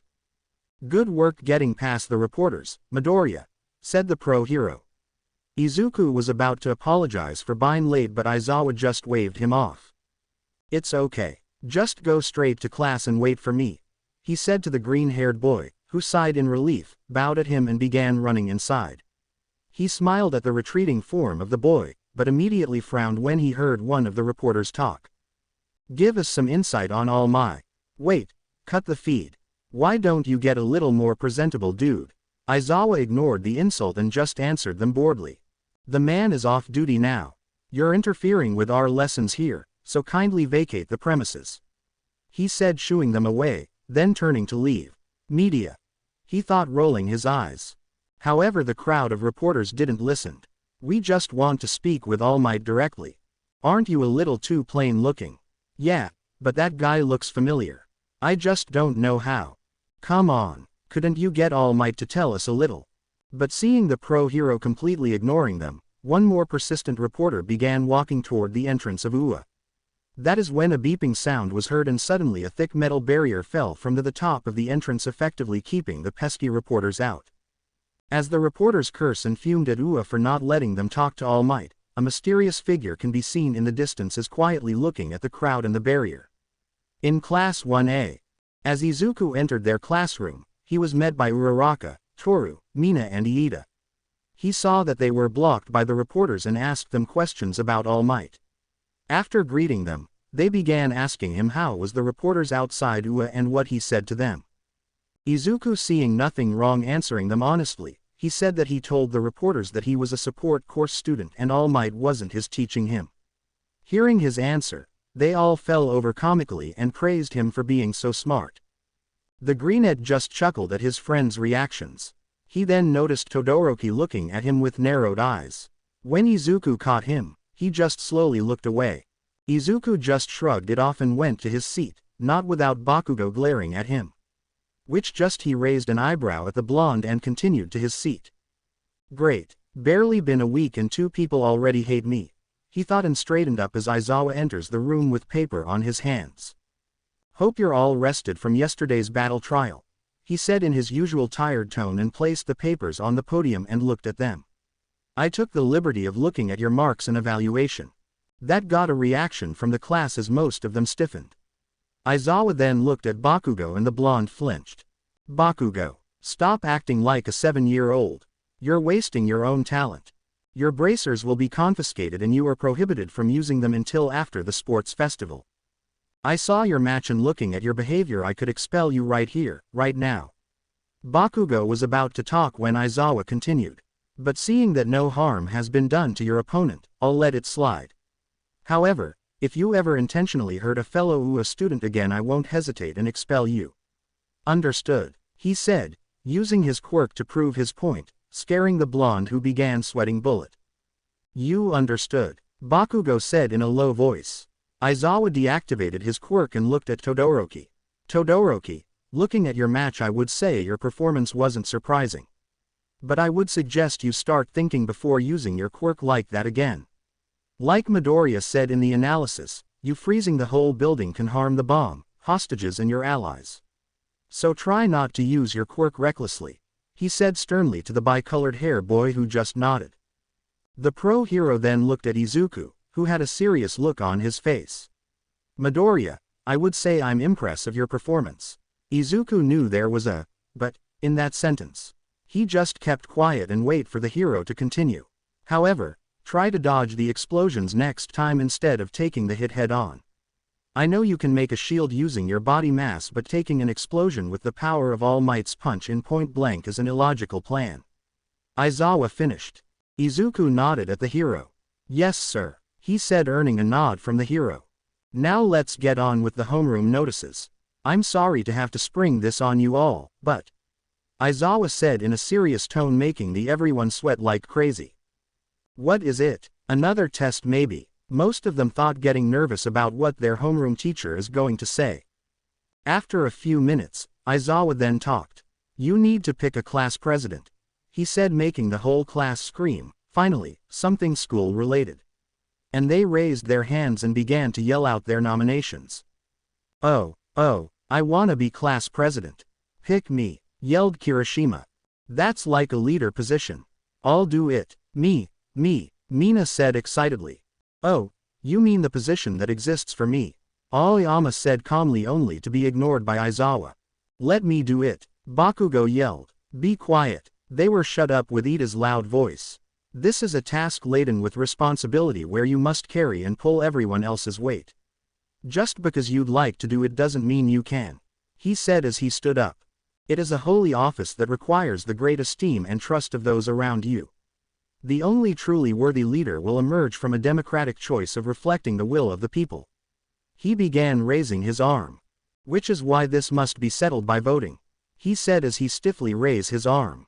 Yup, he definitely wants the position. Izuku thought in amusement of his friend's antics. Before Ida could continue, he was interrupted by Tsuyu. Isn't it still too early for us to develop any trust in each other? Ribbit, she asked. Yeah, and everyone will just vote for themselves, Kirishima added. I have a suggestion. Izuku raised his arm. Everyone looked at him. He almost flinched at the sudden attention. What if everyone gets 2 votes each? That way everyone can vote for themselves and the person they deem worthy for the position. He finished, earning a nod. Iida looked at Aizawa, who just got in his sleeping bag. Will that be all right, sensei? Aizawa just shrugged and lay on the floor. I don't care how you do it. As long as you all decide by the time homeroom is done, anything's fine, he said, and Iida nodded. He began to take out pieces of paper to distribute to the class. As Izuku got his piece of paper, he began thinking who will be right for the position. He looked around the class to decide. Obviously, he skipped Bakugo because they need a leader, not a dictator. His eyes landed on Iida and Yaoyorozu. They look and gave out leader vibes in his book. Iida is strict and Yaoyorozu is smart and calm most of the time. Izuku thought they would do a perfect job as the class president. Izuku wrote their names on the pieces of paper and placed them in the fish bowl to be counted later. As he sat on his chair, he leaned his cheek on his palm as his elbow rests on his desk and looked outside. Only a matter of time, till they get a class president. And he already knew one thing. That it won't be me. 20 minutes later, "Wah, I got 8 votes. Izuku exclaimed as he stared wide-eyes at the blackboard. Izuku Midoriya 8, Momo Yaoyorozu 5, Mashirao Ojiro 3, Tenya Iida 3, Katsuki Bakugo 2. To say that he was shocked, is to say Uraraka is cute. No, scratch that. To say that he was shocked, is to say Bakugo hates him. He was sure that either Yaoyorozu or Iida would get the position. They had the characteristics of a leader, so why him? While Izuku was in thought, Bakugo was shaking in irritation. You've gotta be shitting me. WHO voted for Deku, he yelled, causing 4 heads look away, trying to not get caught. Who would vote for you? Snickered Zero as Bakugo glared at him. I hope Bakugo doesn't find out it was me, thought Uraraka, Toru, Mina and Ojiro simultaneously. Only 2 votes. I see how it is. Of course, since I insisted on the sacredness of the role. Iida said, kneeling on the floor with a storm cloud on his head. You voted for someone else? Yaoyorozu asked while having a sweat drop on her head. Even though you wanted the job so badly, Sato said as he patted Iida's shoulder, trying to comfort the depressed brunette. Aizawa stood up and left his sleeping bag. He looked at the results and hid a smirk in his scarf at the brunette's new task. So it's decided. Izuku Midoriya will be your class president and Momo Yaoyorozu will the vice president, Aizawa announced, cutting Izuku from his trance. He took a deep breath before standing up and walking to the front of the class, with Yaoyorozu behind him. As class president, I'll do my best to lead and guide our class as we began our journey as heroes, Izuku said as he bowed and gave them a smile. He then looked at Yaoyorozu and bowed at her as well. I look forward working with you. Yaoyorozu had to hold back a blush on how bright the greenette's aura is. Why yeah, I look forward working with you too. She gave him a smile. The whole class had to cover their eyes on how the two were radiating sunshine. Cute, the girls thought. TIMESKIP lunch. Man, I can't believe I was made class president. I'm not really sure if I'm up to the task. Izuku said as he finished his third bowl of katsudon. He may have made a promise to do his best as the class president, but he was still skeptical on the thought of leading a whole class. Sure you are, said Uraraka, who was enjoying the taste of the roast bowl she got for lunch. Yeah, you'll do just fine, Midori Izuku, said Mina and Toru, standing up to further prove their point. I think you'll do fine, said Iida as he scoops a spoonful of curry. Izuku, Uraraka, Toru and Mina looked at him curiously. You've got guts and judgment when it counts, Midoriya. Same as Yaoyorozu. I voted for you too because I knew you both have it in you to carry the class through. He finished as he took a bite of his curry. Izuku was surprised that Iida, not only because he voted for him, but had described him as a leader. The girls with them smiled. They also voted for Izuku for the exact same reason. They would look forward seeing Izuku lead their class. But didn't you want to be class president yourself, Iida? You've got the look down with the glasses too, Uraraka said bluntly, making Mina and Toru nod in agreement while Izuku had to chuckle for how blunt Uraraka can be. Iida took a sip on his orange juice before responding. Like I said, mere volition has nothing to do with one's actual suitability. He paused for a bit before continuing. I did nothing more than follow my judgment on the matter. His so proper. Izuku thought to himself. He was about to say something when Uraraka beat him to it. Wow, Iida, you're always going on about honor and stuff. I might be wrong, but are you from a rich family? Uraraka blunt as always asked Iida, who flinched visibly in the question. Izuku had to hold back a sweat drop on the suddenness and bluntness of the question, but was also curious. Same goes for Toru and Mina, who moved closer towards the three. I don't like it when my social status is being questioned, he said, looking down at his plate. But if I must talk about such topic, then yes, I'm from a family that's been in heroics for generations. I'm currently the second son, he said, and that got a reaction to his classmates. They were shocked and surprised to know that they have a classmate that is from a hero family. Seeing his classmates' reactions, he continued. Do you know of Turbo Hero Ingenium?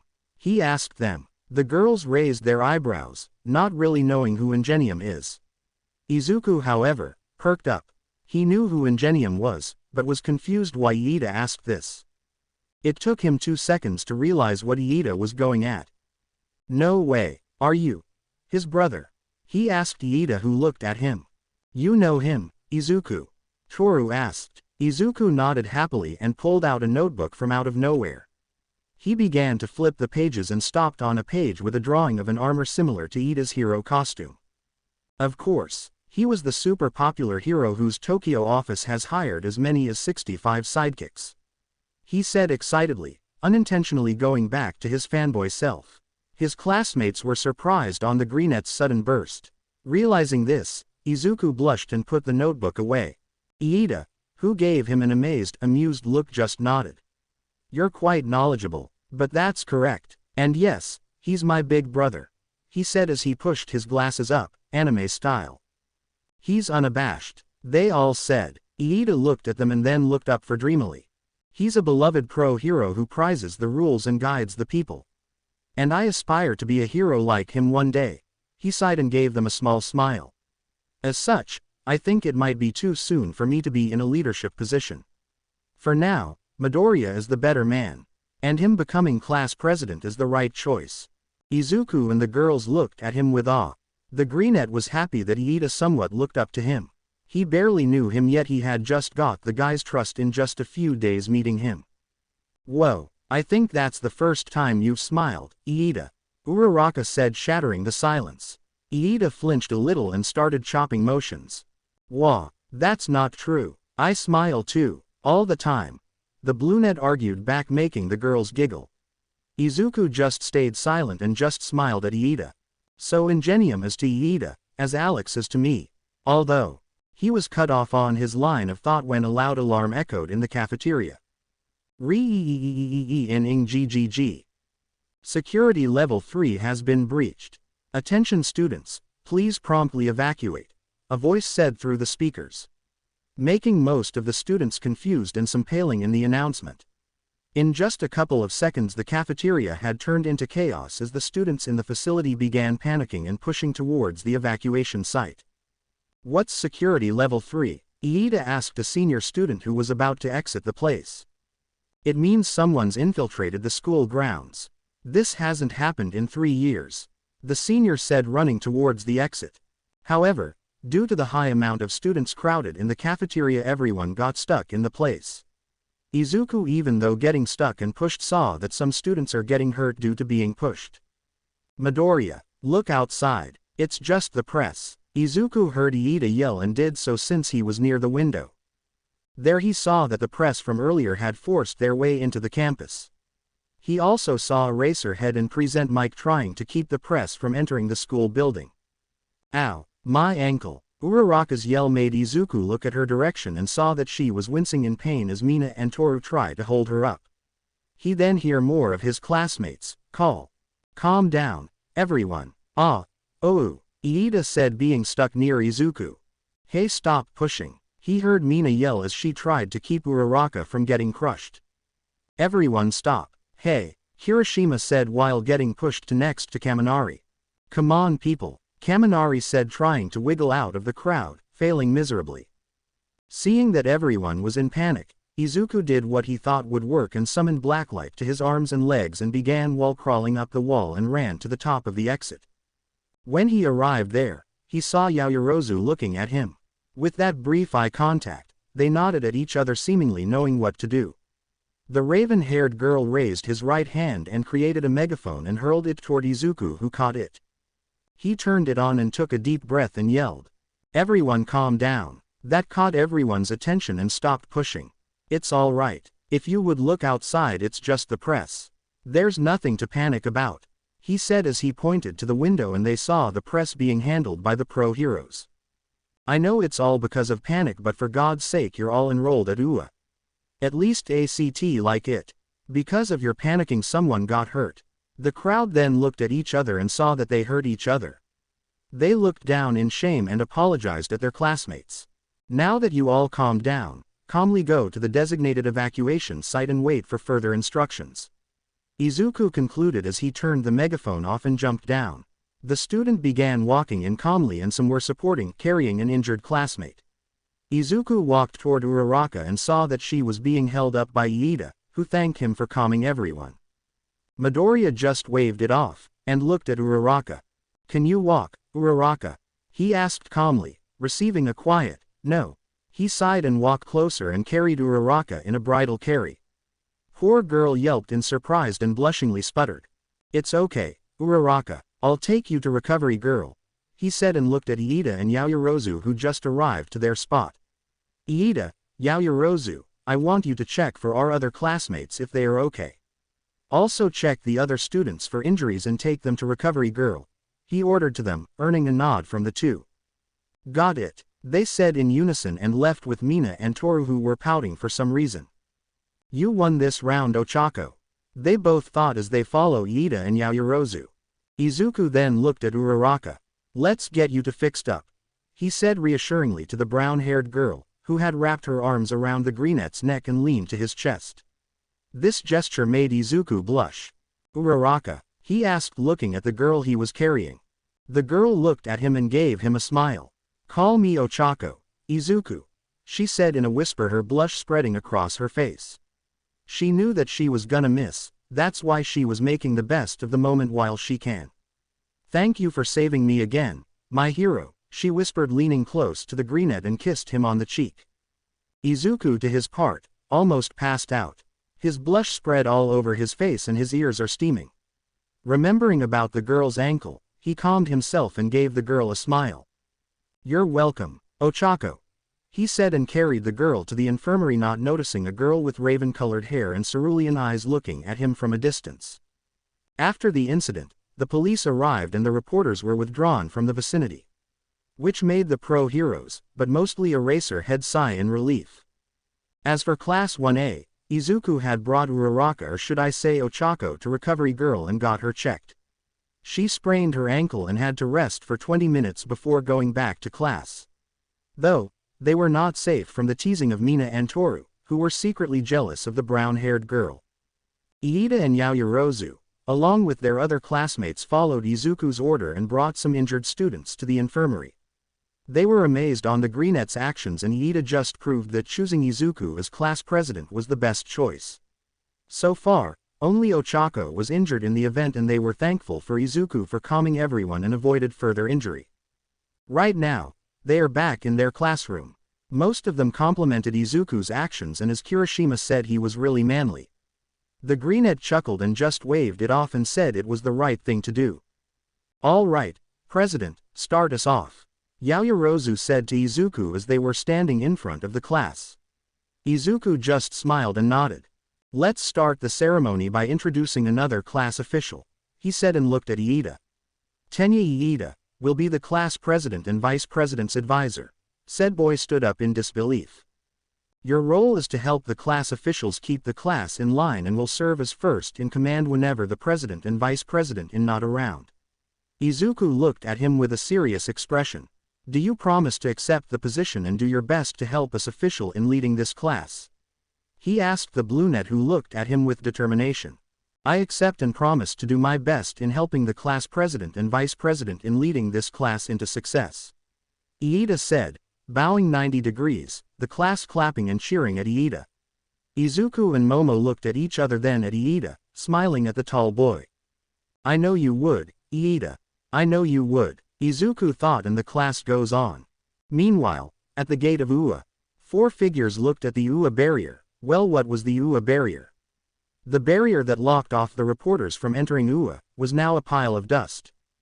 "Could an ordinary reporter have done something like this?" said Nezu, inspecting the damage done. The others just looked on quietly. Someone instigated this. Was there a villain in the crowd of reporters that entered the campus? He asked. No one in particular. Or perhaps this was a declaration of war. 7:35 a.m. Wednesday. Ha ha ha ha ha ha ha, don't even think of giving chase, heroes. 'Cause if you do, this lovely family of less than indigent circumstances gets a nice bone crushing. A large, muscle villain said as he flipped them off. You're charged with serial larceny and murder, Vihara headgear. Mount, lady said, clutching her right arm. He's strong and fast, anything to keep him close. Kamui Wood said as he was pushed back by the villain. They weren't having an easy time with this villain. Not only is he strong and fast, he also has a family as hostages. Said family are pleading for the heroes to save them.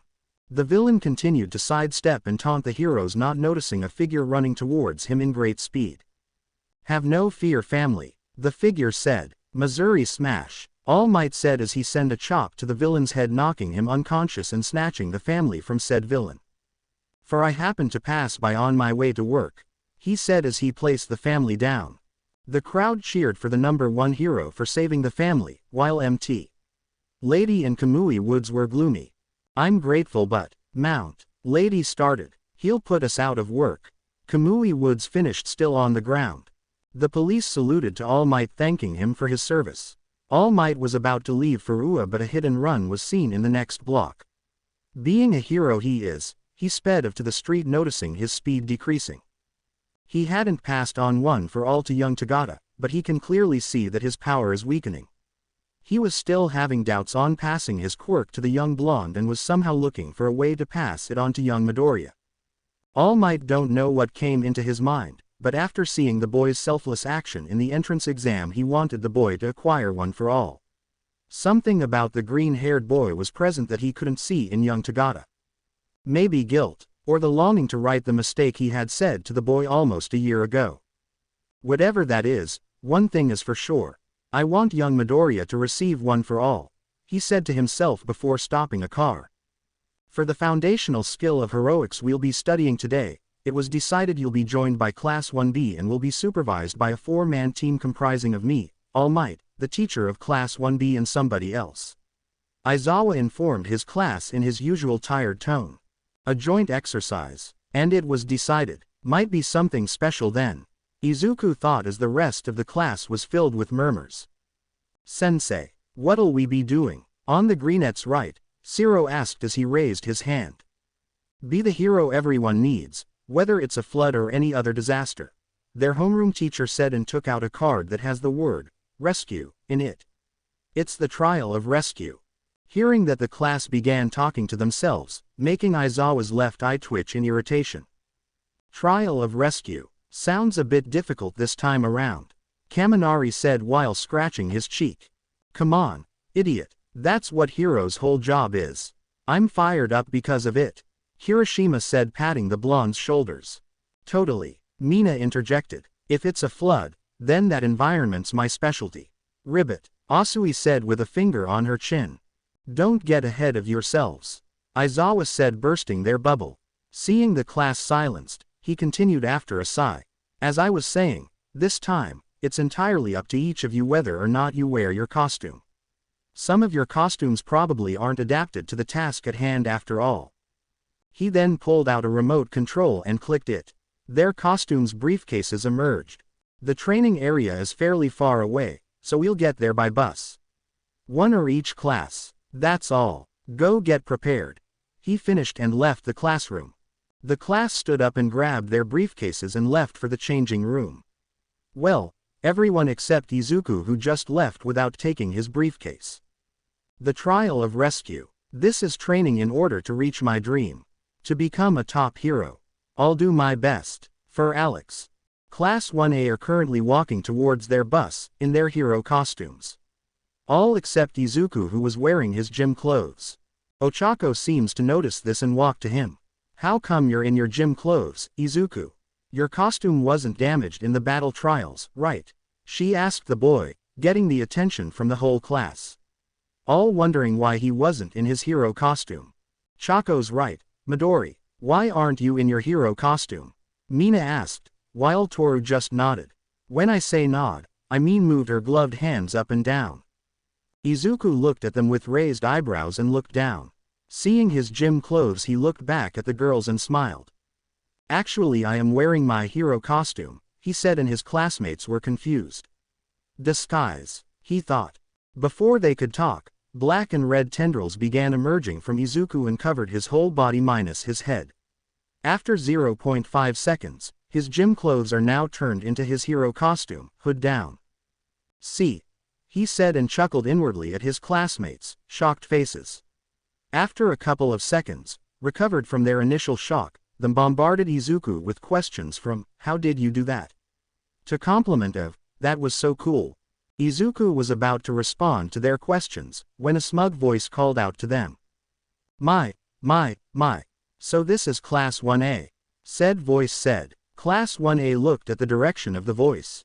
There they saw a young man with left parted, slick blonde hair and silvery, periwinkle eyes. He was wearing a black tuxedo with 3 clocks attached to his belt, along with a blue and black dotted tie. They say Class 1A are better than Class 1B, but looking at you guy the first can say that you all look inferior to us, he said and laughed maniacally. The majority of Class 1A were glaring daggers at this guy, especially Bakugo, who was making small sparks on his palms. Izuku just looked at the guy with a sweat drop. Man, this guy's ego is so large, he thought as the guy walked toward Izuku's location and looked at him from head to toe with a smug smirk on his face. Well, every one of you look strong except this guy, the guy said, pointing at Izuku, who didn't even acknowledge his insult. If only you knew, the whole class thought simultaneously in a deadpan expression. The guy just continued insulting Izuku when said green-haired boy looked him and tilted his head slightly to the side. I'm sorry, did you say something? He said boredly, making the guy face vault comically. The whole class were caught off guard and began laughing, everyone except Todoroki. But you can see that he was shaking slightly. The blonde stranger recovered and was annoyed at Izuku's response. He was about to talk back when he was struck by a chop to his neck, knocking him unconscious. Damn it, Monoma, I told you to leave Class 1A alone, said a girl, long orange hair tied into a high ponytail on the left side of her head. She was wearing a turquoise knee length, over which she has a black double-breasted corset, ending just below her breasts, making Izuku blush. She also sports black short pants under the kipao. For accessories, she wears a loose brown utility belt around her hips with a satchel attached at the back, a thin black around her eyes and white-heeled navy blue boots with wide vamps that reach down to her toes, filled in with white slips. Said girl looked at Izuku and bowed apologetically. I'm sorry about Monoma. He has a severe case of superiority complex. I hope he didn't cause too much trouble, she said as she stood up. Izuku just waved her off. No, it's cool. No damage done. Just keep an eye on him next time, he said and smiled at the girl. I'm Izuku Midoriya, Class 1A's class president. Nice to meet you. He reached his hand out for a handshake. She smiled and took his hand. Itsuka Kendo, Class 1B's class president. Nice to meet. She was cut off when a head suddenly popped out from behind her, slightly surprising Izuku. Hi there, I'm Setsuna Tokage, said the head as she floated towards Izuku, and stopped inches away in front of the green-haired boy's face, causing said boy to let go of Kendo's hand and slightly back away while blush lightly. You sure look handsome, do you? She said and winked at Izuku. That action caused pouting from 3 girls in Class 1A and an amused look from Kirishima.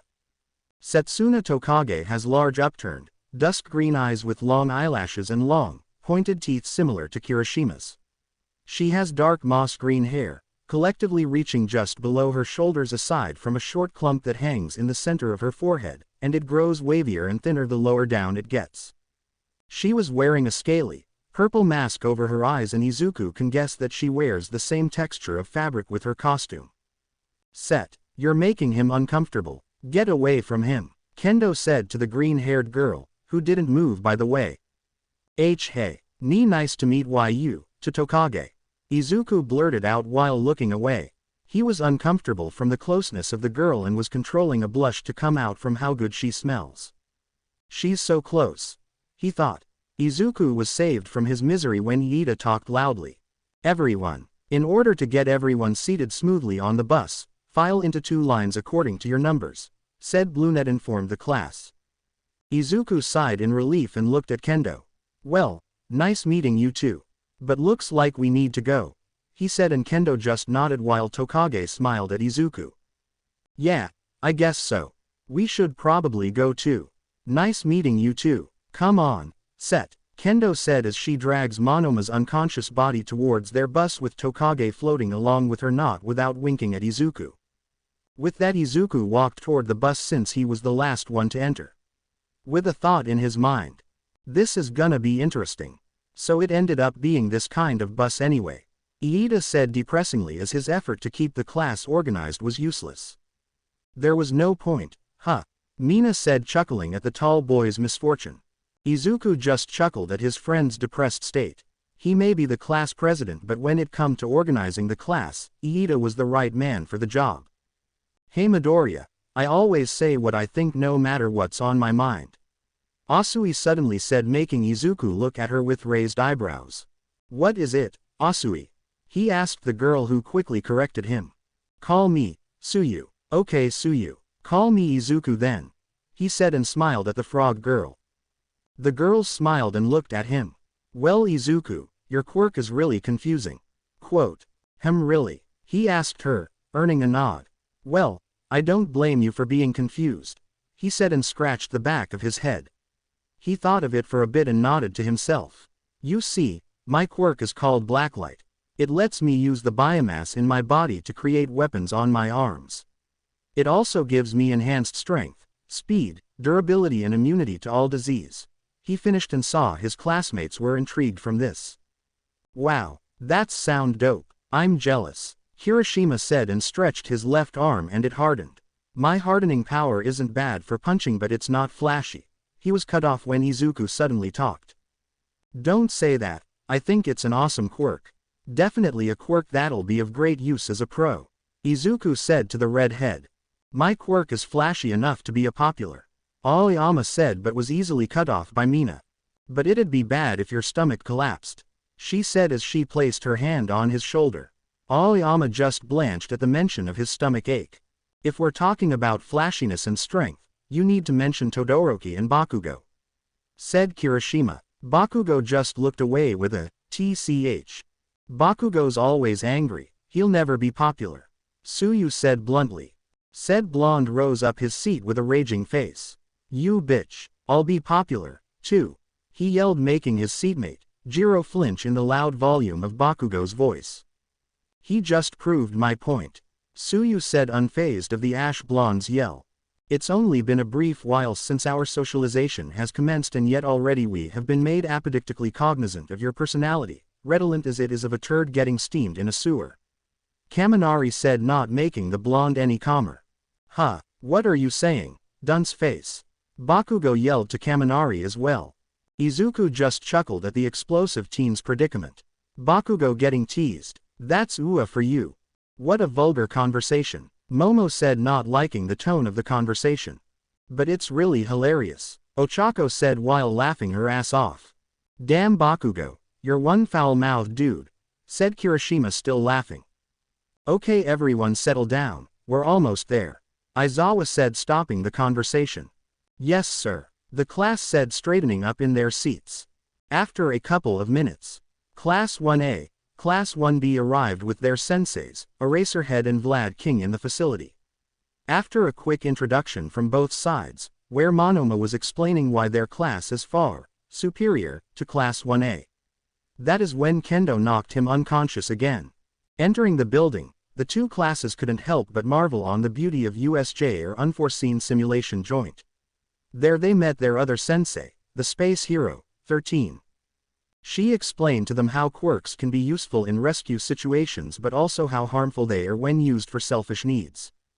Throughout the explanation, Izuku wasn't paying attention. He was having this feeling of being watched, but he could find where. That is when he suddenly something he couldn't explain. He felt nervous and scared for some reason. Unconsciously, he used thermal vision and closed his eyes to get a 360 degrees vision of the surroundings. He saw nothing in particular. Thinking he was getting paranoid, he was about to cancel his thermal vision, when in the center near the fountain he noticed a heat wave beginning to appear. He opened his eyes and looked at the direction of the heat wave. Eraserhead sensei, we got company, he said as slowly back away. Aizawa and Vlad King heard this and looked at the direction where Izuku was looking at. There they saw in the middle of the plaza, purple smoke began to materialize out of thin air. The smoke began to move in a circling direction and made a small hole where a hand emerged from it. Then an eye appeared in the hole with an eerie aura surrounding it. Huddle together and don't move, Aizawa yelled to the students. 13. Protect the students. The other students just stood there confused on what is happening, while Izuku moved in front of the class with his left hand outstretched to his side. You heard, sensei. Huddle together, he yelled at Iida, Momo, Kendo and Todoroki, who moved closer to the class. What is that? Is this part of the training? Kirishima asked, looking at the center of the plaza. Their villains began to emerge from the purple portal, most notably, a man with grayish-blue hair that is covered with hands and a large monstrous figure with a bird face and an exposed brain. Aizawa placed his goggles to his eyes and Vlad King cracked his knuckles. Don't move, those are villains, Vlad King and Eraserhead yelled at the students. In the central plaza, Eraserhead, Vlad King and 13, said the purple smoke that began to form into a person. According to the teacher's curriculum we procured the other day, Mr. All Might was supposed to be here, and yet. Aizawa narrowed his eyes behind his goggles. I knew it, so the other day was your doings, he said with hate in his voice. Where is he? Said the man covered with hands. His voice sent chills to the students' spines. We went through all this trouble and rustled up so many of us to bring along. You can't tell me All Might, the symbol of peace, isn't here, he said menacingly. I wonder if he'll show up if we kill the students, he said, and a wave of killing intent was felt by the students and they began sweating bullets. The villains, attacking Ua, said Kirishima. What kind of numbskull would attack heroes on their home base? Sensei, what about the intruder alarm sensors? Momo asked 13. Of course we have some set up, but, the space hero said and narrowed her eyes at the villains. Is this the only part of the campus that they've infiltrated, or are they attacking all the others, too? Todoroki asked as he looked at the villains with narrowed eyes. Then that just means they have one amongst their number who has a quirk that can do that. An isolated space away from the school building. At a time when there's a class scheduled, it may seem out of the question, but he paused and looked at the leader, which is the hand guy. They must have some solid objective. This isn't an ambush without some carefully planned scheme behind it. 13. Do the evacuation procedure. And try calling the school. These villains know how to get around the sensors. There's a chance there's an electromagnetic wave type guy who'll try interfering. Aizawa said. 13. I'm counting on you. He then looked at Kaminari. Kaminari, you too. Try contacting Ua with your quirk. Why yes sir, Kaminari said as started pressing buttons on his earpiece. Aizawa nodded and was about to walk away when Izuku stopped him. He looked at the green-haired boy, who has his eyes closed. Eraserhead Sensei, there are approximately 85 villains scattered all over the facility. If I'm not mistaken, that purple guy will use his quirk to separate us all. He paused and opened his eyes and looked at the hero. Permission to engage in combat, Sensei. Aizawa looked at him in the eyes and nodded. Granted. He turned around to walk to the direction of the villains. Let's go, Vlad, he said and jumped on the railing with his scarf floating in the air as he fall. You sure that's a good idea, Eraser? Vlad King asked him as they fall towards the villains. If Midoriya's guess is correct then yes. It's the most logical thing to do. Aizawa to the red-clad hero. And besides, I trust them. He smiled and erased the villains' quirks. Vlad King just nodded and smiled. You became attached to your students in just a small amount of time, Eraser. I guess I should trust mine as well. The villains saw this and began laughing. What an idiot trying to jump towards an enemy, he said and pointed his finger guns at the hero and tried to shoot him. Tried. Huh, it won't shoot, he said as he looked at his fingers. Then the scarf of the hero wrapped on his torso and to his allies. They were then pulled together and hit each other on the head, knocking them unconscious. Ya bunch of morons. You can tell just by looking that's the quirk that erases other quirks. That's Eraserhead, said a villain before he was punched in the face by Vlad King. It erases quirks, said a villain with skin in a texture of stones. Can you even erase mutant shapes like us? He said as he charged forward to Aizawa, who just punched him straight to the face. Nope, no can do. It only works on emitter and transformation class quirks. Even so, he said as he sent his scarf to the villain's leg and dodged a punch from a villain behind him. Statistically, guy like you are stronger at close quarters combat where you can really excel. And pulled the scarf, making the stony villain fly overhead and landed on the villain who punched Aizawa. Which is why I've devised a countermeasure. His hand-to-hand combat skills, too, are commendable. Furthermore, we cannot be sure just whose quirk he's erased, since his line of sight is hidden by those goggles. That's why even a mass allied against him is tasting defeat. Now I see, the hand villain said while looking at Aizawa and Vlad King. God, pro heroes are such a pain. If we were just any rabble, we wouldn't stand a chance, he continued as he scratched his neck. Meanwhile with 13, Class 1A and 1B. Come on students, let's get out of here, 13 said as she guided the students to the exit of the facility. I'm afraid I can't allow that. That is when the purple smoke materialized in front of them, making them stop on their tracks. Shit, in a blink of an eye, seems he's the one who poses the greatest threat, Aizawa thought as he kicked another villain. Greetings, we are the League of Villains. I apologize for the presumption, but we took it upon ourselves to enter Ua Academy, the base of heroes, in order to engage Mr. All Might, the symbol of peace, he said formally and bowed to them. We were wondering if we might be allowed the opportunity to extinguish him, you see. Thereafter All Might, Izuku and 13 thought. Was Mr. All Might not meant to be in attendance at this juncture?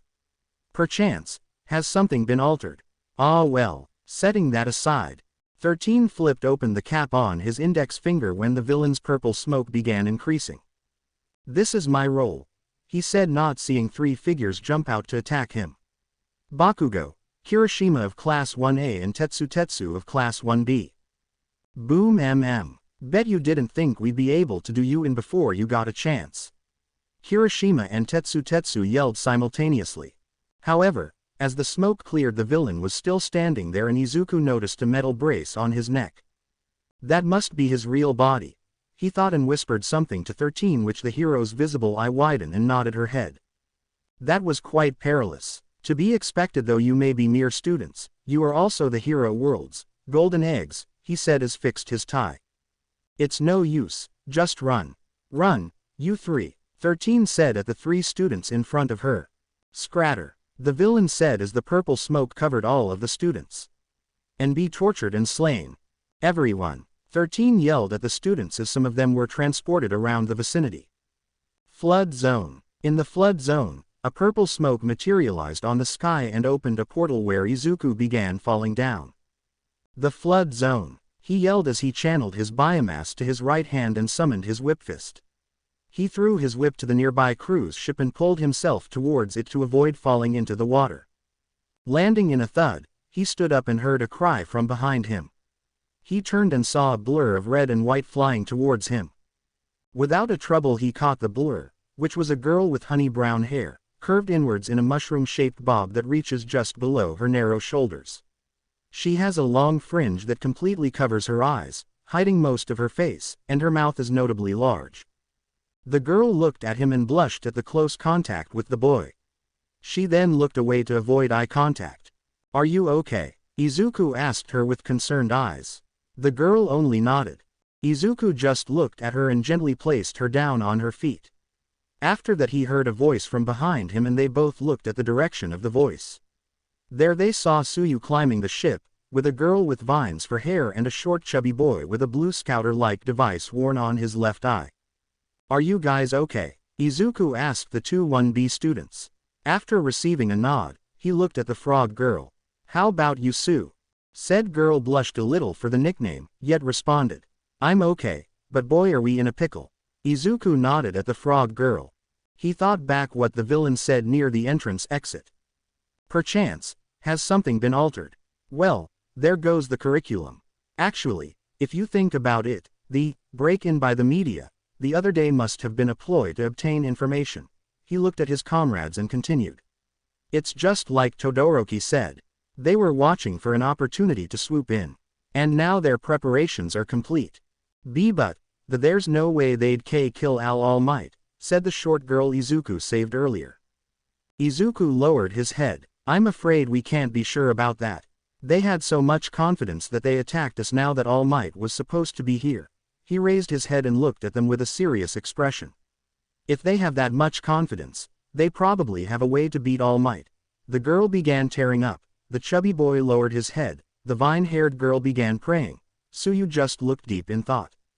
Izuku, however, just smiled. But that doesn't mean we don't get to stop them. As he said that, they looked at him incredulously. I, Izuku Midoriya, class president of Class 1A, future pro hero, promise to do my best to get us out of here and reunite with our classmates and teachers, he said, giving them a soft smile, brightening up their expressions. That is when a villain interrupted them. Come back here, you. I'll kill you. The villains began chanting, big catch, all over and over again, making the short girl shake in fear. Izuku saw this and put a hand on her shoulder. It's gonna be okay. Why? Because I am here, he said to her, silently praying he wouldn't be charged with copyright infringement for saying All Might's iconic line. He may not like All Might anymore, but that line was his favorite. Seeing the girl calm down, he let go of her shoulder and looked at the villains. Anyway, if those bastards have some trick to take down All Might, then, he took a deep breath and looked at his companions, then right now, we have to fight to win. Saying that, he saw them straightened up and looked serious and determined. He smiled. But first I need to know what your quirks are. To be continued. I hope you guys enjoyed this video and make sure to like and subscribe to the channel. Now we will see you in the next video.